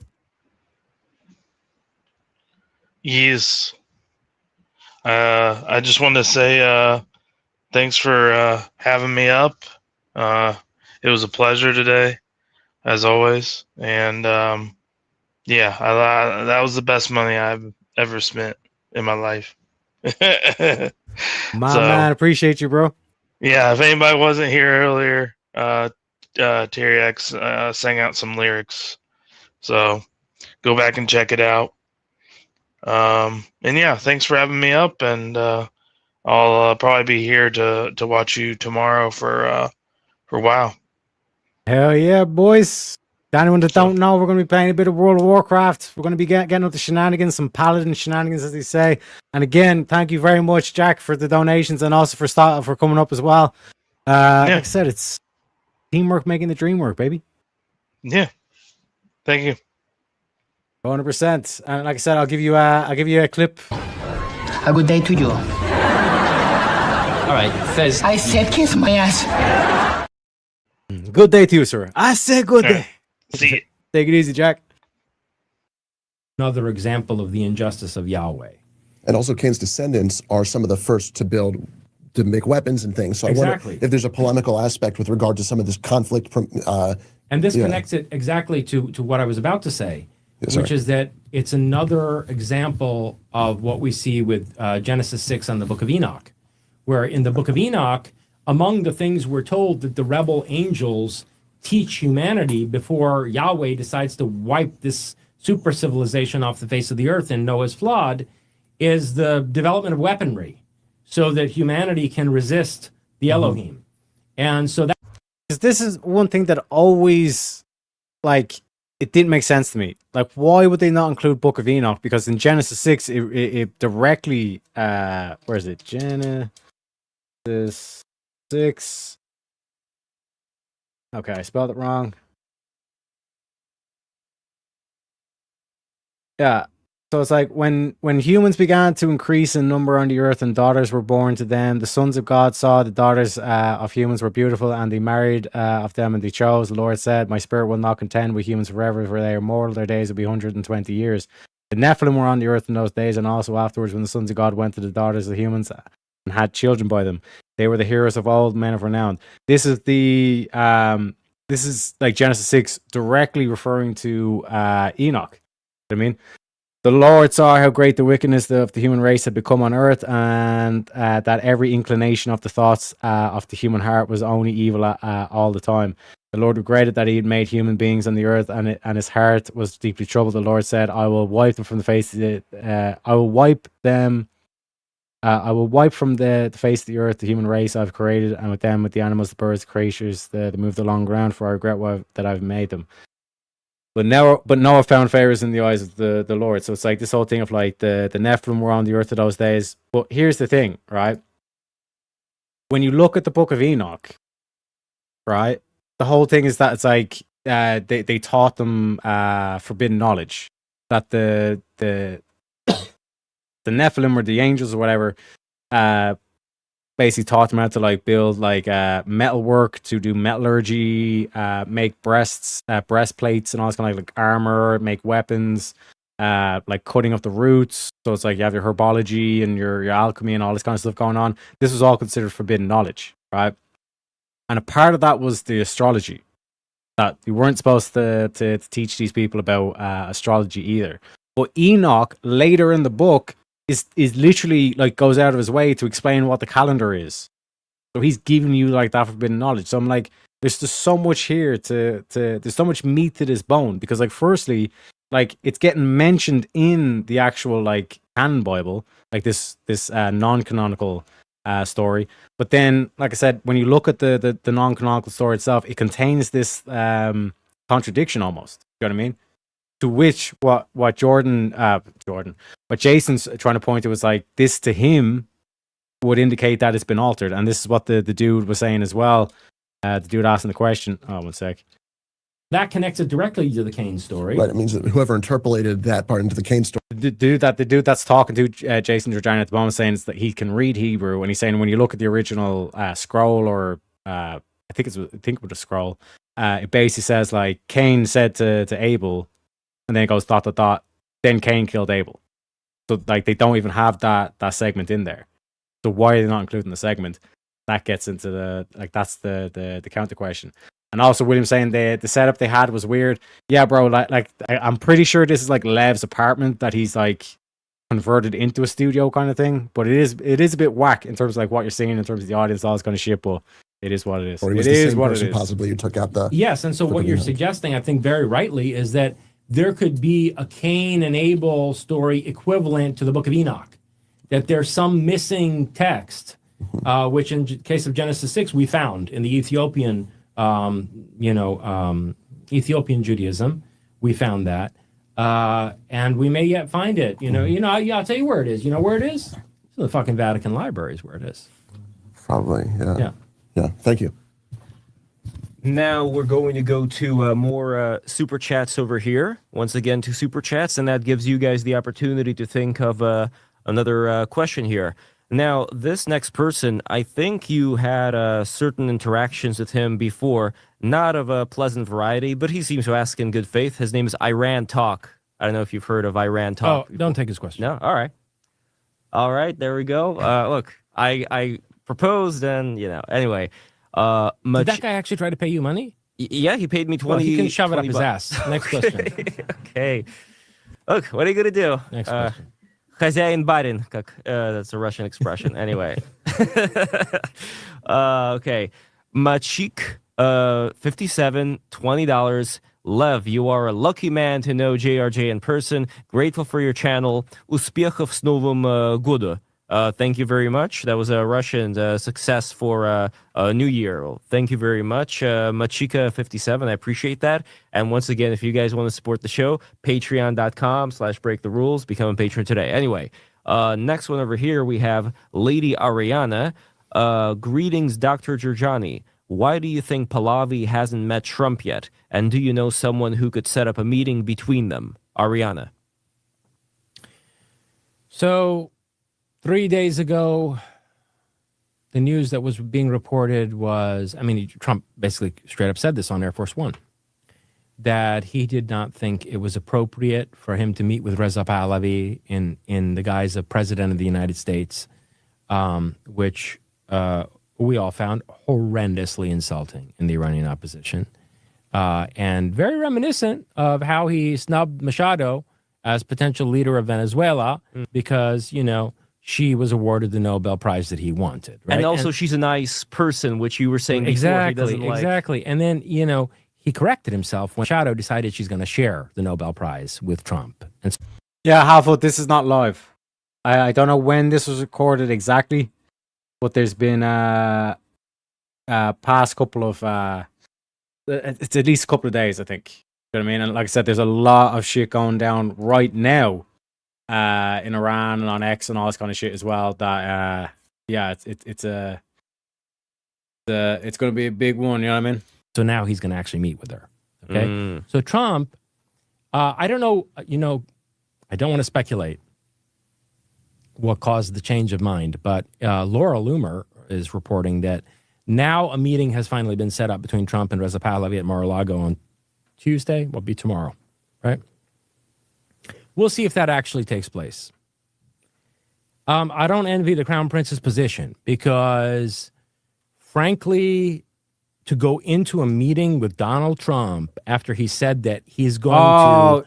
You're talking about JS. Okay, yeah, my bad. Give the regime a slap on the wrist with a brief military strike, a limited military strike, but then sit at a negotiating table with them, right, over the bodies of all of these massacred Iranian protesters.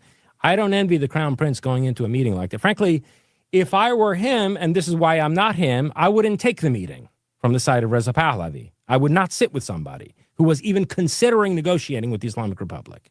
Okay, so I don't envy him in the position that he's in. But then again, this is why he's the man for the job under these current conditions, because he'll do something like that. And somebody has to. So I'm sure that if Reza Pahlavi gets that meeting with Trump at Mar-a-Lago tomorrow, he's going to try to make the case to him as best he can that he should not sit down with any official of the Islamic Republic, nor delegate any of his administration, officials to do so. Right as of now, the meeting is supposed to take place. We'll see, within the next 24, 48 hours, whether it does, and whether Reza Pahlavi can prevail upon Trump not to engage in negotiations with the Islamic Republic. Now, I will say this.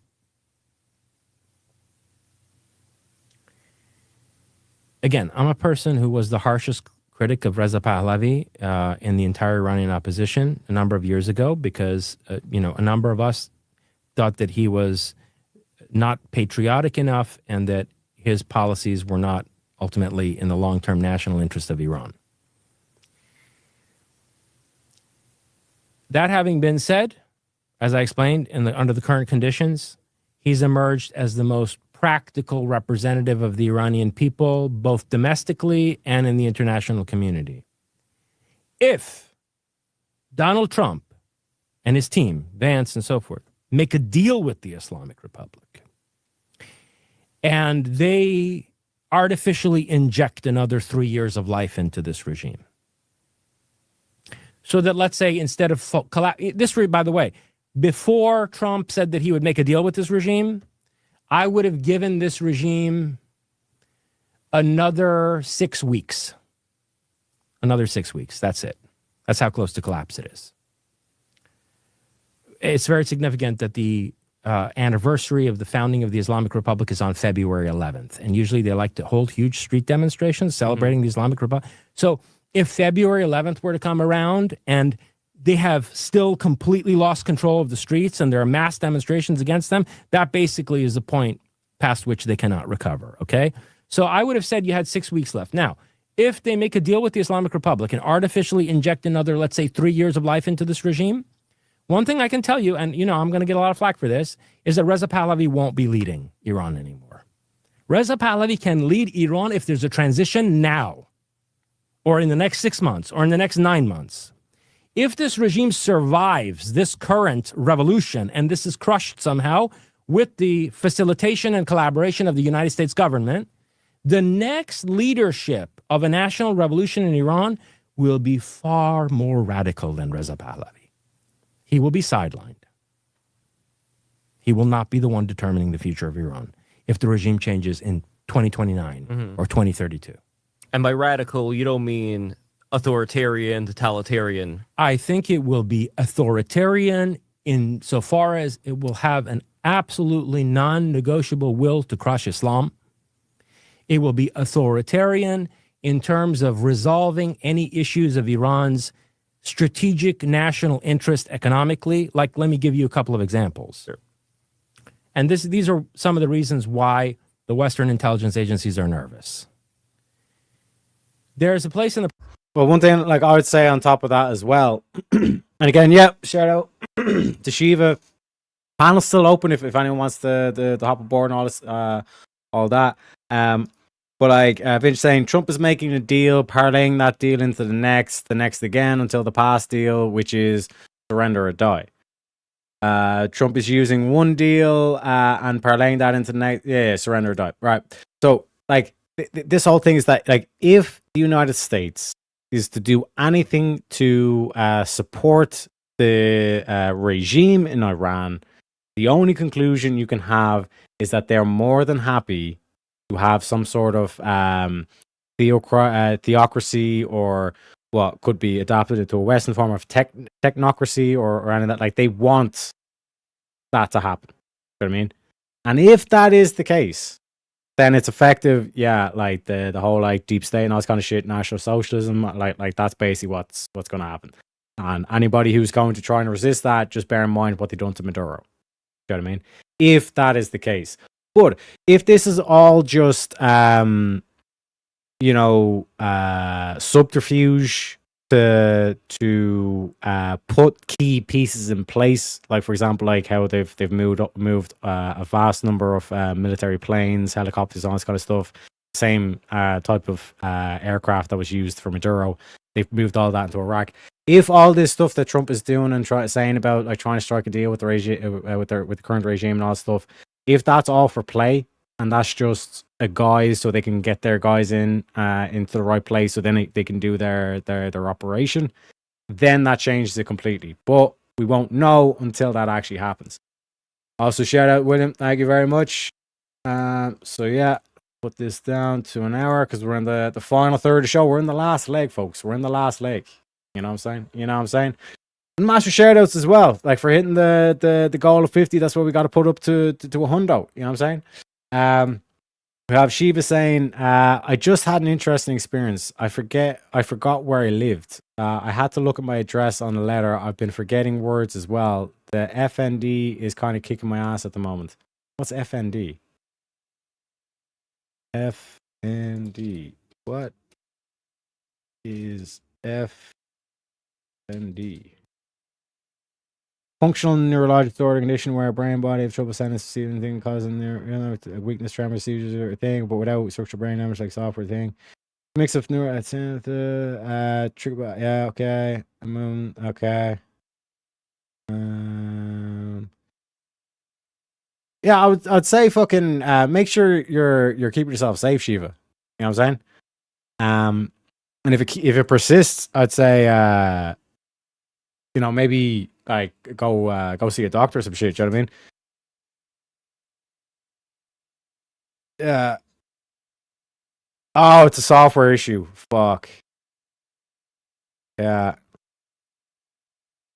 Fuck yeah. It's kind of like they're basically saying it's like the analogy is saying think of your brain as a computer. FND means the computer's hardware, which is like the brain structure is fine, but the software, how the signals run, has a bug causing the system to malfunction, even though nothing is physically broken. Shit, bro. Peace and peace. Hopefully you're okay. Also shout out to Shazzy for the Big 10. Says good morning, Teriak. Morning to you, Shazzy. Let me play a bit of Indian wisdom for that one. Don't beat yourself up over past mistakes. You are going to fuck up again in the future, quite possibly in the most spectacular fashion. Why worry about yesterday's fuck-ups when you have tomorrow's fuck-ups to look forward to? You are a fuck-up, and fucking up is part of your growth process. Embrace the process. Embrace the process. You know what I'm saying? But yeah, it's good to see that. Like I said, it sounds fucking shit, bro.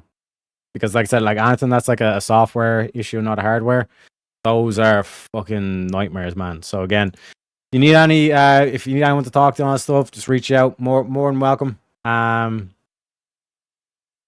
Yeah, basically it's the nervous system shutdown due to 100%. Welcome in, folks. We're talking about Iran. We're talking about geopolitics and the implications. You know what I mean? But like I was saying, like I'm 100% behind Giorgiani here. If America keeps that Islamic regime in Iran, like that's literally like your government saying to you that like we are the bad guys. You know what I mean? Also, yes, William saying, remind everybody who the mama bear is. The mama bear. What is a woman, folks? What is a woman? Black preacher. What is a woman? What is a woman? It's your mama. It sure ain't your daddy. That's right. Go ahead. President Biden joining in on the conversation. We didn't know what a woman. We didn't know what a woman is. A woman is your mama. That's right. You mean to tell me you past 80 and you don't know your mama and your wife is a woman? They keep trying to shove this trash on Africa. And African presidents, one by one, is standing up against it. That's what the black church used to be.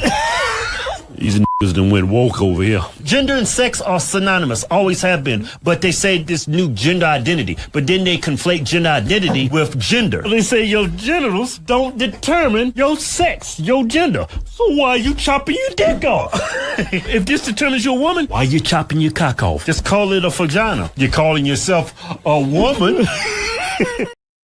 Jazzy would have been front row there, you know what I'm saying? Cheering that on and saying, hallelujah! Can I get an amen? And Shazzy would have been like, amen, preacher. You know what I mean? Brothers and sisters, can you testify? You know what I mean? You gotta love it. You gotta love it, folks. Persian Gulf called the South Pars Field. The South Pars Field.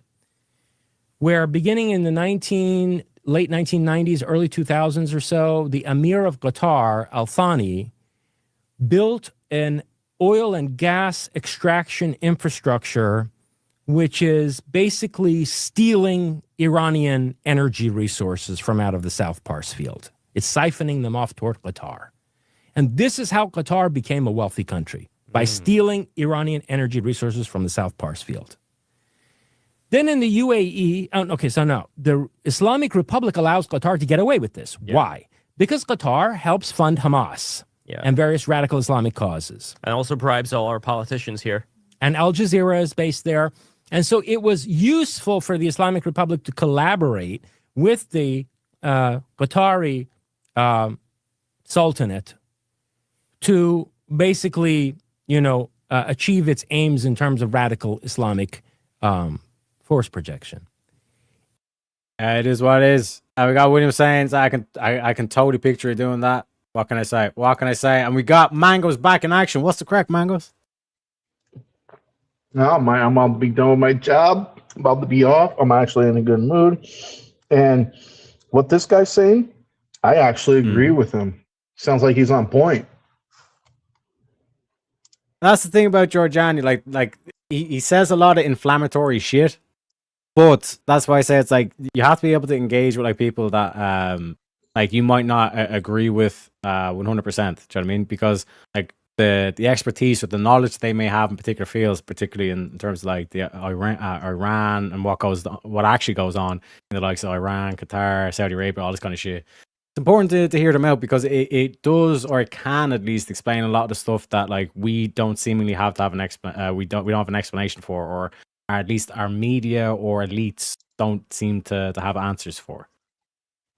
Well, that's called lucidity. Lucidity being that it's like, oh my God, wow. Anyways, lucidity basically means that clearness, brightness, someone who you think that might be an idiot, but they can say something that's wise or based now and then, like not everything, I'll just leave it at that.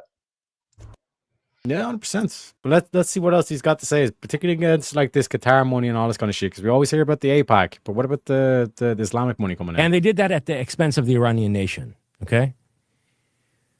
So one issue that's going to be resolved in an authoritarian manner is control of the South Pars Field. There's going to be a war between Iran and Qatar. Not under Reza Pahlavi. Reza Pahlavi is a business-minded man. Reza Pahlavi has this organization called National Union for Democracy in Iran, Nufti. Okay, they're a bunch of technocrats. They want to come in. They want to have good business with everybody. Yeah, they want to be nifty. Yeah, nifty in crafting business deals that benefit everybody in the region, right? So you're not going to get that under him. But if the Islamic Republic lasts for another 3 years or so, a different group of people will come in, and they will resolve that through war with Qatar, and Qatar will be decimated. There won't be a country there. Not only will there be no business, there won't be a country there. Okay. And by the way, America should consider what it wants to do with Al Udeid base, because its base is in Qatar. You know, if they want to support the Islamic Republic to last another few years, I strongly suggest they ought to leave Qatar before Iranian troops arrive there. The second issue is that there are 3 islands at the mouth of the Persian Gulf, just inside the Strait of Hormuz. So the Strait of Hormuz is a vital energy chokehold of the world, where all the oil and gas that comes in and out of the Persian Gulf has to pass through this narrow strait. And you know, Iranian naval power essentially controls that strait, but also vital to management of the Strait of Hormuz are these 3 islands just inside the Persian Gulf called the Greater and Lesser Tonbs and Abu Musa. And these islands belong to Iran historically. They've always been part of Iran. And they're vital from a naval control standpoint. And they're also potential places of economic development. Like you could build seasteads around these islands. And, you know, all kinds of interesting offshore technological development could take place there as like relatively unregulated economic and tech development zones. Like I talked about technology acceleration zones earlier, right? So these islands are very important. Now, the UAE has asserted some ridiculous claim over these islands. UAE, which is a fake country, by the way. United Arab Emirates is not even a country. I mean, it's a fake entity. Every time you say fake country, we have to have a drinking game in the future. Yes. Yeah. Okay, we'll all wind up drunk. Because anyway. So wait till you hear about what he thinks about Azerbaijan and Armenia. Like he's like, oh, that's all northern Iran. They're not real countries. Years in Dubai and Abu Dhabi are trying to assert a claim over these islands. And I'm very concerned that if there's chaos and disorder and a kind of functional collapse of the Iranian central government, that they will use that opportunity to move and seize these islands, you know, naval force. So if another more authoritarian nationalist regime were to come to power in Iran, certainly the issue of the 3 islands will be resolved decisively, and Dubai will be leveled to the ground. Okay? So all these people who invested all this money into this fucking Arab Las Vegas, you know, just understand that if you go against the will of the Iranian people today, if this regime collapses 3 years from now, you're going to be dealing with an Iranian leadership that will level Dubai to the ground as part of a war to seize those 3 islands. They should also consider that. One follow-up question I just want to ask regarding that, since you mentioned Dubai and Qatar. It seems like on the internet right now, like Kunli Trunkpa, which I don't know if you guys know who that is. We have Vintage saying, such cope. If the US and the West in general would act on what they say, then fair call. Fact is, within their own borders, they're all bark, no bite. Look at New York, Minnesota, Ohio, and California. Well, yeah, let's look at those. Let's look at what's going on down in Minnesota. Waltz is out of the race. I mean, the National Guard has been deployed. You have the whole ICE agents and all this kind of shit. And speaking to them, it's like, yeah, like they're all bark. You know what I mean, because what the fuck is Minnesota going to do if the full brunt of the US military comes down on them? It ain't going to go well for them. I can tell you that. Yeah, go ahead, Marcos. It's called sedition, basically opposing federal authority, and that's what they've been doing. And yeah, I mean, you can't really argue against that. I'm just adding a definition because that is called sedition, and they keep pushing it. They're going to get what they're asking. They ain't gonna like it. Anyways, that'll be it for me on that one. And Vince saying, yeah, nothing. That's what I said. Nothing, Tarek. They'll do fucking nothing. Then what happened to Maduro? Touche, Vintage. Yeah, I mean, what happened to Maduro? Because that was clearly an action. I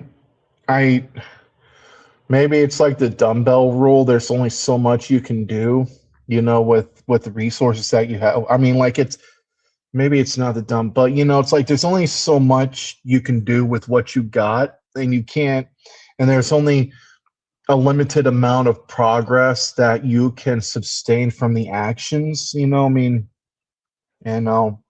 so, I mean, foreign, in foreign policy action, domestically, reduced action. I mean, it all depends how you're looking at it, but I'm going to grant Vintage, because he does have a point about how there's, basically those, cities are impotent of enforcing federal law and understanding what the supremacy clause is.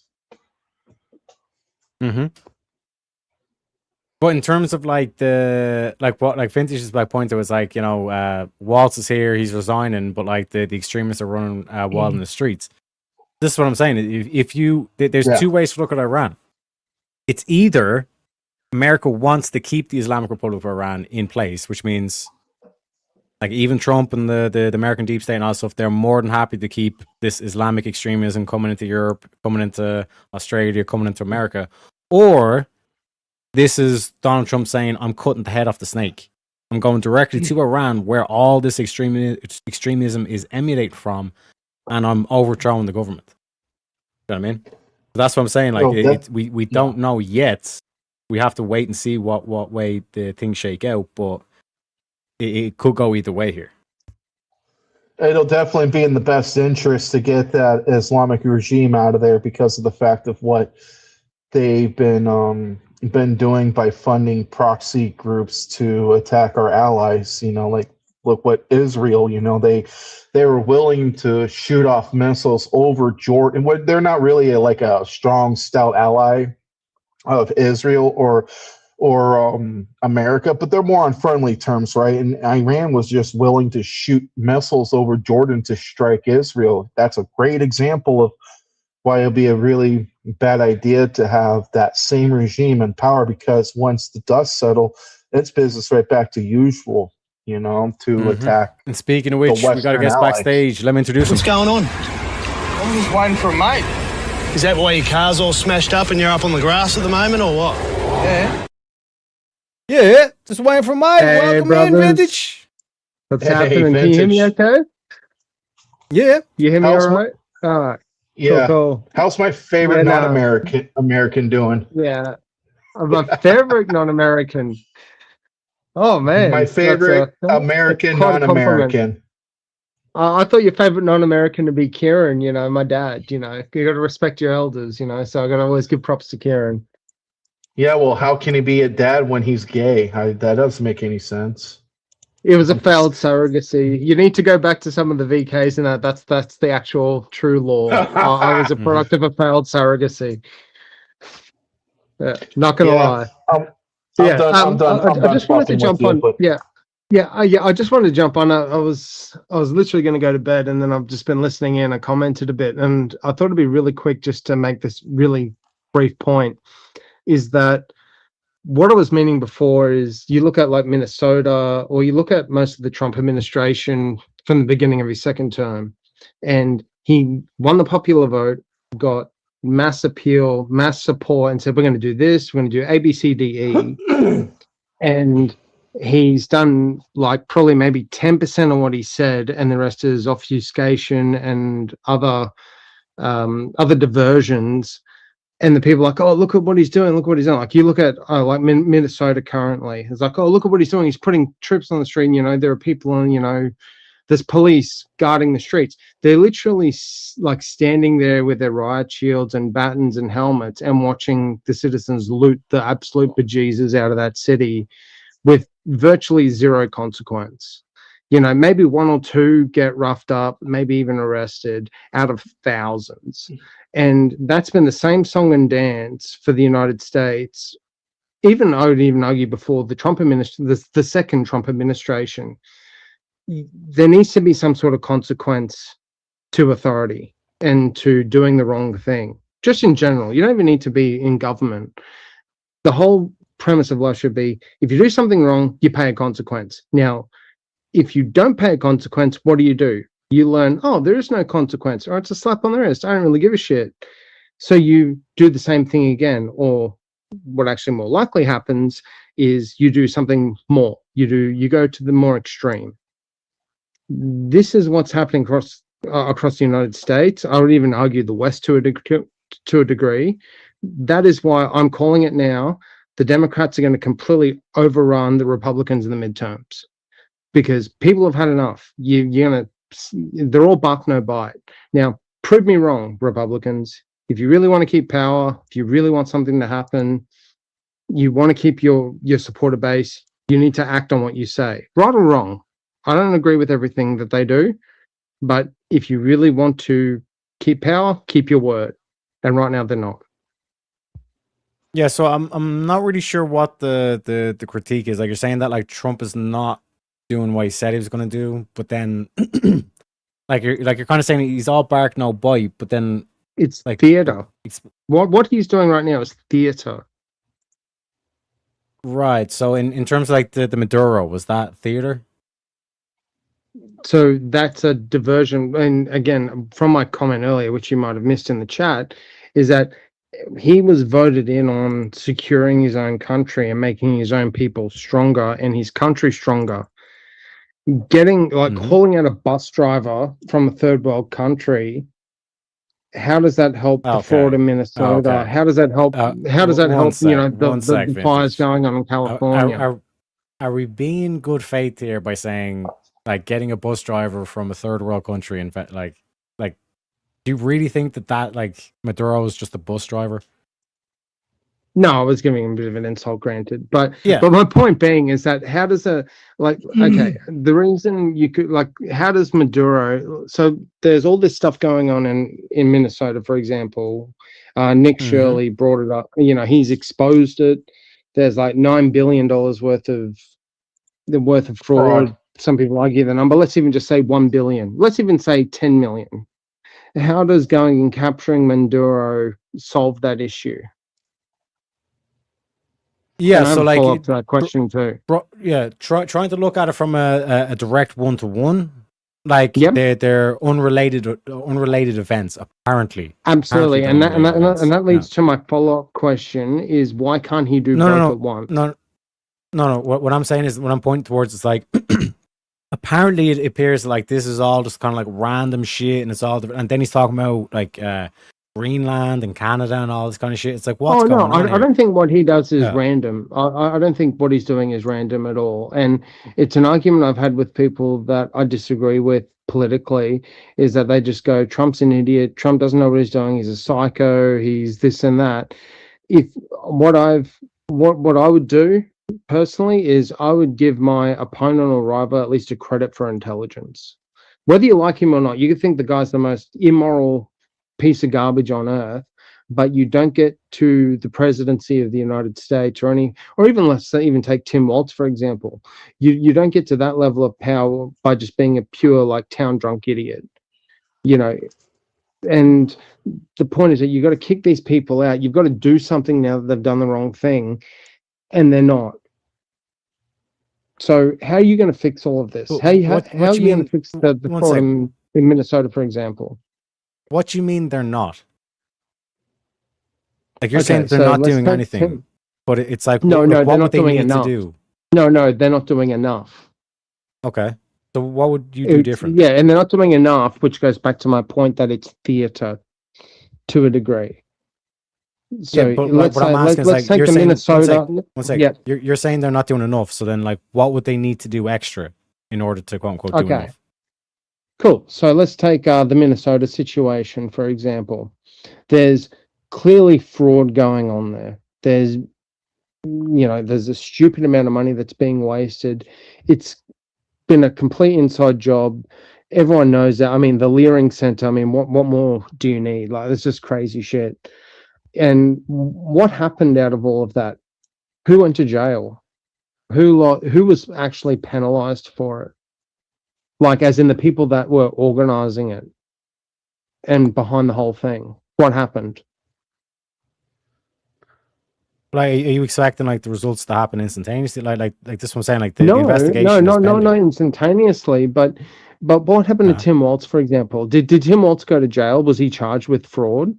Was he Well, investigated for fraud? he's now stepped down because again, there's Exactly. more Yeah. fraud So he's coming done down, what all this kind of most shit, but so he's done what politicians do in the US and even in my country, where they go, "Oh shit, I just got caught out for doing something really wrong," which if you were a regular civilian and not in politics, you would go to jail for life for. Yeah. And he's And- like, I'm just going to resign, you know, because I want to be closer to my family, and I just want to retire in peace. And he's going to get a pension for life from the U.S. government because he was a politician for how many years he was, and their government, much like mine, says if you've been in power for X amount of time and you just quit, you can just get X amount of tens or hundreds of $1,000s for life just for the sake of existing. And that's a punishment for millions, if not billions of dollars of fraud. Tell me how that's justice. Yeah, so again, like the investigation is ongoing, but to say that it's like this was all Waltz is doing from the get-go and all shit, like this is going on for like decades. Like this fraud. Oh, It's like I agree. 10 years, 20 years kind of thing. Do you know what I mean? So in terms of Okay, like trying to yeah, get man, one I sec, agree. trying to get to the quote unquote bottom of it and saying that Trump's Mhm. not doing enough. It's like the mere fact that like who do you think is setting up Nick Shirley with like the information to do this whole hit piece, all this kind of shit. Oh, That's yeah, one no, aspect. there's I'd someone say, on they the say, well, no, in the video, if you watched it, there's a guy on the inside that was leaking the information to who Shirley was who's- speaking to, and that's and- what ultimately yeah. exposed it. Yeah. So who's setting Okay. all these wheels in motion? Like that's what I'm saying. Who's Well, that's enabling what all you these gotta find whistleblowers to out. come out? But- And when you Okay, when so you're looking at nothing's like gonna actually happen, getting, and I'll tell you yeah, why. No, one sec. Like to address the whole thing of like Trump's not doing enough and all this shit. If he was to just come and say, okay, Waltz is instantly locked up, do you know what I mean? That just feeds into the whole narrative where it's like, okay, Trump is just locking up his political opponents and all this kind of shit. Do you know what I mean? So Yeah, it's like see, this being is able where- to handle and- this, being able to handle this in the right way is the key thing. And when it What's the comes right down to way? like proof, when it comes down to having proof and all this kind of shit, you need to be able to directly tie these people to this fraud. So what's the proof then that require? What's the threshold of proof for you? Yeah. To So go that where yeah, is- Walter's yeah. definitely guilty and he needs to be Okay. locked up. So where is your like physical proof that Waltz was actively engaged in this fraud? So the actual funds that were being distributed was under the government, which needed oversight and people to give the green tick to go, yes, we're going to give this amount of money. Now, that person gave the green tick and said, yes, we're going to give them the money. They're guilty of fraud. Then the person above them, who was their team leader or supervisor, went, what are you doing that for? It's all good. Just trust me, bro, or hey, I'll give you a kickback. Okay, that person goes to jail too. And it goes up and up and up and up. Now, let's say, for example, Tim Waltz is completely innocent. By the time it gets up to him and where's at the some point evidence? someone goes, oh, there's someone that's innocent. Okay, there's someone that's guilty. All right, we need to actually start doing something about this. They completely overlook it. And it just happens. You can't expect that sort of money and that sort of fraud to go on without the person at the head not knowing about it, or at least being complicit in it. So and if you grant that, there's one of two options: either they're in on it, or they're totally incompetent to the point that they do not have the right to be in that seat of power to begin with. Yeah. So again, the question is like, where is the physical evidence tying Tim Waltz to this? Are you really defending Tim Waltz at this point? No, what I'm saying is like you're saying Do you that think like, there's there's not no enough. fraud? One sec. You're the one that like is avoiding the question because you're the one saying that Trump's not doing enough. He should lock Tim Waltz up. I'm okay. In order to lock someone up, we need to have burden of proof. So where's our proof? Where's our evidence? Okay, I would argue that you don't necessarily even need that. So we can just lock Tim Waltz up if we wanted to. Okay, so if I'm being under investigation for, say, a DUI, and officer suspects me of a DUI and locks me up, he hasn't taken my breath, he hasn't drawn any blood, and he goes, I suspect you of being under the influence. Will a police officer tend to arrest me and potentially put me in jail, at least for a night, pending investigation?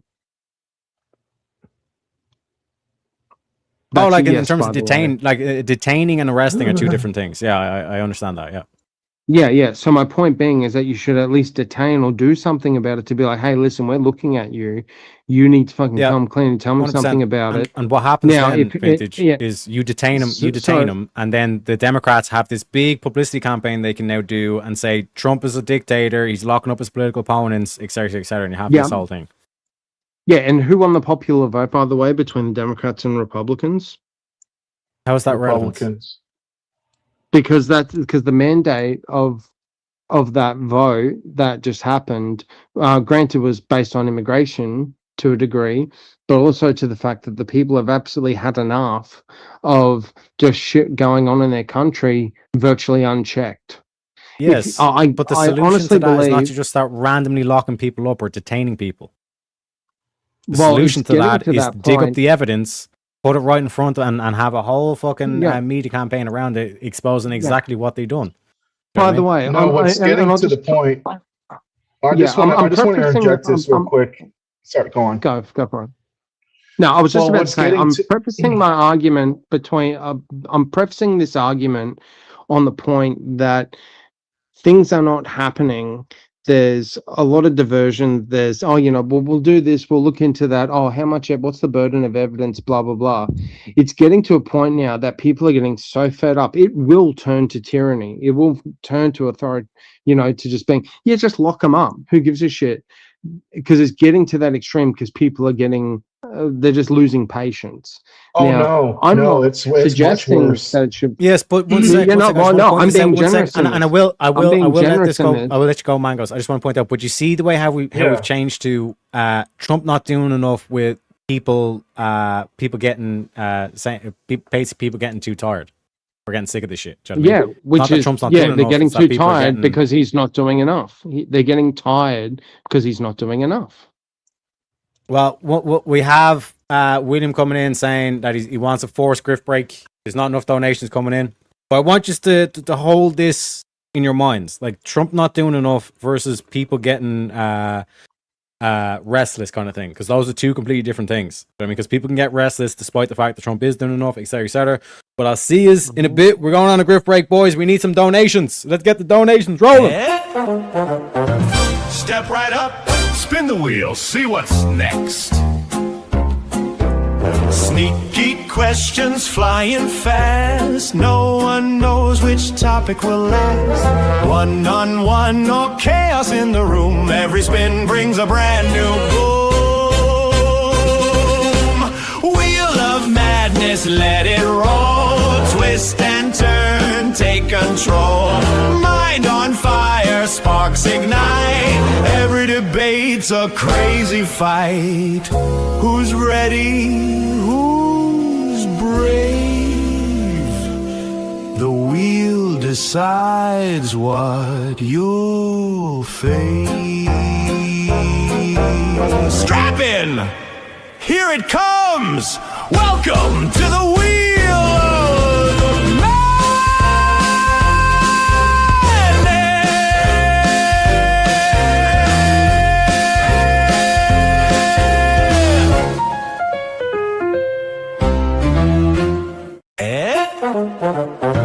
Step right up, spin the wheel, see what's next. Sneaky questions flying fast. No one knows which topic will last. One-on-one or chaos in the room. Every spin brings a brand new boom. Wheel of madness, let it roll. Twist and turn, take control. Mind on fire, sparks ignite. Every debate's a crazy fight. Who's ready? Who's brave? The wheel decides what you'll face. Strap in! Here it comes! Welcome to the wheel of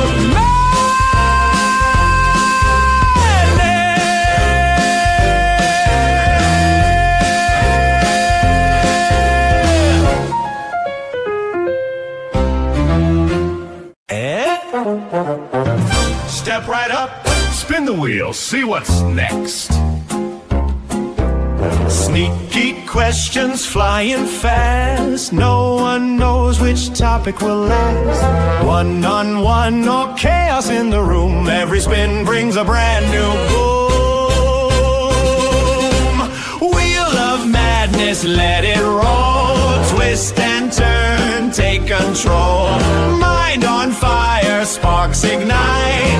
Every debate's a crazy fight. Who's ready? Who's brave?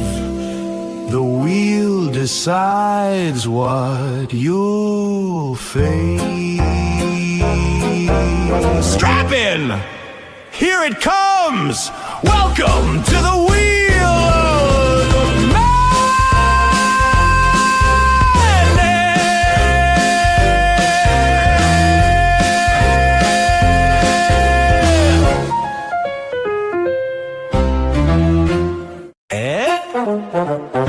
Step right up, spin the wheel, see what's next.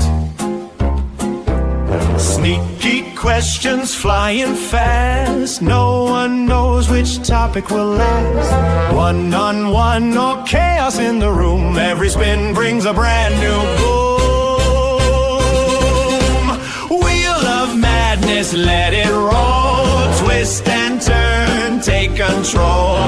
Mind on fire, sparks ignite. Every debate's a crazy fight. Who's ready? Who's brave? The wheel decides what you'll face. Strap in! Here it comes! Welcome to the wheel of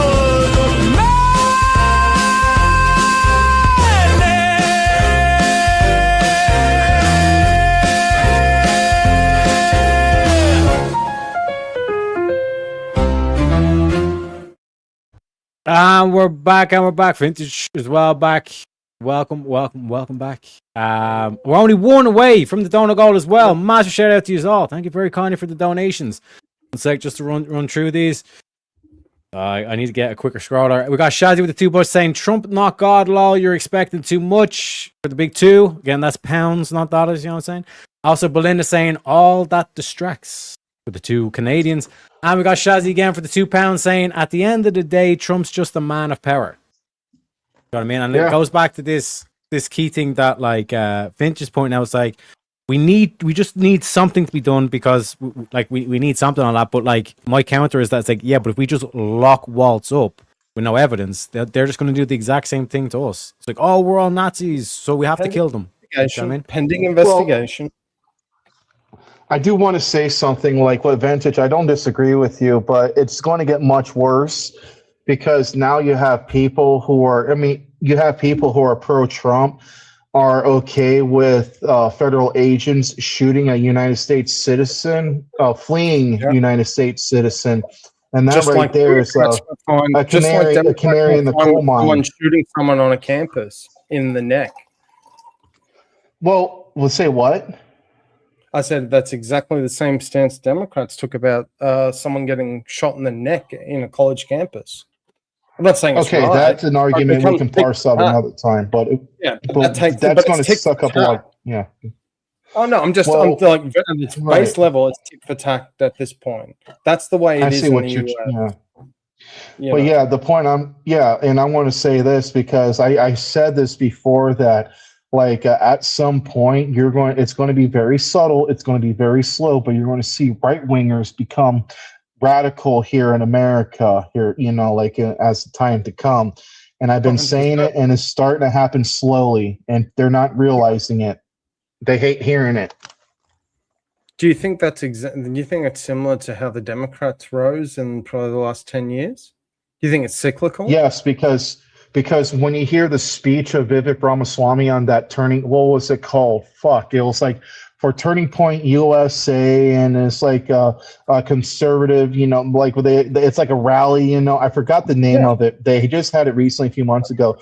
And if you listen what Vivek Ramaswamy was saying, like, oh, if you're not this, you're not welcome here and all this and that, like, that's exactly the kind of thing that the type of tone rhetoric that the Democrats were using 15 years ago. If you don't value human rights or such and such for X people, you don't have, this is not a country for you because we're inclusive. They're using the language opposite relevant to their political axioms. No, I get you.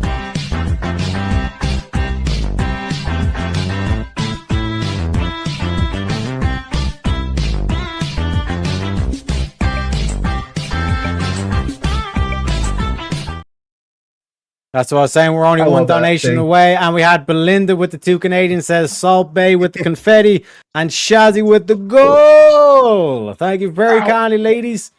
We're going to get, she'll be coming, because the ladies got it. She'll be coming with the donations. Down road when she comes.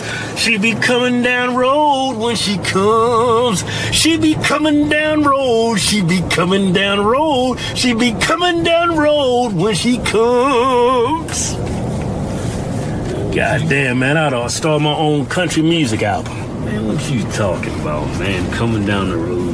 It'll be a hit, man. I'm light-skinned, I'm black. I throw in some cowboy boots and a 10-gallon hat. Instant millionaires. And then when that dies down, I'll go straight into light-skinned cowboy porn. I have a cowboy hat, and it'll be a catch to the porn, right? The catch is... Do not come. Do not come. This black preacher. What is a woman? What is a woman? It's your mama. It sure ain't your daddy. That's right. Go ahead. President Biden joining in on the conversation. We didn't know what a woman. We didn't know. we didn't know what a woman is. The woman is your mama. That's right. You mean to tell me you past 80 and you don't know your mama and your wife is a woman? They keep trying to shove this trash on Africa. And African presidents, one by one, is standing up against it. That's what the black church used to be. These niggas done went woke over here. Gender and sex are synonymous, always have been. But they say this new gender identity. But then they conflate gender identity with gender. They say your genitals don't determine your sex, your gender. So why are you chopping your dick off? If this determines you're a woman, why are you chopping your cock off? Just call it a vagina. You're calling yourself a woman. You know what I'm saying? And with, like, vintage, like, on that message as well, like, do you not like say that like all the stuff like Trump's done in terms of like saying that men and women are like all that kind of shit, that a woman is a female and a man is a woman. A man is a male kind of thing, and doing the whole official language is now English and all this kind of stuff. Like all those things, like, is that not Trump like fulfilling his mandate? Well, you could argue that, but my point being is that when it comes to the big stuff that's happening on the fly with respect to, again, I go back to Minnesota and things that are happening within his own border. I don't know about anyone else, but, I like to think like my country. I can't remember the last time my country had, dumpster barricades in our cities and people throwing stuff at armed police. And yet this is supposed to be the free world that's prospering and doing really great, and everyone's happy, and the country's getting better. It's insane. They're dividing themselves even further. The point I make is that people need to start coming together. Now, how that happens, I have no clue at this point, because I think that there's too much infrastructure and too much mainstream media and government and the way everything goes, where people are just getting further divided. They're getting thrown into camps, and eventually it's going to be a powder keg, and everyone's going to just start going at each other in ways we couldn't even imagine right now. And you're fucking nailing it. And it shouldn't happen. If we're all civil people and normal people, that shouldn't happen. But people are getting turned like just sheep and cattle to, and they're getting conscripted. I was going to actually change that word, but no, I will even say conscripted into their various camps and sides. And one day it'll be one against the other. Now, if that's going to be a civil war within a country, maybe. But if you look at it, the West in general, I would honestly not be surprised, as absolutely gutting and as sad as that is. And, it just does my head in to even think that, but people are going in that way. There's no talk of how are we going to come together. It's, oh, this is why it's bad. Like people are talking about in Minnesota about whether or not someone being killed in their car is justified. Now, you know, and I'll use it as an example, is that people can maybe, I'd say, let's say 45% of people think it was justified. Maybe 50% people it wasn't justified. And then there's 5% going, you know what? That, you know, the fact that a life was lost is actually really sad. And I find that really heartbreaking that, you know, just under that theory, you know, you can play with the math all you want, but for the purpose of my argument, just assume that's the case.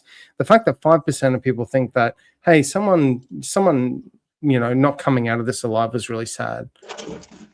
That's a, you know, how is, you know, can you really think that's a civilization that's actually good? Well, like in terms of be proud of. Yeah, and in terms of like the particular case you're dealing with, like this is the conversation being had that it's like, oh, it's just a woman sitting in a car that's lost her life, but it's like that's a vast oversimplification of it. Would you not agree? No, that's my point though, is that it's an, you know, we need to get, you know, people are investigating and going into this in layers upon layers and layers. I'm not saying that, you know, something has to be investigated, but everything gets so overanalyzed these days, you know, and some reasons are justified, some are not. But I just don't know how you get back to a point of healing and people actually coming together as a society. It seems like there's two teams fighting against each other, like a football match, for example. And it's like, oh, my football team's going to just overrun yours. And then the other team's like, no, my team's going to absolutely wreck yours. And that's just how they play now. It's not a sport or a war even. It shouldn't be. There should be a point of, okay, we're going to have differences. We're not going to agree on everything, but we can at least come together, go through some differences, agree to disagree on certain points, but overall make a better community and society. So I'll do this for example. So back in the day, back in my country, for example, you had the two major parties. And in terms of agreeing and disagreeing, it was about like this. And they're like, oh no, I disagree with you a bit on this. Okay, now I disagree with you on this. I disagree with you on this. Disagree with you on this. Keeps going off the screen for another 2 meters, probably 5. And so how do you then go from 5 meters here and 5 meters there to back to here? Give me the answer to that. If you think burning dumpsters in the streets of your major cities is the solution to that, you have much bigger issues. Well, I'll say it this much, you know, at least I'm specifically speaking about America because I see it, you know. I'm using the West as an example. I know I've used a lot of American situations here, but I would broaden what I've just said out there. You could use that in most of the Western countries on planet Earth.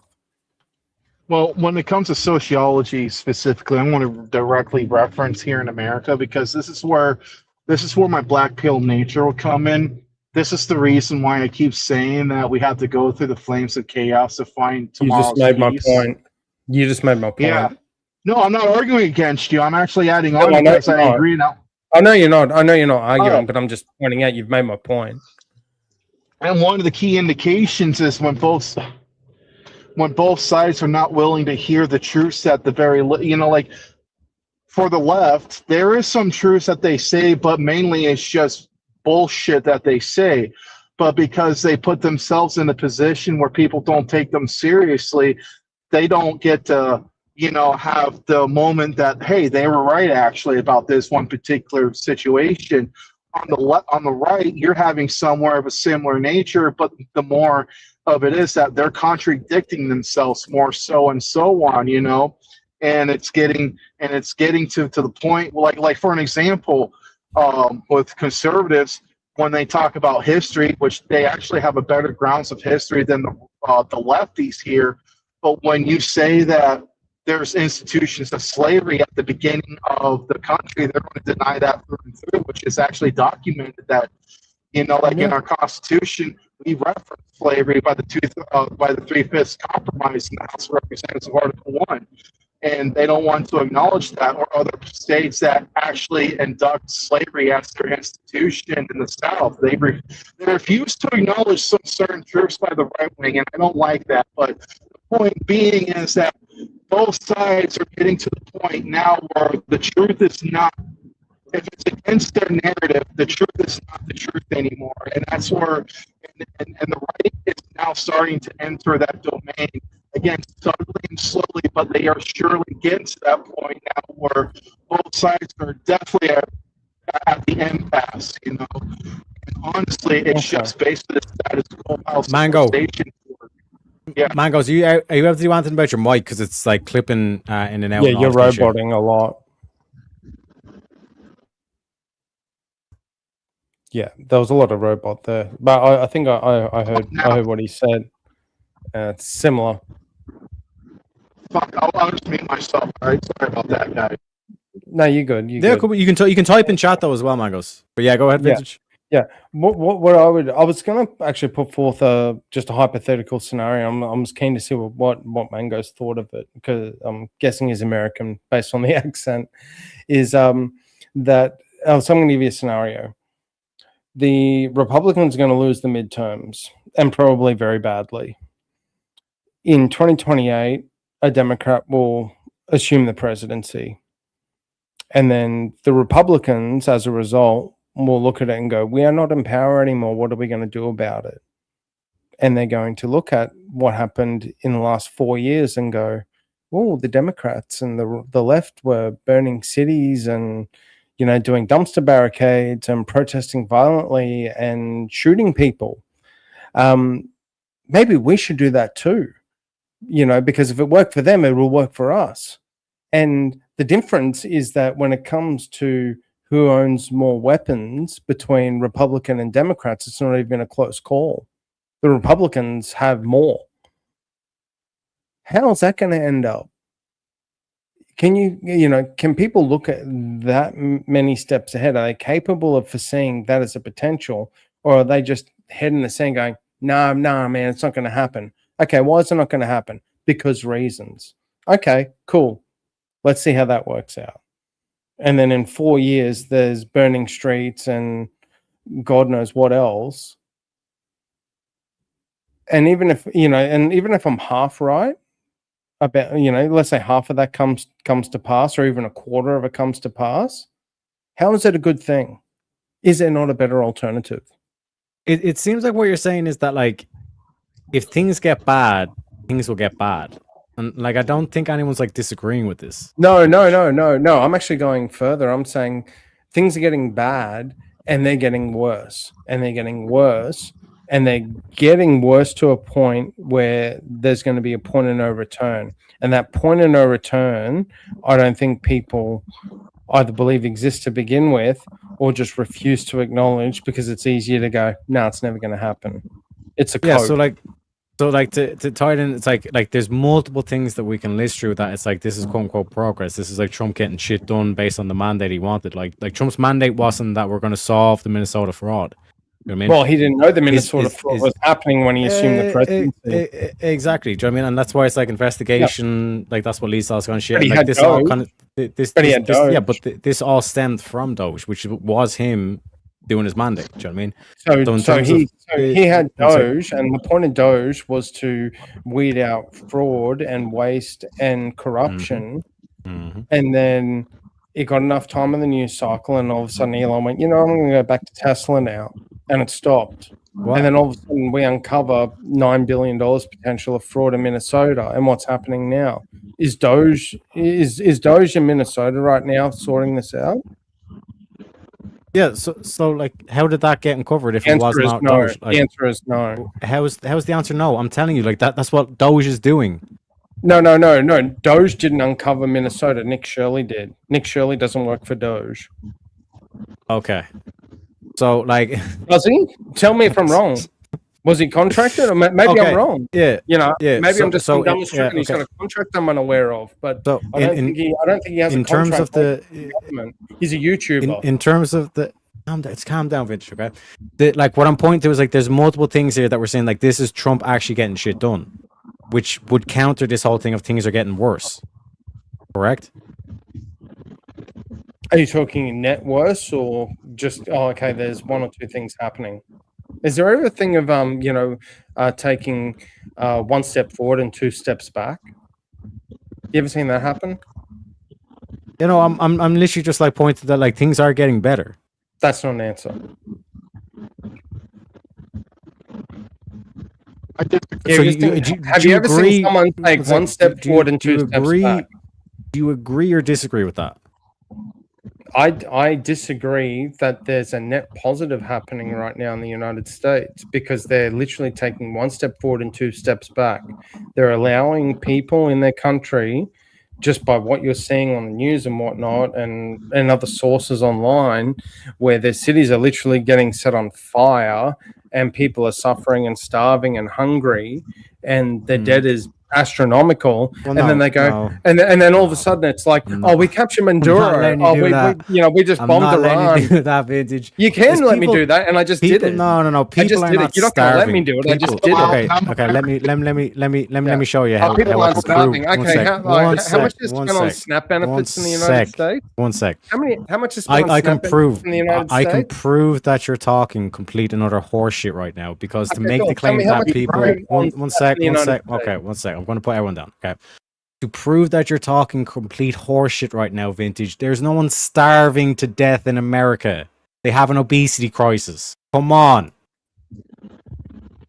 There are people that have an obesity crisis. Not everyone has an obesity crisis, and not The everyone nation is has an starving. obesity crisis. 75% of the population is overweight or obese.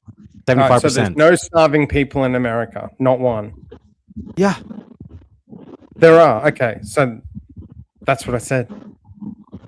There are starving No, you said in America. people are no. You're making the claim that people are fucking dying on the streets from starvation. Exactly. People are I mean, starving on the that's streets. not from- happening. Yeah, no, okay. So I'll just to help you out. Homeless people in Just to America help you out. overweight or obese. You know what I mean? Just They to have the help you most. out, They because have the you made a fattest crucial homeless mistake. people ever. I'm going to have to correct you here because you said you implied that I said that 100% of people are starving and whatnot. That's not what I said. No, you're I making said no. What you're people doing is are you're making starving, not grandiose 100% emotional people. pleas to emotion arguments where you're saying people are starving on the streets, people the streets are getting burned, all this kind of shit. Like yes, So they're but like not? bear in mind So they're not? under Are they under not? Barack I'm stating Obama a under fact. I'm under stating a Barack Obama under Barack I'm stating Obama a fact. is when the likes of BLM and like all the quote unquote city burning started to happen. You know what I Okay, mean? so you So disagree it with- doesn't matter who's in charge. So you disagree with my assertion that there are not starving people. No, I in the just United I disagree. I disagree with the emotional pleas that you're making right now. Okay, no, he's right. I like what you did there. Is that you said 100%, and that's not what I said. You're misrepresenting. what I never said. said you understand. I said you're the one that's making the claim that there's people starving on the streets. That is Yeah, but not the then case in then America. You smuggled in when you were rebutting that I said it was 100%, which is not what I said. No, you're the one that said 100%. No, I never I said didn't. 100%. Play it back. You did. You did. Play it back. No, I You didn't. did. Well, you can play it back and see what you said. I didn't say 100%. In So fact, I what said is your there are not what is your claim? 100%. What was your original claim? That people were Like, starving on the streets, there are- the streets were there getting are- burned. Yeah, that there's fires going on in cities that people are starving. People, not 100%. Yeah. I said people are starving on their street, and then you go, But people well, aren't they starving. captured Manduro. Not one person. People aren't starving. Not one person. Like for it to be a problem, for it to be an actual crisis that like needs There's no the homeless attention issue for. in the United States. There's no homeless or poverty issue in the United Homeless, States. homeless, and starvation are two completely different things. Homeless is I don't have a shelter. Food, starvation is I can't get food. Okay, Two so completely homeless different things. people traditionally have no issue getting food. They don't have shelter because they just spend it all on food, and that's why they're overweight. Is that your assertion? No, again, why are you trying to start? Like, what I'm trying to point towards is that, like, this whole situation that you're painting, that like people are starving and buildings are being put up ablaze and all this kind of shit. It's like That's what the You think news that's is what's showing you. happening That's or what the media is showing you. But it's like when you look at like Sure. across the vast and 50 you- states and of you're- America, and if you think this is that- and if not a you think crisis. my argument, if you think my argument is solely based on mainstream media, you should know me better than that. I know I've only been around the community. No. Your for- argument is the for- typical but argument that they've been that's not- saying, where it's that's not like what I'm saying. everything is a crisis, like everything's going to go to shit and all this stuff. And I'm literally No, I giving you didn't the say examples of everything. Trump, like I doing didn't say the good everything. shit and doing the shit that he mandated. You know what I mean? I But did like, not say everything. You're taking it What to you the mean? extreme. I'm not saying that everything is a crisis. I'm not saying everyone is starving. I'm not saying all the cities are on fire.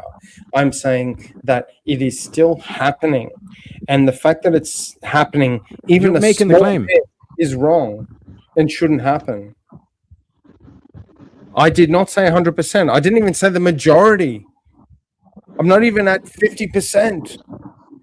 okay, but what then you- percentage of one sec? What percentage of Americans are starving? Vintage, not homeless. What percentage of Americans are starving? I would grant, let's say 3% for the sake of the discussion. Okay, 1 second. What percent of Americans are? 1 sec. Americans are starving. 1 sec. Gonna trust the AI just in case no tricks up my sleeve, etc, etc, etc. So like I said, it's loading there, so it's not like I pre-looked up the thing and all this kind of shit. So let's see what the AI says. That's fine. We can do Oh, that. 1 sec. 1 sec. I mean, if you want to play a, we can play a math game if you really want. No, but like this is the key thing that it's like they say this. Oh, like this, the people are starving. Think of the children, all this kind of shit. Like these are all emotional. Please, 1 sec, Vintage. With like you're coming in here saying it's like things aren't going to get better, but I'm giving you things that Trump has been doing that has like shown that like things are getting better. Like we're no longer doing this whole like trans shenanigans. Like, this is no longer part of the I'm not even conversation arguing anymore. that he's doing nothing. That's your problem. You think that by me saying that he's not doing enough, that he's doing nothing. No, That's a different. That's a different. What I've argument, specifically, and what not I've what I'm specifically making. asked. 1 sec, Vintage. What I've specifically asked, like what is he not doing enough for? So, like for example, like that's why we've done the whole Minnesota thing, and you said, well, he should lock up Waltz. And I'm like, okay, where's the evidence to do that? And you're like, it doesn't matter, just lock him up because people need something to be done. That was your whole argument. Old Testament. People need to go more Old Testament because there's no consequence to people's actions. That's why you have what's happening in Minnesota, even including the tragic event that happened. What does that mean? With that lady? People need to go Old Testament. What does that mean? People need to start actually getting real consequences for their actions. Okay. So let's and I'll take it down to a very basic level. If you take someone that has let's say a drunk driving charge, and they get charged, they go to court and it's okay, we're going to prosecute you, you're now guilty, we're going to put you on probation, and then they go, okay, we're going to put you on probation, and then they go and violate it again, and the court goes, you know what, we're going to put you 7 days in jail because you violated it. And then they go and violate it a third time. Okay, now we'll give you 30 days in jail. You think that person actually really gives a shit about that consequence? No, they don't. And so you need to start putting actual real punishments to the point where, okay, if there's a consequence, their thought process while getting handed and then experiencing that consequence is, shit, I better not do this again because I'm going to have a really bad time. And it's got to a point now where that's actually not happening. Yeah. So, I'm not like, saying where you should put someone in sec, jail for where- 40 years because of a DUI for either, by the way. But there needs to be some sort of middle ground where people actually go, I should try this again. I should not try this again. Like basically what you're saying is there needs to be a solution to this. Yeah. But you don't have the solution. But what my count to that is, No, okay, I don't, what and is I've the never- evidence? 1 sec, Vintage. What is the evidence that Waltz is escaping persecution for the apparent crimes that he has? Because he hasn't been charged. He hasn't been charged. He's not even being investigated. He's not even being investigated. He's like, you know, he said, I'm, and he hasn't even actually resigned. He's like, I'm just not running again. So he's actually still in power for another year, even though it's obvious and clear to anyone that's got an above room IQ, temperature IQ, that he's got some complicity in this. And rather than going either he's guilty and we're going to do something, or even if you go back so forth to go, you know, we might actually look into this. They're like, oh, he's resigned now, it doesn't matter. we'll just let it. Okay, cool. It sucks that happened, but he's not running again, so no big deal. Yeah. How did that? No, that's not. That's no. You're not getting away with that. You're not getting away with that. You're not getting away with that. No one made the claim that like it's no big deal and all this kind of shit. If Waltz is implicating this, I want him 100% the level of the law. No, I was talking about the starvation and food insecurity, where I said 3%, and it's like double digits. So one sec, we'll get into that, right? The term starving can be interpreted in different ways, but literal starvation, death from lack of food, is extremely rare in the United States due to the social safety nets and charitable programs. However, if you're referring to the hunger or food insecurity, that's something completely different, and that affects 13.7%. It's like the whole food deserts and all this kind of shit. But I've also put in saying, when was the last recorded case of death by starvation in America? And let's see what comes up to that. So people aren't dying on the streets from starvation. Vintage, correct? Okay. So what's food insecurity mean? One sec. You want to AI that too? If you're talking about defined as lacking consistent access to enough nutrients, nutritious food for an active, healthy life. So they're starving. Okay, so how are they starving? Because they don't have enough nutrients. No, go back up. Come on, go back up. Well, no, we're gonna get the last recorded. We're going to get the last recorded case of starvation in America. Okay. Death by starvation. I've got it on my other screen anyway, so I'll spare you this. Yeah, go ahead. Yeah, so food insecurity is food. One sec, Vintage is food insecurity. Is food insecurity starvation? Don't run, Vintage. I'm not running. I'm telling you. Is food insecurity starvation? You really want to? Yes. Lacking consistent access to enough safe nutrition food. Yeah. So if you don't have enough access to nutritious food to lead a healthy life, are you starving? If you're in a so shouting at your wife, is domestic abuse, correct? What's that got to do with not having enough food? Because you're changing definition from starvation to food insecurity. I asked you because you went to food insecurity and I asked you to define it, and you scrolled up because you didn't want to show it. But you're saying that I just showed you. Literal starvation, death from a lack of food, is extremely rare in the United States due to social safety nets and charitable programs. However, if you're referring to hunger or food insecurity, which is it's a completely different thing. Defined as lacking consistent. Yeah, that's not starvation. That's food insecurity. Okay, so if you lack consistent access to food for an active life, are you hungry? Yeah, if I choose to live out in the woods, really if I choose to live out in the woods, right? Am I starving? Is it the state's fault that they're not providing me food if I choose to live out in the woods? That's a different question. Okay. Well, it's food insecurity. I'm technically starving, and the state's not helping me. Did you see how the word game works? You could be starving if whether the state's trying to help you or not, or obligated to help you or not. Either way, you're still starving. That's your critique. That's your critique. Hold on. I gotta say something. Yeah, go ahead. The whole thing right here is under a false premises because Terry strawman Vintage's argument from the very beginning. The very beginning was that Vintage made a claim, which is very true, that America seems like they're making 2 steps forwards, 4 steps back. When you got into the particulars, no, that's not his original argument. Stated that it was my original argument. Exactly your original argument when you came on. Your original argument when you came on was that Trump was not doing enough, and then I asked you, like, what is Trump not doing enough from? And then one sec, then you made the claim that people are starving on the streets, the cities are getting burnt down, but that's not an actual representation of what's going on. There's a bunch of miscreants and hoodwinks and all this kind of shit. Hooligans that are going around causing a bunch of terrorism. That's true, but in terms of America's under, if you're step forward and 2 steps back, and you're now trying to play a word game about. I'm not playing a word game. I'm playing the word game. Starvation. I'm playing the word game on starvation. You are. You're not listening to the full picture of who's highlighting something on AI? Like, seriously, dude, come on. I looked up AI to show that I'm not pulling this out of my ass. That when you talk about starvation, it's something completely different to what you're talking about with food insecurity. Like, if what you were saying was the actual thing that you were saying, Vintage, you wouldn't have said people are starving in the streets. You would have said people don't even have access to decent food. That's a completely different critique than people are starving. know what I'm saying? No, Because it's this AI one sec, came let me finish my point. Because like you coming in here doing the whole what you're doing is the same thing that the mainstream media does. It's all this like That's fear not porn. fair. You know me better than that. That is no. This is what you're doing though. Like you're doing the whole fear porn thing. No, I'm not. I'm really not, man. You should know me better So than that. so why are you bringing up people starving in the streets? Because you're because One you're in trying 3 to children starve in fixate on America, things that Terry. are going- That's actually been recorded and documented. Starvation is more prevalent within children than adults. And there's a reason for that. So America has a starvation problem.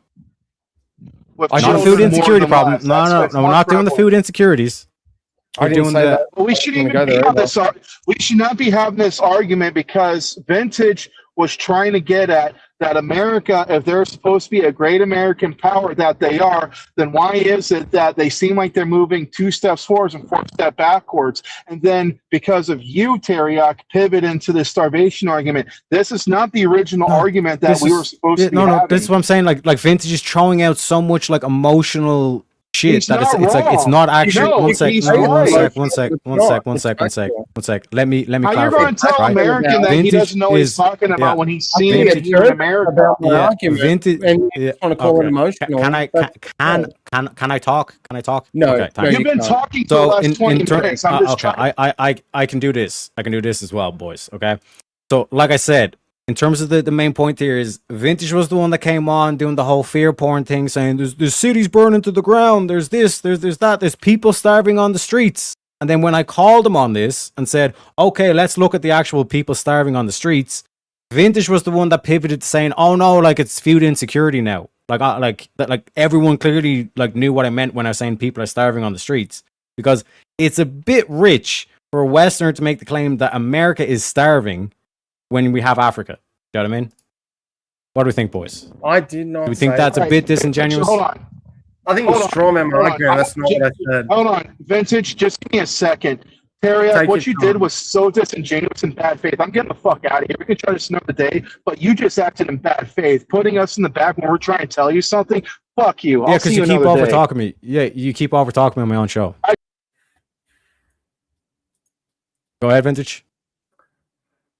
He left, by the way. So Yeah, well, either or. It really doesn't bother me, to be honest. It is what it is.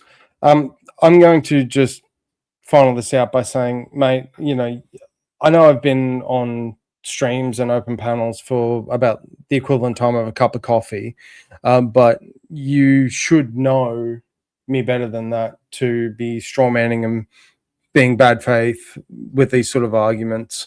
The How much- one thing I what was did the bad say, faith? one thing, if I could What- please, what was that- just- what was- if I if you're could going to make the please claim, finish- then just tell me, what was it bad faith on? if I can please finish, what I was going to say, and I tried to repeat it a few times here, is that I did not say all people. I did not just clump everyone into a camp. I said there are some, there's a percentage, there's a group. Never said all. If I did, then I misspoke, and you can clip it back and No, to give me make the shit on claim what- that people are dying from starvation not on the done. streets is a false claim. Still not done. You know, Is that a false claim? Yes or no, Vintage? Because like No, you, like it's- both of you were it's interrupting like me, a and false when I claim. said, "Can I speak?" you said no. Are we going to ignore that? Granted, I was trolling. My apology. I shouldn't have done that. Being real, that was wrong of me. I apologize. Okay, so I mean, it's not that's terrible. Teriak being bad faith. Maybe Teriak's responding you to weren't some about shit that's being that. said No, you towards weren't him. about- Okay. No, I didn't mean about that. I wasn't saying you're being bad faith about that. You know, he did. I'm not.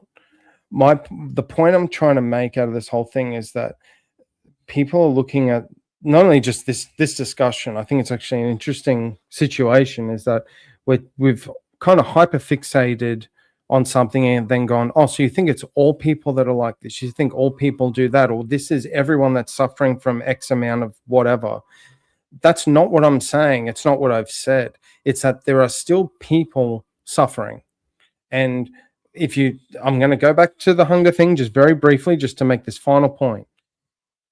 I believe there are people in America that are starving, that are hungry, that can't find food.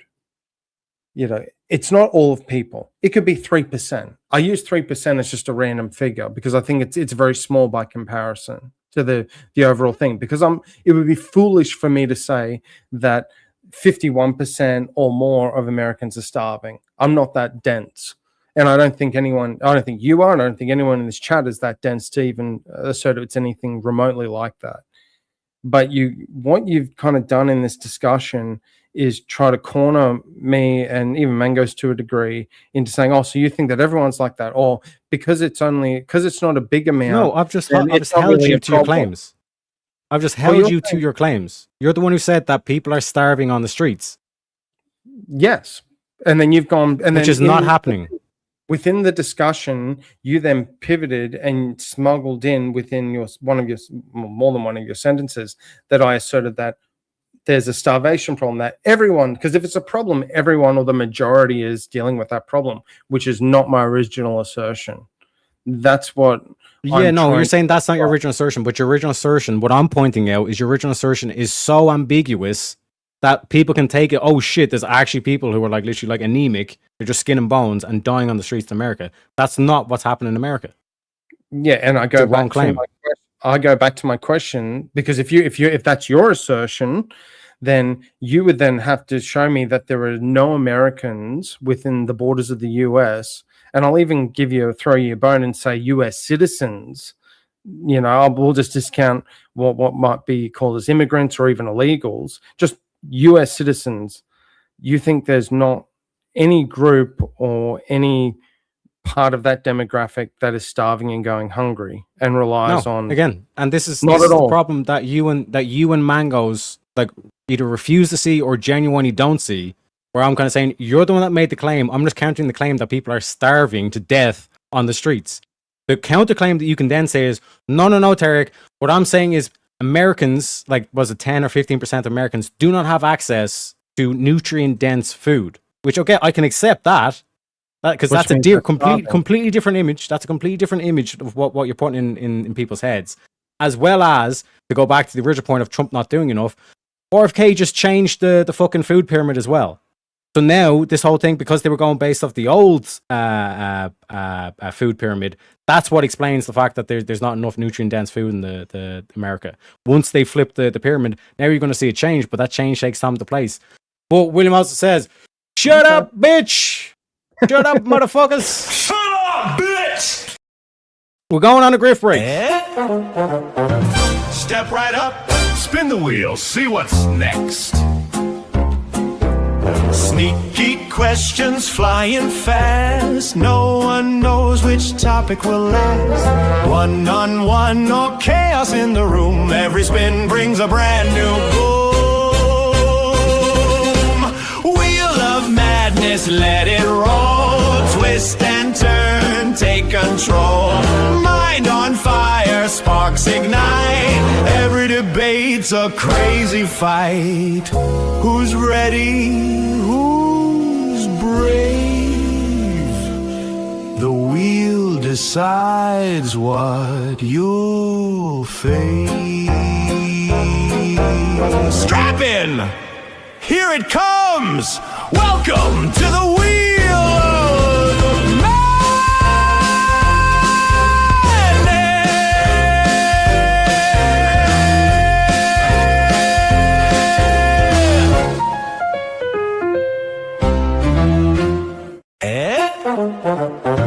Step right up, spin the wheel, see what's next.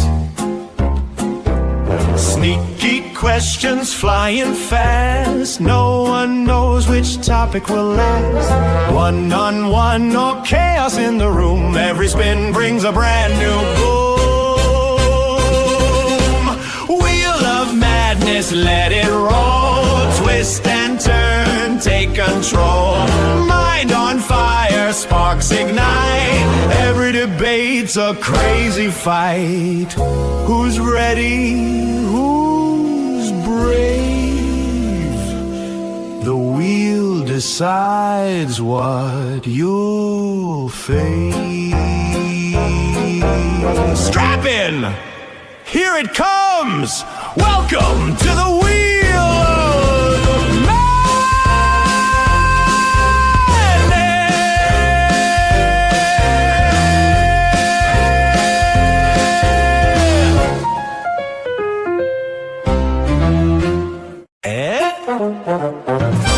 Step right up, spin the wheel, see what's next. Sneaky questions flying fast. No one knows which topic will last. One-on-one or chaos in the room. Every spin brings a brand new boom. Wheel of madness, let it roll. Twist and turn, take control. Mind on fire, sparks ignite. Every debate's a crazy fight. Who's ready? Who's brave? The wheel decides what you'll face. Strap in! Here it comes! Welcome to the wheel of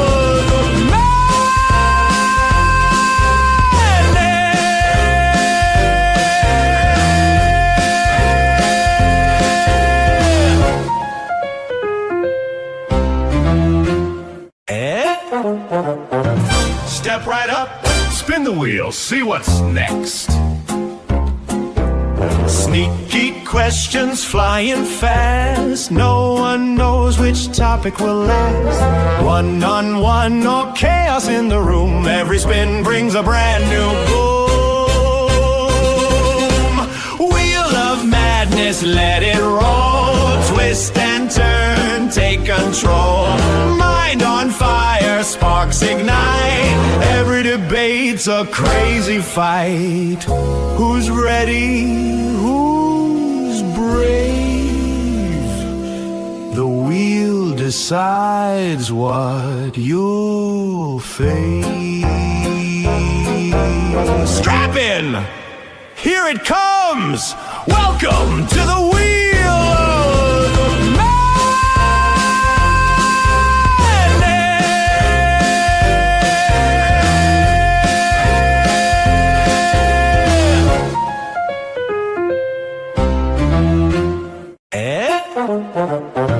Step right up, spin the wheel, see what's next. Sneaky questions flying fast. No one knows which topic will last. One-on-one or chaos in the room. Every spin brings a brand new boom. Wheel of madness, let it roll. Twist and turn, take control. Mind on fire, sparks ignite. Every debate's a crazy fight. Who's ready? Who's brave? The wheel decides what you'll face. Strap in! Here it comes! Welcome to the wheel of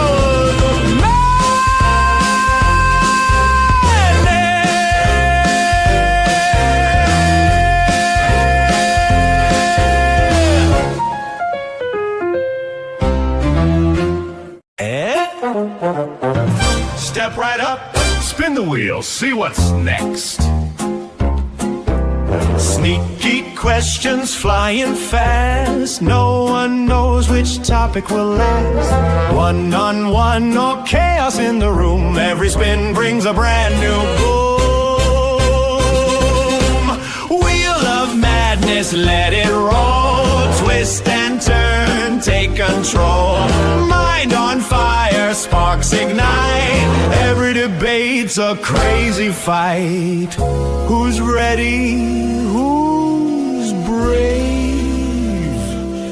The wheel decides what you'll face. Strap in! Here it comes! Welcome to the wheel of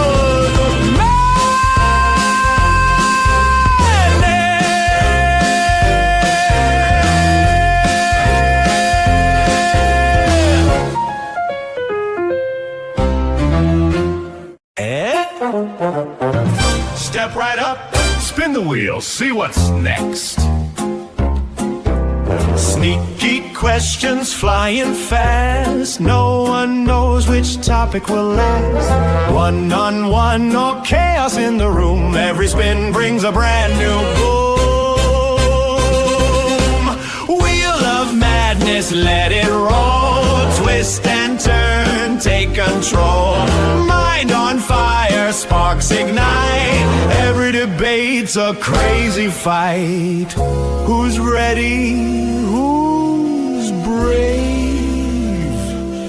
The wheel decides what you'll face.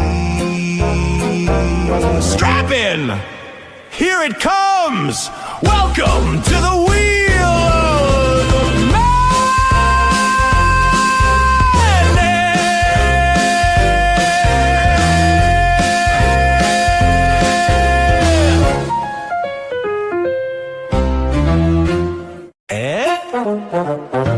Step right up, spin the wheel, see what's next.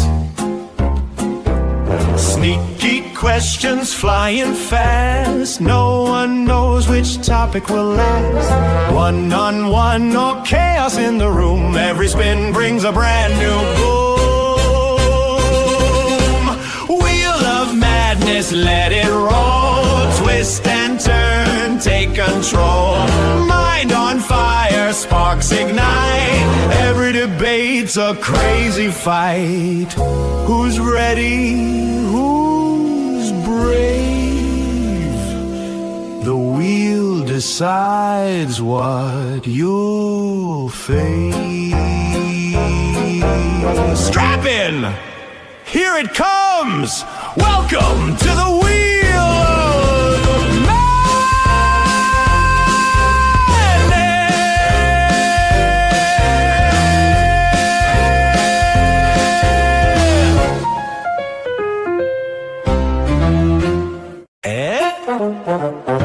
Step right up, spin the wheel, see what's next. Sneaky questions flying fast. No one knows which topic will last. One-on-one or chaos in the room. Every spin brings a brand new boom. Wheel of madness, let it roll. Twist and turn, take control. Mind on fire, sparks ignite. Every debate's a crazy fight. Who's ready? Who's brave? The wheel decides what you'll face. Strap in! Here it comes! Welcome to the wheel of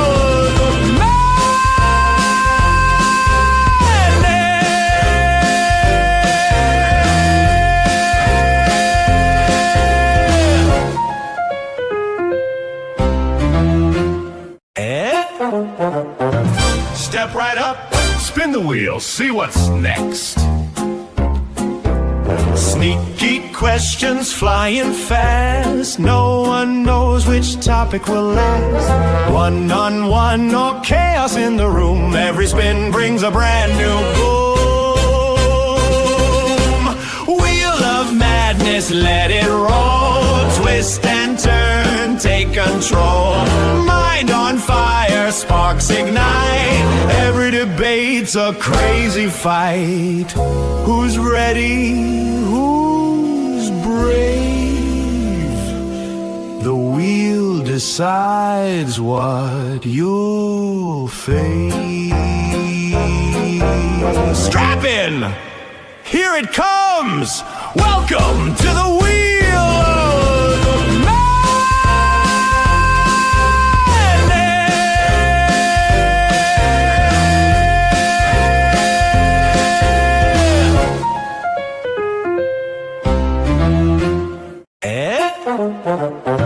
Step right up, spin the wheel, see what's next. Sneaky questions flying fast. No one knows which topic will last. One-on-one or chaos in the room. Every spin brings a brand new boom. Wheel of madness, let it roll. Twist and turn, take control. Mind on fire, sparks ignite. Every debate's a crazy fight. Who's ready? Who's brave? The wheel decides what you'll face. Strap in! Here it comes! Welcome to the Wheel of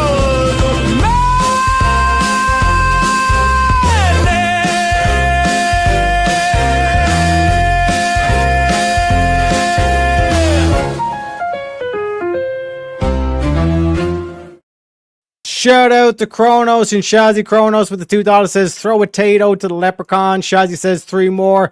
Kronos says Australia isn't real. Shazzy says Chatham disappointment. And Shazzy putting that flag on the stream, claiming it as her own, saying Shazzy's won. And for that, we get obviously a premium meme. And like I said to William, I said I would play this one later. She'll be coming down the mountains. Down road when she comes. She be coming down road when she comes. She be coming down road. She be coming down road. She be coming down road when she comes. God damn, man, I ought to start my own country music album. Man, what you talking about, man? Coming down the road. It'll be a hit, man. I'm light-skinned, I'm black. I throw in some cowboy boots and a 10-gallon hat. Instant millionaires. And then when that dies down, I'll go straight into light-skinned cowboy porn. I have a cowboy hat, and it'll be a catch to the porn, right? The catch is this. When I got the nuts hanging out of the females, only thing that will be wearing is the cowboy hat in my snakeskin boots. Call me Cowboy Gaines. The hell you talking about? Talking crazy. That's what I'm talking about. That's what you talking. You talking goddamn fucking psycho. Yeah, that's if I was single, man. That's if I was single. That's if I was single, man. But yeah, apparently I'm Mr. Evil. The whole crew's out to get me now. Come on, boys. Where's the critiques, the criticism? Never said that, man. I love you. Let me say some words of peace here. Like Teriak, I have nothing against you. You know, you always been fair in this. And this one occasion, it was different. But it doesn't mean I have any ill will or anything. It's just, you know, the situation and all that. So I don't know how you're going to take that, but I strongly disagree in the course of how the correspondence was. But doesn't mean that I'm not going to come back around or anything. I'm going to. You know, after I get done with this little right here, I'm home. I'm going to relax the fuck. You know, I'm already tired. But if you got any follow-up words, I'll take it for what it is. And if you want to have a discussion about what we just went through a moment ago, we can do it later. But I'm zapped out.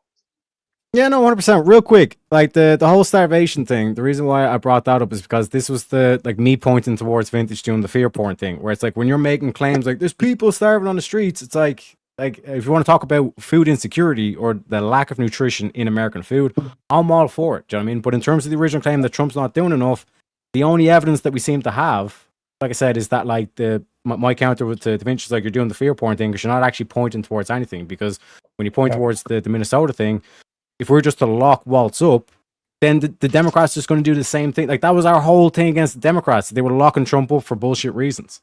Yeah, no, I do agree with you, and to a degree. And I'll go ahead. Let me finish this up real quick because I'm getting off. Like I'm being consistent with my words. Yep. I'm done debating. I don't want to be enticed to getting pissed off. You know, even more. I just calmed down. You know.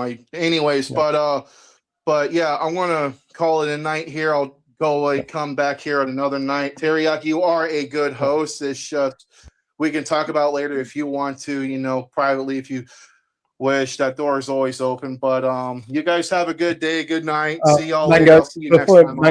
Mangoes, before you go, mate, I just want to say something. I want you to hear this. Is that oh boy, yes, we've obviously had a disagreement here, and you know we've had a bit of an exchange, and it got heated. But that is the type of community we are. We aren't going to walk away from this exchange and do a bunch of cope streams and start sniping each other and being just complete assholes. We can agree to disagree. We'll jump off this stream. You're going to leave now. I'll probably see you, sometime in the next week or two. You two, Teriak, everyone else. We can at least have some sort of discussion, and it's not going to delve into something more extreme. So respect. I'm happy for someone to disagree with me and tell me what an asshole I am. you know, all good. I don't care. Just to I explain have that, my reasons, trust me. like you I do realize have though, like reasons. Mangoes, when I say can I speak like on my own channel, and then Vin just says no, you do realize I'm going to put you both down just to prove a point. Saying, motherfuckers, like I do have. I was wrong in that. I was wrong. Again, yeah, I'm not I called debating that, it and I was anymore. wrong. I'm just I was wrong. want to make peace with it because I did say fuck you. I'm out, but I want to make peace on that to show there's no ill will, and I will come back. You know, I don't want any confusion or misrepresentation of my words. I mean, I like you personally, Teriak. You're a good dude, and I'll just leave it there. I'm not here to re-debate or rehash anything, just to 100%. make a peace and get the fuck out of here while it's good, you know? Yeah. 100%. Appreciate you. Yeah. Yeah, you And I'll take say, it easy. God bless everyone. Teriak, I love you. Then Vintage, you keep it up, and the other two fuckers, I just don't know who. You don't know who I am, Mangoes. You don't know who I am. Oh, He's that from hurts. the England, mate. That cuts me to the quick. Of course, you have to. I have to fucking go when you show up, Shiva. Damn it. Anyways, I want to go chill the fuck out. You guys have a great. I want to listen a little bit. And I'm gonna, I'm gonna chill out and have a smoke session. Y'all have a good time. Yeah. 100%. Enjoy yourself, Mangoes. Put your dicks away, please, guys. Stop. It's Shazzy's stream now, boys. Shazzy Stop now it. owns the stream. Put your dick away. Kiss up, make up, and get on with it. Yeah, no, and that's what I wanted to really bring out is that Yeah. we can find, we can have an exchange. We know you're all like slightly feminists, in your fifi. So don't worry about it. Don't worry Yeah. about it. We know who's got the biggest dick on this panel, and it's Shazzy. Yeah, you made the dogs bark there. Thanks. Sorry, I'm not called Shazzy. No, that's Shiva. But Shiva, my dick's bigger than yours, mate. I mean, look, we're going to have to measure him, Shazzy. I don't know. I haven't seen it Yeah. for a few years. Have you ever taken a baseball bat to the face? Because you're about to. Who, me? No, me and Shazzy are No, fine. no, Shiva. Yeah, no, I'm kidding. I'm Shiva's good. kidding. I'm kidding. Are you keeping okay, Shiva? Well, I mean, to be honest, I've been the last couple of days. It's been kind of interesting. There's been virtually no emotional response whatsoever. But I've been experiencing memory problems. So I seen you type that in chat. Are you yeah. okay? Sorry. Are you okay? I'm Well, you out of hospital? No, Sorry, mate. I've been away for a bit. I've seen you briefly on a stream here and there, like because I play some of these streams in the car and whatnot. But right. clearly Okay. not up Yeah, to yeah. date. I apologize if I'm stepping on toes. I can shut up if you want. No. One sec. It's fine. I'll One let sec. We Shiva- got I'll let Shiva say. I a was special gonna say- request though for you, Shazzy, in chat. We got William saying play Shazzy's intro, this is Shazzy's unofficial intro. Black preacher. What is a woman? What is a woman? It's your mama. It sure ain't your daddy. That's right. Go ahead. President Biden joining in on the conversation. We didn't know what a woman. We didn't know what a woman is. A woman is your mama. That's right. You mean to tell me you past 80 and you don't know your mama and your wife is a woman? They keep trying to shove this trash on Africa. And African presidents, one by one, is standing up against it. That's what the black church used to be. These niggas done went woke over here. Gender and sex are synonymous, always have been. But they say this new gender identity. But then they conflate gender identity with gender. They say your genitals don't Oh, these determine clips your are far sex, too long. Your gender. So why are you chopping your dick off? If this determines your woman, why are you chopping your cock off? Just call it a vagina. You're calling yourself a woman. What can I say? The premium memes. That's not premium. That is so good, that one. Yeah. So I'm going, why don't they say genitals? No genitals, no man, When they're doing the gen words, they should say genitals.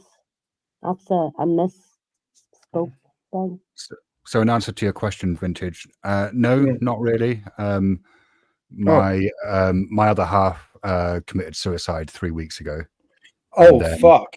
Okay. Well, that's about the last thing I expected to hear. Holy shit. I'm so sorry, man. Yeah. Well, the mind. And then I'm so since then- sorry, man. Like my. since then, I've had a resurgence of Wow. Emotions and stuff. No, well, I mean, yeah, I've Well, yeah. I've had that, Yeah. but I've had, so I get these things that are something called a functional neurological disorder. Yeah. Okay. Which is It's a bit like having so I mean I get like epilepsy. yeah, I get kind of like seizures and My tremors daughter, and my daughter has that. and Her I've mum is also going- recently in the last kind of week like because what happens is basically the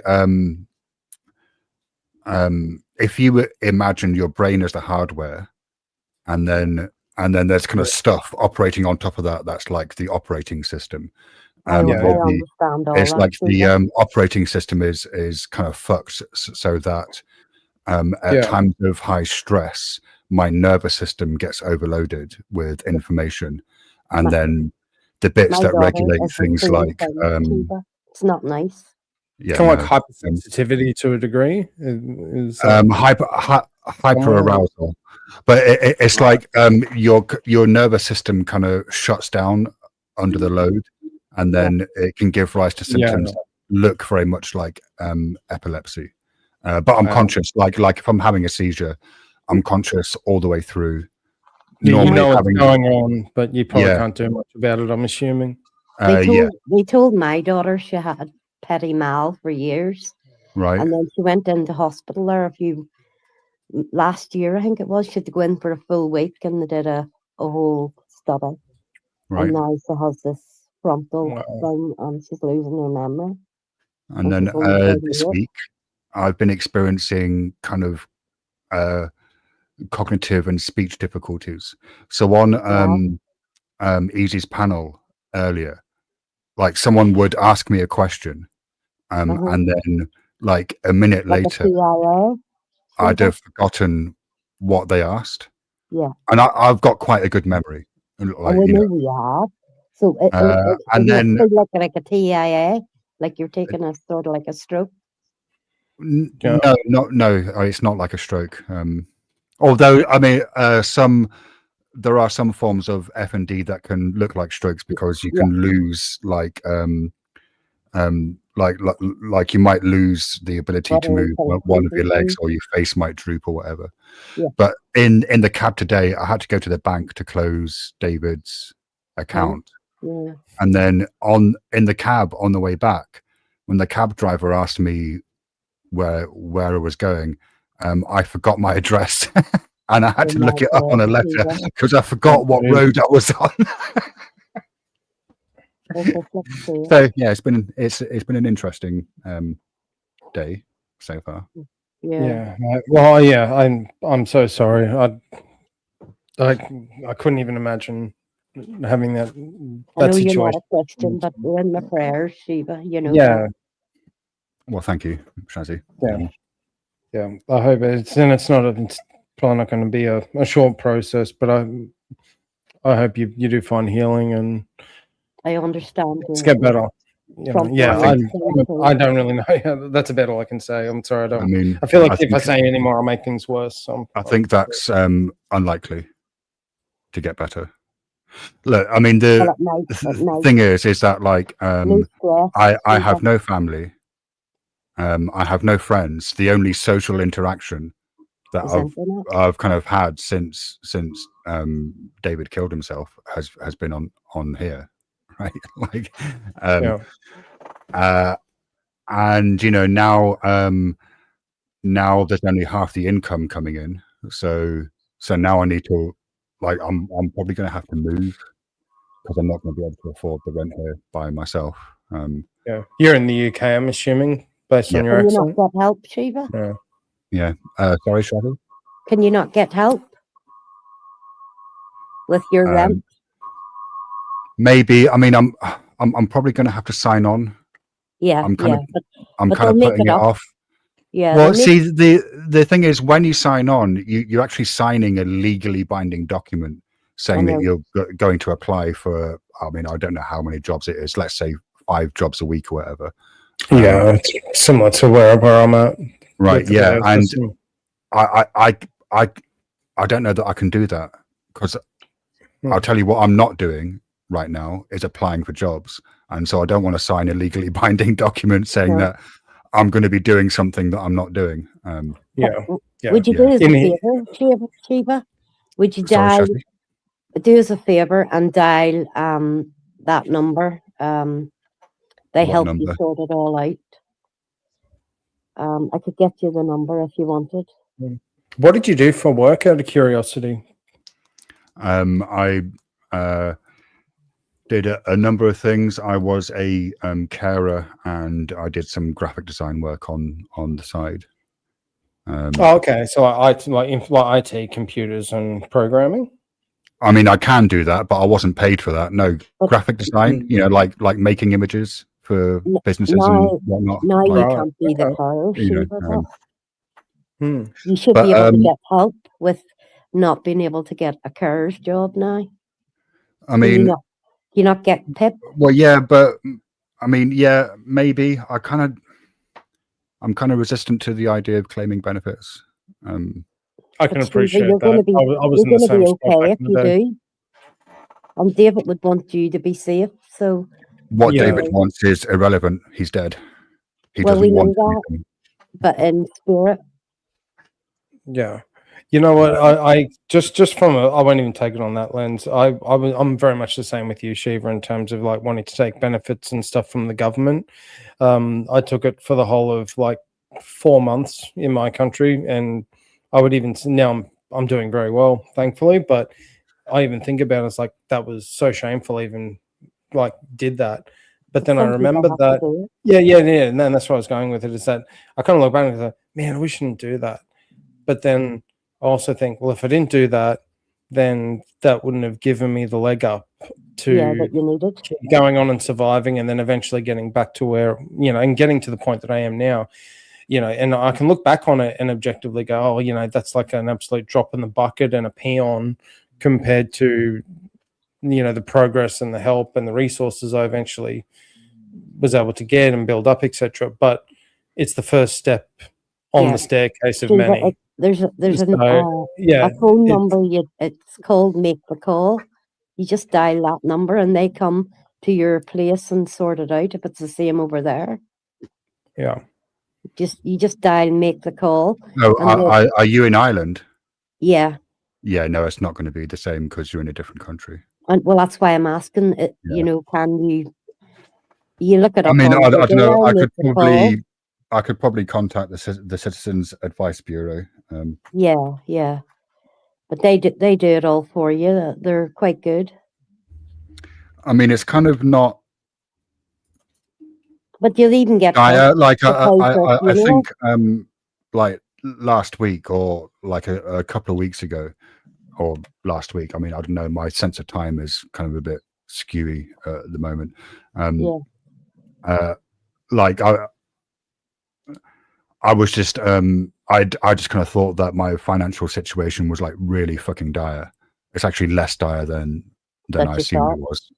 Yeah. So I'm kind of okay for a few months. Like I've got Well, a few that's good. months That's good. grace before I need to But you could put things in think of motion something. and make the call, for fuck's sake.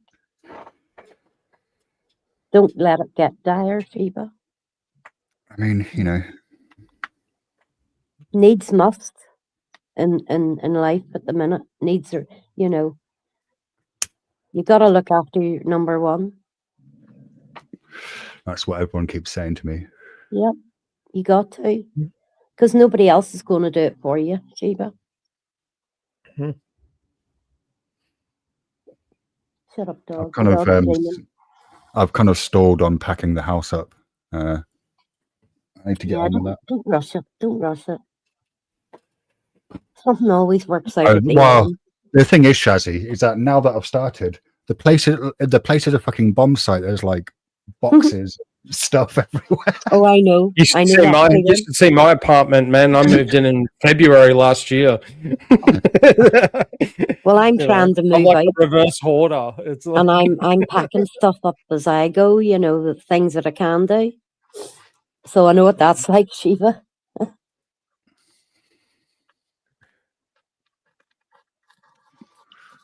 I'm just waiting for the letter to say get out, and when I get that, then I'm sorted. for you, Shazzy. Well, I already got my points for somewhere to go, to live. Over here, they work on points, and I've got 138 points. Even Oh, before I'm homeless, even before I'm homeless, which is good here. Oh, you're not. Oh, okay. Oh, Jesus. Okay. No, with my predicament, I was left in. My husband died, and he left. He was supposed to take my name off the mortgage and the loan, everything, because he updated his loan in 2018, and I'm paying 17 grand back. Shit. Yep. So, so is that over there? Is it? So you're not? Is it the same?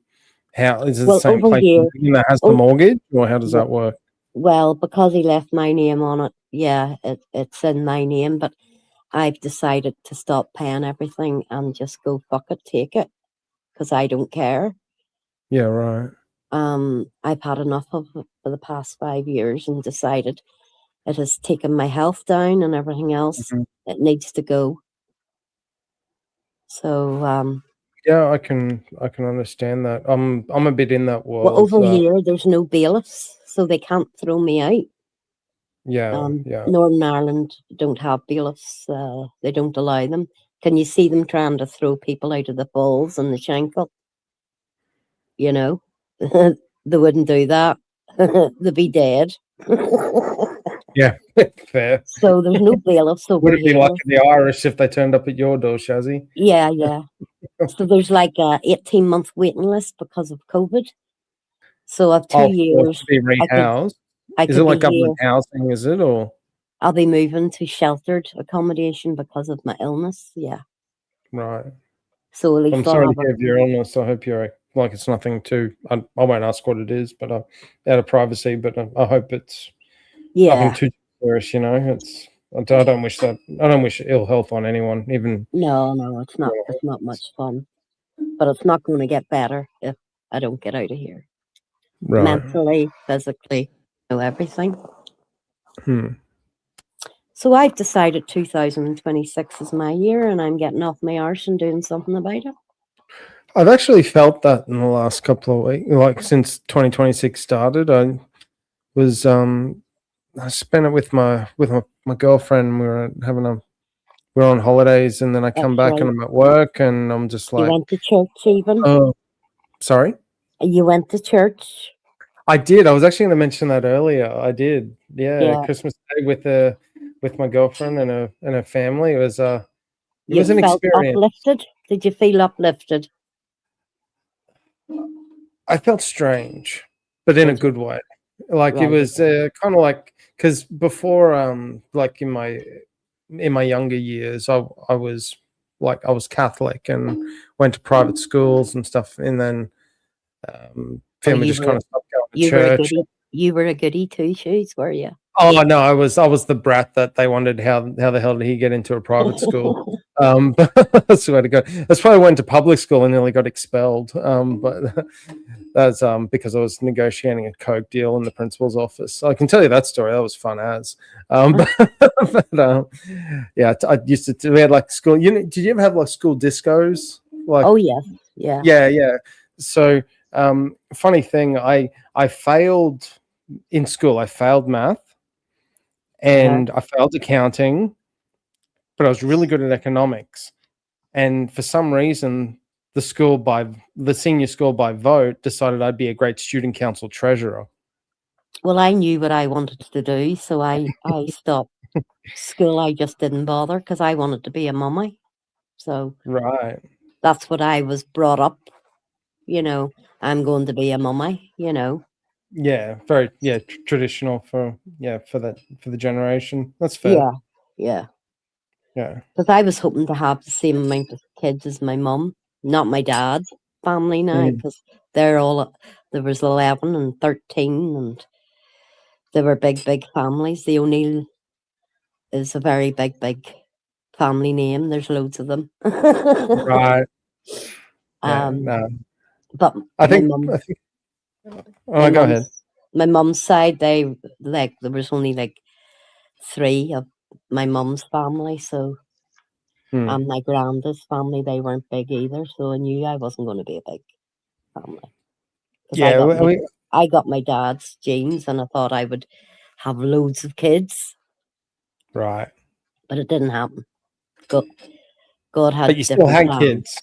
You had some gifts. Just not. I had kids, and I had other people's kids I looked after too, so I had Yeah. plenty. So you had a lot of gifts, just not from the sources you initially thought they'd be from.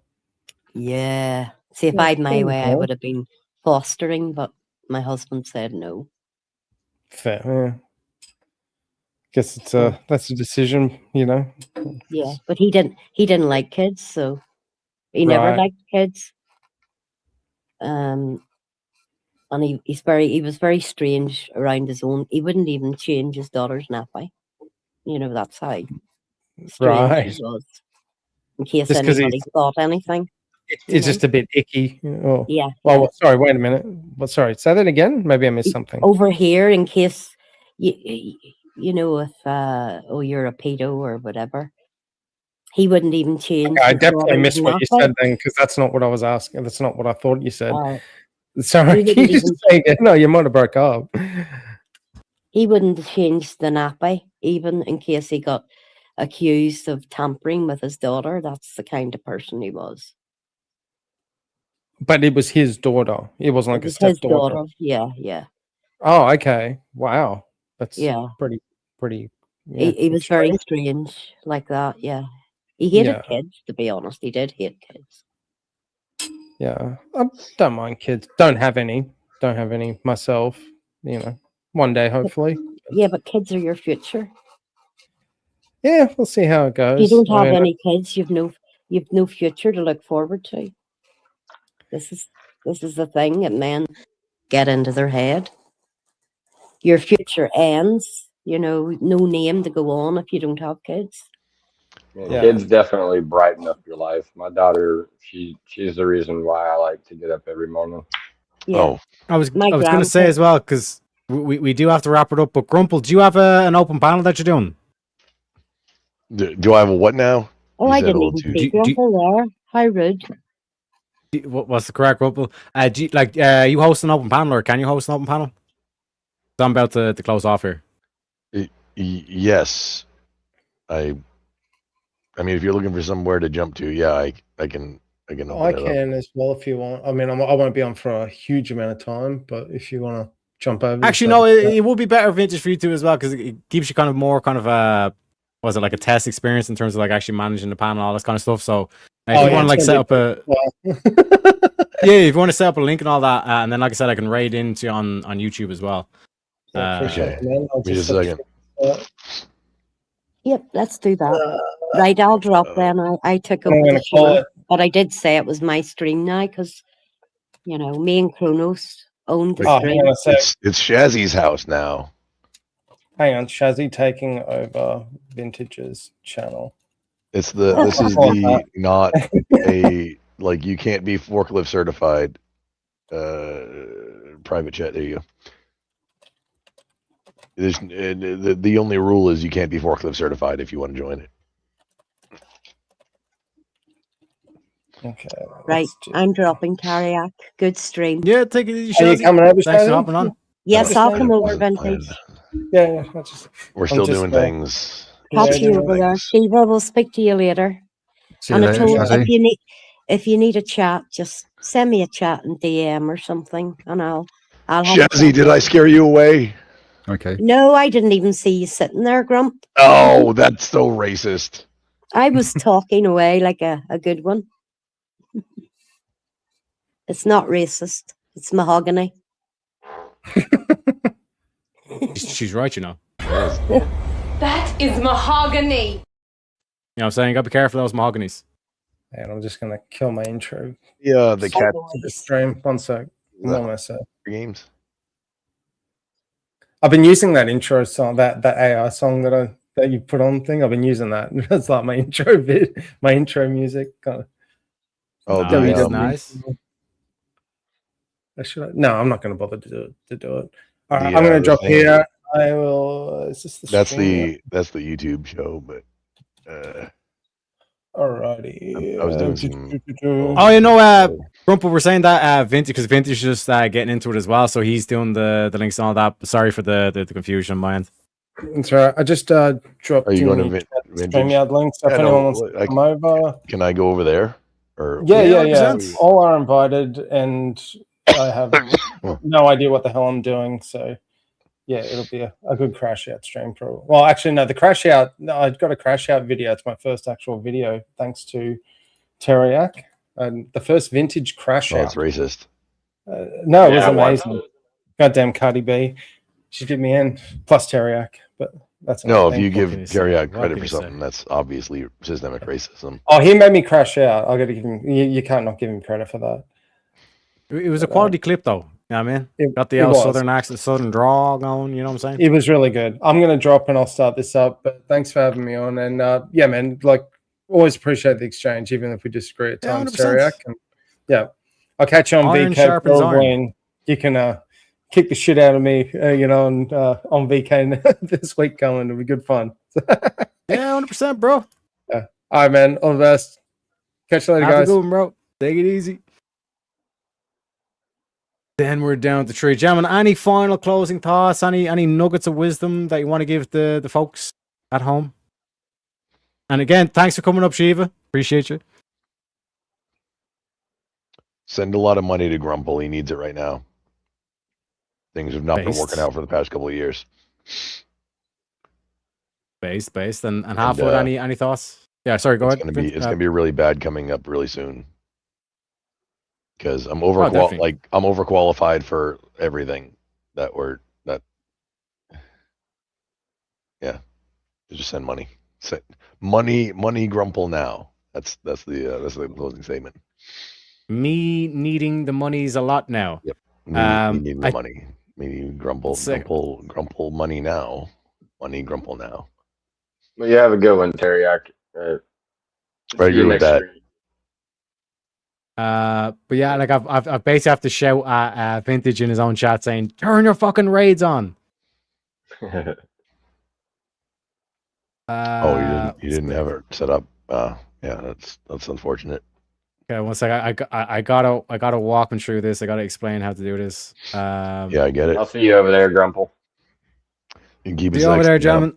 Probably talk This- to you this in the is- next few minutes. This you can go over there now if you want, because this is just going to be me trying to find a way. How the fuck did I? Because I don't even remember myself how to set this setting. What the fuck is I'm it? almost a little bit scared of when I get past the 500 subs, because then I'm gonna have to know how to do raids on YouTube, and it's not straightforward like on the other platforms. pain in the Yeah, ass, no. Like a lot of this shit is fucking overly complex, as they say, because like it automatically disables other people to raid into you, like on a new account and all this kind of shit. I had to find. I don't though, think but, it like, does it's- that. I don't think I had to change it. Like when I looked at it, I don't think I had to change it. But you know, it doesn't matter. It's not important. But I'm going to stare at you lovingly while you figure it out, if that makes sense to you. Beautiful. I love it. I love it. Run if it's not on that. It's not on that. No, push that This? button, baby. No, it's you're doing such a good job. No, it's not that button. Oh yeah, okay, right. So I found it. I fucking found it. It's that one. See, now I can barely talk. Like my voice hasn't come back yet. I'm sick, dude. But however, I'm here to support you finding that button, because I know you have it in you, sweetie, honey bear sugar pants. Yeah. I know you got it in you. So wait, Vintage, can you hear me? He's gone, dude. If he has this, Okay, so he's screen pulled watching up, me. he can hear Okay. you. One sec. Let me share my screen. So perfect. Perfect. So Vintage, right? If you look at my screen here that I'm showing, if you go into your settings, right? So just show you how to get to these. Right. So there's a cog in the bottom left here. You click that cog, then you go into promotions. Oh wait. No. Oh fuck. This might not be how you get to it, by the Forgot way. how I got to it. But this is how he gets to it.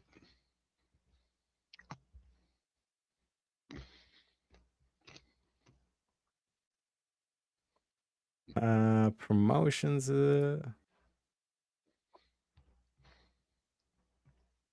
At YouTube Studio. You need to go to YouTube Studio.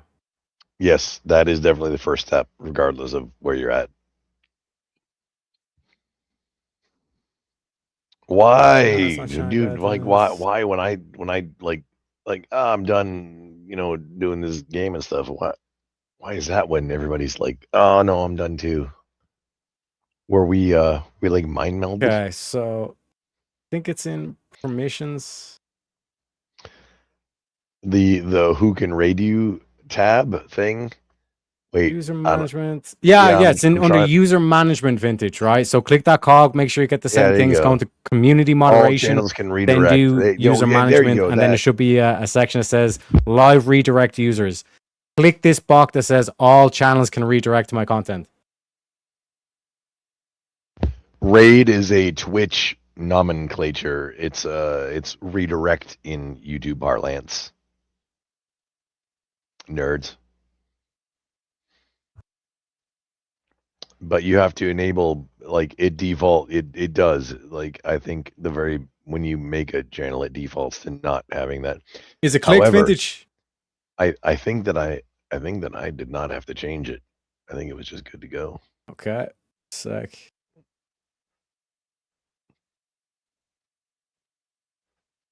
Are you okay now, you tremendous leprechaun? You good to go? Sec, I think. There we go. We're raiding in, boys. We finally got there. We fucking finally got there. figured it Let's out. Oh, look fucking at go. this. I'll see you over there. So, Brumple, if you're in the chat, you'll automatically get redirected over there. I'll see you there. Thanks for a damn good show, folks. Coming down road when she comes. She be coming down road when she comes. She be coming down road. She be coming down road. She be coming down road when she comes. God damn, man, I ought to start my own country music album. Man, what you talking about, man? Coming down the road when she comes. It'll be a hit, man. I'm light-skinned, I'm black.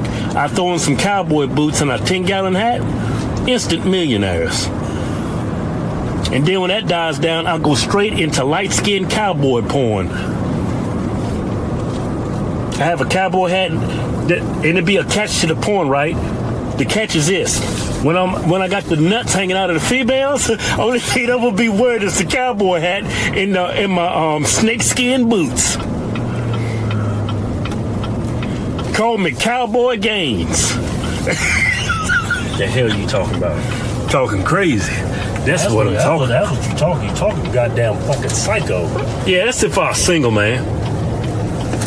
That's if I was single.